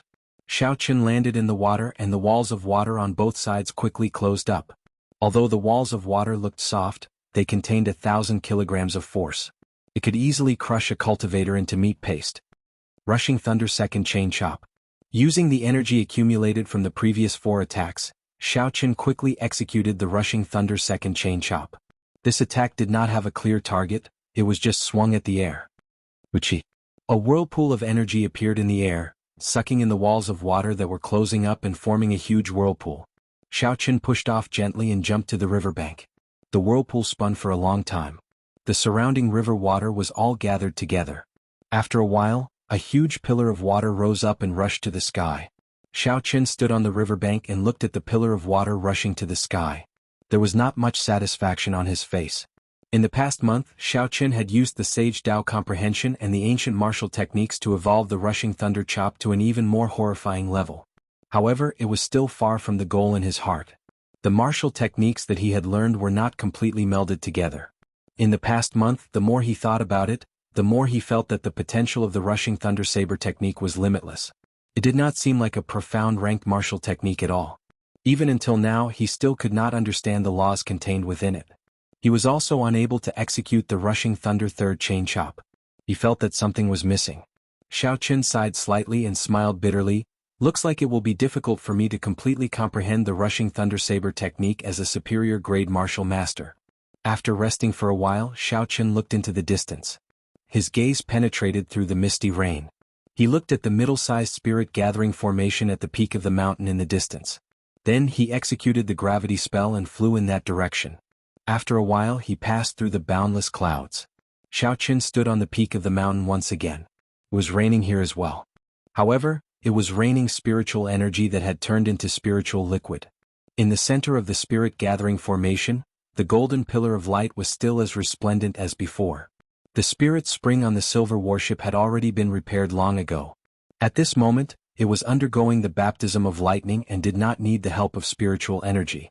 Xiaoqin stored the spiritual energy in the center of the spirit gathering formation into his universe ring. Then he walked into the spirit gathering formation and sat down cross-legged, entering a state of cultivation. He did not want to waste the spiritual energy that he had gathered. In an instant, the liquefied spiritual energy in the air all gathered on Xiaoqin's body. Boundless spiritual energy poured into Xiaoqin's body. The spiritual energy in Xiaoqin's meridians surged endlessly. The speed of his cultivation in the spirit gathering formation was much faster than the cave behind the waterfall. Xiaoqin consumed another fasting pill and started to circulate the purple thunder divine incantation. Chapter 129. The time spent cultivating was incomparably lonely. The sun rose and set, the clouds gathered and dispersed. Xiaoqin seemed to have entered a meditative state, not moving at all. Ka. After half a month, the lines on the spirit gathering formation started to slowly crack. The 40 medial grade spirit stones all turned into powder. Boom. Xiaoqin opened his eyes and shot out a purple light. After more than a month of bitter cultivation, in addition to the cultivation of the spirit gathering formation, he had finally reached the peak of superior grade martial master. He smiled faintly, finally revealing a satisfied expression. However, when he thought about how Jianghu had already become a martial saint long ago and how those noble clan disciples with inherited martial spirits were all at the peak of martial Grand Master, he could not help but feel dispirited. If he was like these people and could awaken his martial spirit at birth, he would not have wasted 15 years. With his talent, his cultivation speed would not be any slower than these people. Boom! A huge silver warship slowly landed on the peak of the mountain. After 49 days of baptism by lightning, this ancient secret treasure had finally recovered some of its former glory. However, this huge warship was too conspicuous. With a thought, the flag on the bow of the warship flew into Xianxia's eyes. The warship quickly became smaller. After a while, a small silver boat appeared in Xianxia's eyes. Xianxia smiled faintly and jumped onto the boat. He looked at the distant whitewater city and said softly, "It is time to go back." The formation activated and the small silver boat soared into the sky. It moved as fast as lightning. It was several times faster than when Xianxia used the gravity spell. The wind whistled by his ears continuously. Xianxia stood on the bow with his hands behind his back. His clothes and long hair fluttered in the wind. There was a trace of indifference on his sharp face. Unexpectedly, there was a trace of the ethereal feeling of an immortal. Xianxia was incomparably excited. There had never been a flight that was as carefree as this one. Every cell in his body was relaxed. Finally, Xianxia slowed down and increased the altitude of the ship, avoiding those flying beasts. He sat at the bow and took out a bottle of wine from his universe ring. Then he took out some snacks and started to drink by himself. At this moment, the torrential rain that had been raining for a month finally stopped. The sunlight after the rain warmed everyone. Xianxia enjoyed the wind as he drank and ate. As he looked at the different scenery in the sky, he occasionally revealed a contented smile. At this moment he finally experienced the feeling of an immortal. 4,000 kilometers of the world, anywhere he wanted to go. Tasting a bottle of wine, watching the clouds gather and scatter, flowers bloom and wilt, gazing at the sun, the moon, mountains and rivers. Xianxia sat at the bow and traveled in the sky. When he was about to leave Savage Forest, a black warship appeared in Xianxia's spiritual sense. Startled, Xianxia quickly increased the altitude of the small silver boat. He searched the surroundings carefully. After a while, the Duanmu clan's profound ice palace, the Gi Marquis' golden warship, and the Hua clan's warship appeared one after another. Xianxia revealed a faint smile and said, "This group of people is really patient. It has already been more than a month and they still have not left." Wuxia. Suddenly the silver warship accelerated. Xianxia entered the hold of the warship and activated the formation in the secret treasure with all his might. At this moment, the secret treasure of the ancient sages displayed a horrifying speed. It streaked across the sky like a silver bolt of lightning, heading for Whitewater City at lightning speed. The distance of more than 1,000 meters was covered in an instant. Xianxia stopped the silver warship in the sky above Whitewater City. He was not in a rush to descend. Xianxia did not even need to think to know the situation in the city. His wanted posters were everywhere. The noble clans had issued a kill order for him at the same time. This was not something that the Jiang clan's wanted poster could compare to. Xianxia thought about the compendium of cultivation. There was a shape-shifting technique. When practiced to great perfection, one could turn into anything in the world. Mountains, rivers, birds, beasts, even the sun, moon and stars could be used. Now that he thought about it, it seemed like he could use it here. Xianxia did not have any extravagant hopes of reaching that legendary realm. All he needed was to change his appearance slightly. The sun set in the west. In the blink of an eye it was dusk. Xianxia had already practiced the shape-shifting technique to the point where he could change his appearance. However, he was not very proficient. He could not change his height or physique. Actually, with Xiaoqian's Purple Thunder Divine Incantation's third layer, he could practice many of the minor spells in the Compendium of Cultivation. However, he did not have the time to study them. This resulted in him needing to use the shape-shifting technique. Furthermore, he had no choice but to use it on the spot. The full moon hung high in the sky, and the stars dotted the sky. Night fell completely. Xianxia turned into a dark-skinned middle-aged man. He prepared to sneak into Whitewater City during the night. Dong, dong. Just at this moment, the spirit blood jade in front of Xiaoqian's chest suddenly moved. Xiaoqian rejoiced in his heart. After a while, Bai jumped out of the spirit blood jade. After sleeping for such a long time, the moment Bai jumped out, it immediately dove into Xiaoqian's embrace. When it saw the dark-skinned Xiaoqian, it did not understand what was going on. Its large eyes were filled with doubt as it looked at Xiaoqian. Xiao Qin smiled happily and restored his appearance. I immediately became intimate with him. Xiao Qin smiled and said, I am currently being chased by bad people. I cannot reveal my true appearance. Hide in the spirit blood jade first. Later I will treat you to some fish porridge. Bai nodded obediently. It gestured with its hands that there was a very big bowl. This meant that it wanted to eat a big bowl of fish porridge. It looked extremely cute, causing Xiao Qin to be unable to restrain a smile.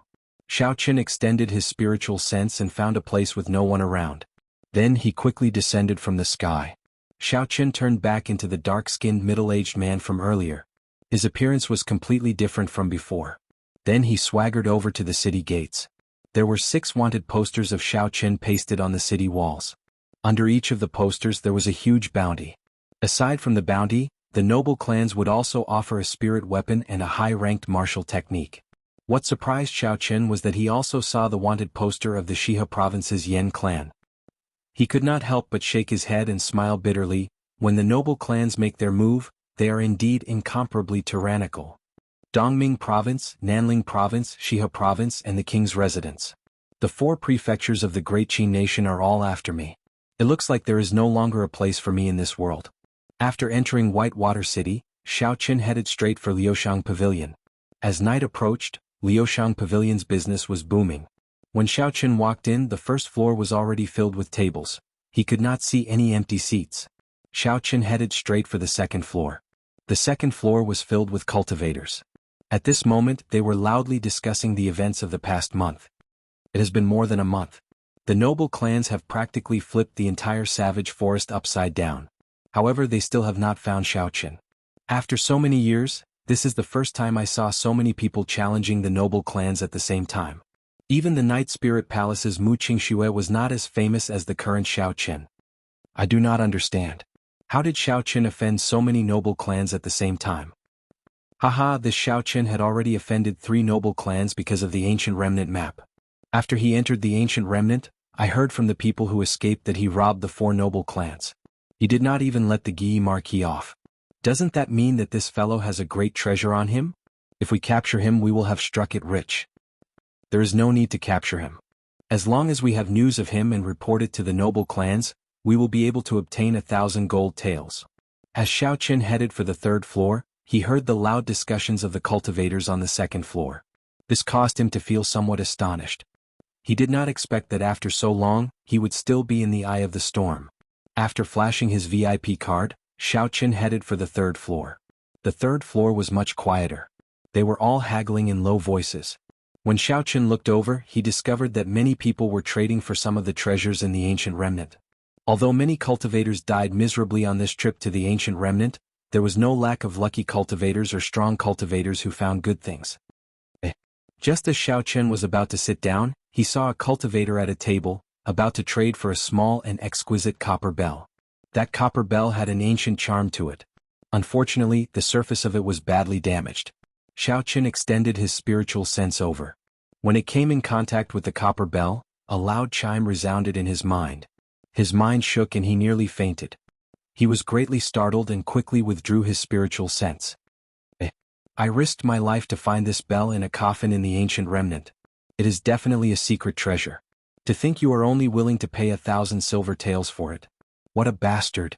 The owner of the copper bell was a martial grand master dressed in grey robes. At this moment, his expression was extremely agitated. His right arm was broken in half. When he heard the other party's bid, his face turned ashen and his expression was filled with resentment. During this trip to the Ancient Remnant, his right arm was broken in half and he became a cripple. He originally thought that he would be able to sell this copper bell for a good price. Who knew it was only worth 1,000 silver taels? Opposite the grey-robed martial grand master was a merchant. He had an impatient expression on his face as he said unhappily, "There are good and bad secret treasures as well. This copper bell of yours is clearly damaged and can no longer be used. How can it be worth so much? If it was not for the fact that it is quite old and has some value as a collector, I would be too lazy to even pay 1,000 silver taels for it. Do you want to sell it or not? Don't waste my time."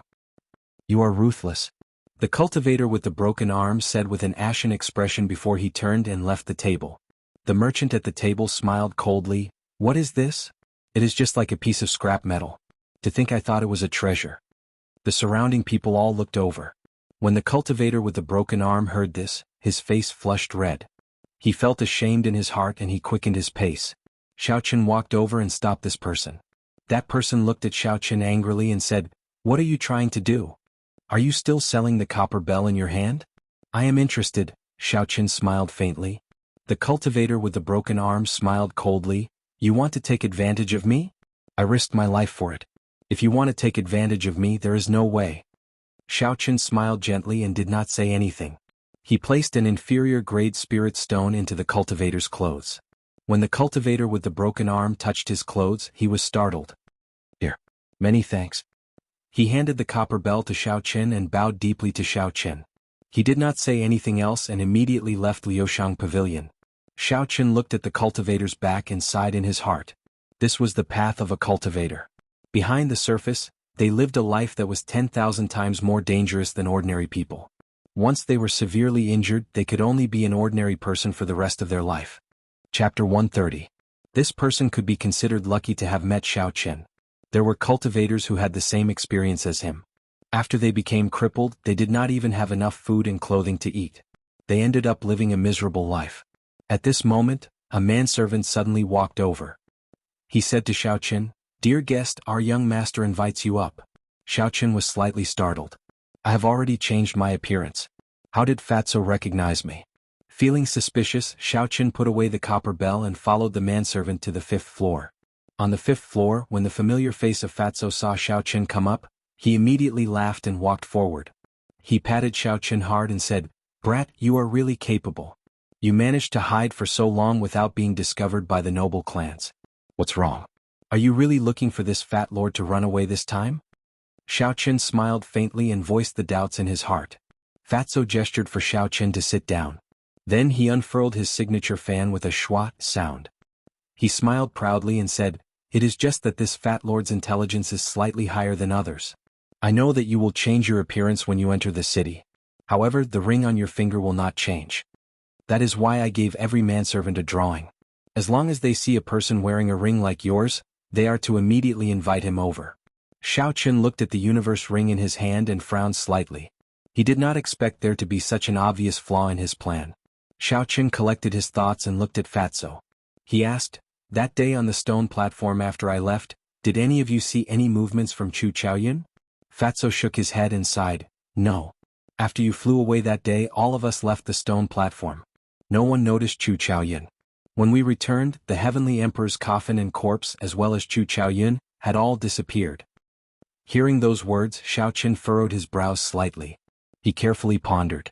He seemed to have cleared up some of the doubts he had about the journey to the remnants. However, he couldn't figure out why Chu Chaoyun and the Celestial Emperor's coffin had disappeared together. Although the Jianghu Emperor was not an ancient martial emperor, he had comprehended the laws of heaven and earth and comprehended his own Tao. Taoist rhymes automatically appeared around the corpse, repelling the space ring. It could not be stored in the space ring at all. Since it was such a huge coffin, how did it disappear? For the past month or so, aside from cultivating, Xiaoqin had been thinking about the various aspects of this trip to the ruins. He felt as though there was an invisible hand pushing the whole thing forward. Everyone had become someone else's pawn. Xiaoqin said to Fatso, "Have you ever wondered how the Jiang family got the map of the relic?" No one knew how the Jiang family had obtained the blueprint. The blueprint seemed to have suddenly flown out without any warning. After that, it was very coincidentally leaked out, dragging in the noble clans of the Dongming province. In the end, no one expected that the Jiang family would have the support of the Ji family. The Jiang family had the support of the Ji family, so they were not afraid of these aristocratic families. Everything had formed a delicate balance. No one could explore the ruins alone, they could only advance together. Kim Taeho took out a few maps of different ages from his bosom. These maps were all incomparably ancient. They gave off an aura of vicissitudes. Xiaoqin guessed that the oldest one was at least 3,000 years old. Fatso said slowly, "We reacted too late. Before we entered the relic, I already felt that something was wrong. So, I ordered people to gather all the information about the relic in the Dongming province. In the end, I only received news a few days ago. The final location of these maps was the underground palace that we went to. I took a look. The earliest map was from the time when the Jianghu dynasty was just destroyed." Xiaoqin was startled. The Jianghu dynasty had already been destroyed for 5,000 years. That was to say, someone had started this plan 5,000 years ago. Then it continued until today. Thinking of the strange stone platform and the countless corpses on it, Xiaoqin said in disbelief, "Do you think that someone wanted to revive the Tianwu emperor?" There was clearly an ancient formation below the stone platform. It absorbed everyone's spiritual energy and life force and gathered them together. Fatso scratched his head and said, "That should not be possible. In the history of the Tianwu continent, I have never heard of any method to revive a person. Even the emperor could not do it. There were many corpses that turned into corpses, but they did not have their memories from when they were alive." Xiaoqin thought about it and felt that it made sense. Reviving a dead person was something that went against the cycle of the Great Tao. If it really happened, the laws of heaven and earth would definitely change. "What do you think of the headless sage on the platform?" Xiaoqin remembered that he still had a broken sword in his universe ring. Until now, he could not figure out what was so special about it. He wanted to see if he could get some answers from Fatso. Kim Taeho took out a very old drawing and said, "This is the drawing from 1,000 years ago. That was the era when the Great Qin nation was at its strongest. Be it the Dongming province, the Shihe province, or the southern province, they all produced many geniuses. The people who went that time were all peak characters of that era. Every one of them was a martial sage. According to my understanding, that should have been the last time. However, it seems like it was destroyed by someone in the end. That is why we are here in the ancient remnant." The more Xiaoqin thought about it, the more terrifying the person who set it up became. Even a martial sage was toyed within the palm of his hand. Xiaoqin did not know who the person who destroyed it was. His cultivation was definitely not low. After Fatso muttered to himself for a while, he said, "According to the situation of that era, there was only one person in the Great Qin nation who could destroy this. The Thunder King Sang Mu." Kim Taeho enunciated every word clearly. The Thunder King was the last Emperor Wu of the Great Qin nation. He was also the strongest person in the Great Qin nation at that time. His whereabouts in his later years were a mystery. I believe that it is definitely related to this incident. Xiaoqin was not astonished. In reality, his guess was the same as Fatso's. The wounds on the necks of those martial sages did indeed have traces of lightning. If Ao Jiao woke up in the future, Xiaoqin could go and ask her. As the item spirit of the Thunderwood Sword, she should know something. "You seem to have forgotten about someone?" Xiaoqin did not continue on this topic and changed the topic. Kim Taeho smiled faintly and said, "I know who you are talking about. Chu Chaoyan? I can only say that this person is very mysterious and very strong. It is best that you do not offend him." "I cannot offend him?" However, Xiaoqin had a premonition in his heart that there would be a battle between him and Chu Chaoyan sooner or later. This was a kind of intuition that had no basis or reason. It was just a feeling that he had. After asking around, Xiaoqin got up and prepared to leave. Fatso quickly pulled him back and said, "Do you really not need me to help you escape? The people of the noble clans are all looking for you." Xiaoqin smiled faintly and said, "There is no need. That's right, get someone to bring me some fish porridge. I have a use for it." Fatso called the waiter over to help Xiaoqin with the fish porridge. Then he said, "That's right. At this time, the people of the noble clans and the Jiang clan are all in Savage Forest. Whitewater City is much safer. However, I say, Brother Xiao, have you really forgotten something?" Xiaoqin felt somewhat suspicious as he asked, "What is it?" Fatso chuckled and took out a promissory note. He said, "Brother Xiao, did you forget about this promissory note so quickly? Furthermore, it does not matter who you sell the treasures of the 4 noble clans to. If you sell them to me, I will forget about this debt." "I actually forgot about this matter." Xiaoqin thought for a while.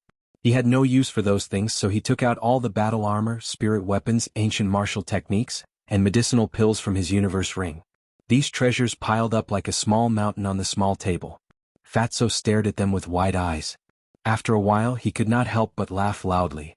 After a while, Fatso noticed that Xiaoqin was looking at him strangely.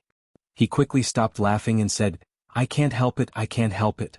That's right, aren't there still spirit stones? That is good stuff. Everyone in the 3 noble clans has quite a bit." This Fatso was extraordinarily greedy. Xiaoqin said indifferently, "Don't even think about spirit stones. I will sell these things to you. I will pay half with spirit stones and the other half with gold banknotes." Fatso's smiling face immediately turned bitter. He said, "Brother Xiao, let me tell you this. Gold banknotes are easy to get, but spirit stones are not." Xiaoqin thought for a while and said, "In that case, I will exchange all of them for gold banknotes. However, it is best to settle everything tomorrow morning. After that I will probably not appear in Dongming province again. Fatso knew Xiao Chen's situation. He said, "No problem. Here are 20 essence light arrows. Miss Xiao asked me to give them to you before she left." Xiao Chen received the essence light arrows from Fatso. Suddenly he thought of a problem. His expression changed. Damn Fatso. Could it be that the essence light arrows from before were given to me by Su Xiao? Fatso smiled embarrassedly. He kept the things on the table and quickly ran out like a whirlwind. The answer to the question went without saying. Fatso had a guilty conscience. Early the next morning, Xiao Chen received the 8 million taels of gold banknotes from Fatso and left Liushang Pavilion. 8 million taels of gold banknotes was a large sum of money. Even the annual income of the White Water City's Jiang clan was not that much. Not long after Xiao Chen left Liushang Pavilion, he immediately felt a faintly discernible killing qi spreading around him. Xiao Chen was startled and quickly extended his spiritual sense. The merchant who made the deal with the cultivator with the severed arm led a few martial grandmasters and carefully followed behind Xiao Chen. They hid themselves very well. If it were not for that strand of killing qi that he did not control well, Xiao Chen would not have been able to discover them. Xiao Chen smiled faintly and walked forward. When he arrived at a desolate alley, he immediately entered it. The group of people quickly followed him. The alley was a dead end. Even after the group of people walked to the end, they did not see Xiao Chen's shadow. The leader could not help but curse. Where is he? Where did he run off to? Are the few of you looking for me? Xiao Chen slowly descended from the air and blocked the exit of the alley. He smiled faintly. That person was stunned at first, but his face lit up with joy. He laughed loudly. We were just looking for you. You ran out yourself. Hand over all the spirit stones on you. Otherwise don't blame me for being ruthless. Xiao Chen's expression did not change. He smiled faintly. I don't seem to have any grudges with the few of you. There is no need to force me to my death.